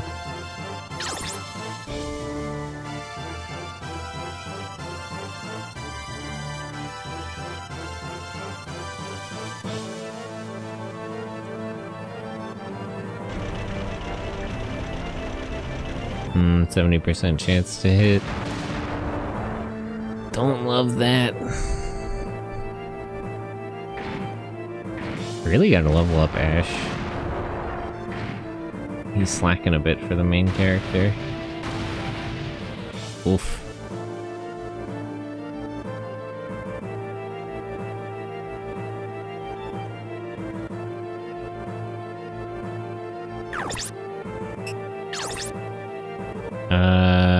Cordy's fast, so they shouldn't be able to hit her, actually. She just dodges.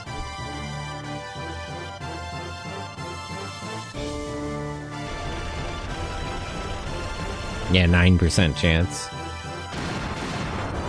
That's about right.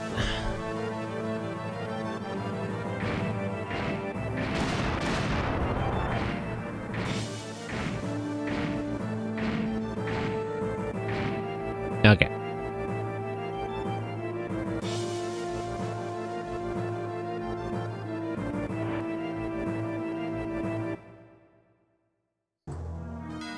So, let me do a couple of things here. Let me reposition Ash so other people can heal him. 'Cause he's in a bit of a situation.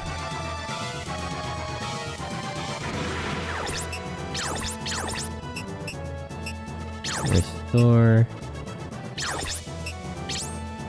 Actually, does anyone have a... Who has a repair all?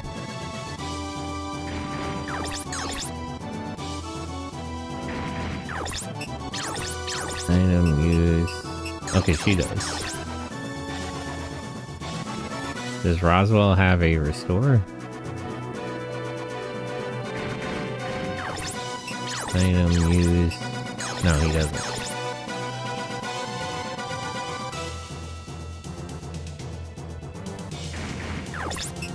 Item used. Restore 1. Ash. Right arm. Item used. Repair all on Ash. Oh. It only fixes one part? That's not really worth using then.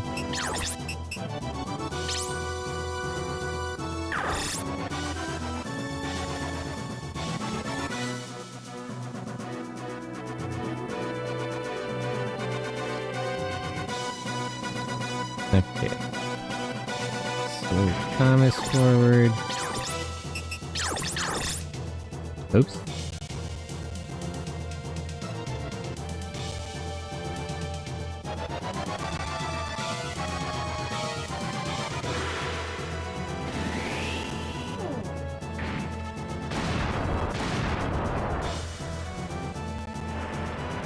Yeah, he's not really good enough with long range to, to really get anything done with it.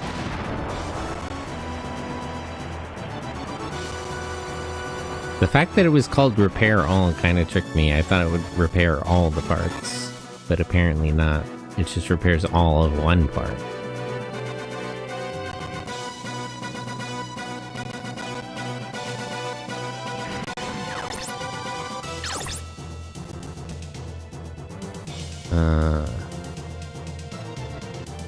Drift, you can go that way.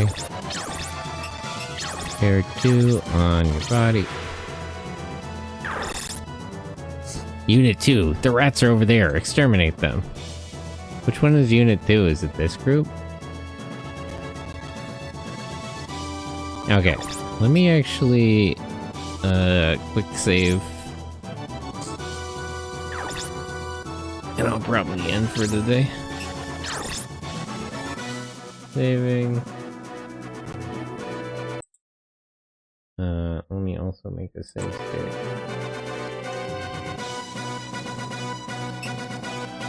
Okay.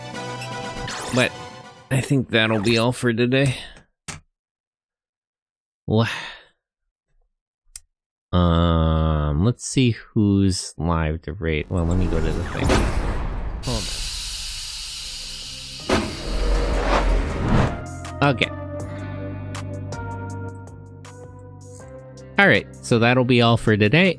Tomorrow I'll be playing, I think it's called Arc Seed. Cool tactics game. Very Evangelion-esque. On Wednesday we're gonna be watching What to Do with Dead Kaiju. Cool Japanese movie I heard about. I found it with English subtitles. I acquired it by means and ways, you know how it is. And then on Thursday, I'll be playing more Labyrinth of Fame. And as usual, the schedule will come out on Friday to update on the next week. But for now, let's see who's live on Twitch. But thanks for hanging out with me. Thanks to all the friends, everyone who stopped by, said hello, all the lurkers. All that good stuff. Let's see. There's a couple of people live.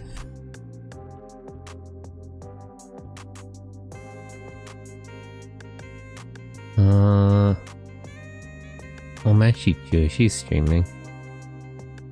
Or Sheeper.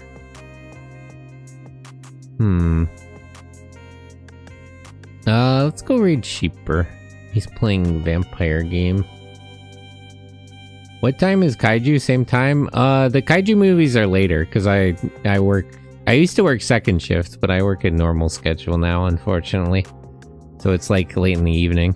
It's like 8, 9 p.m. depending on your time zone.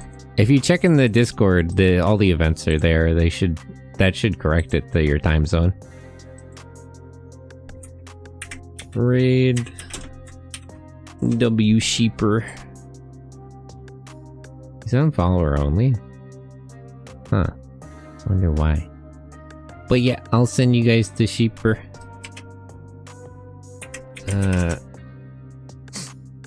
Why does that not work sometimes?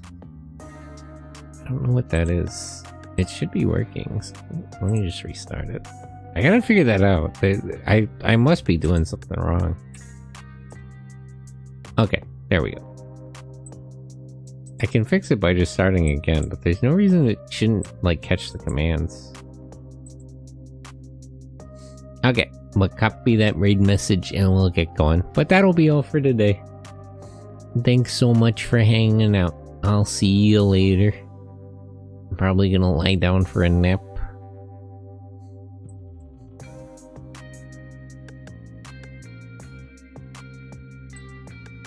Okay.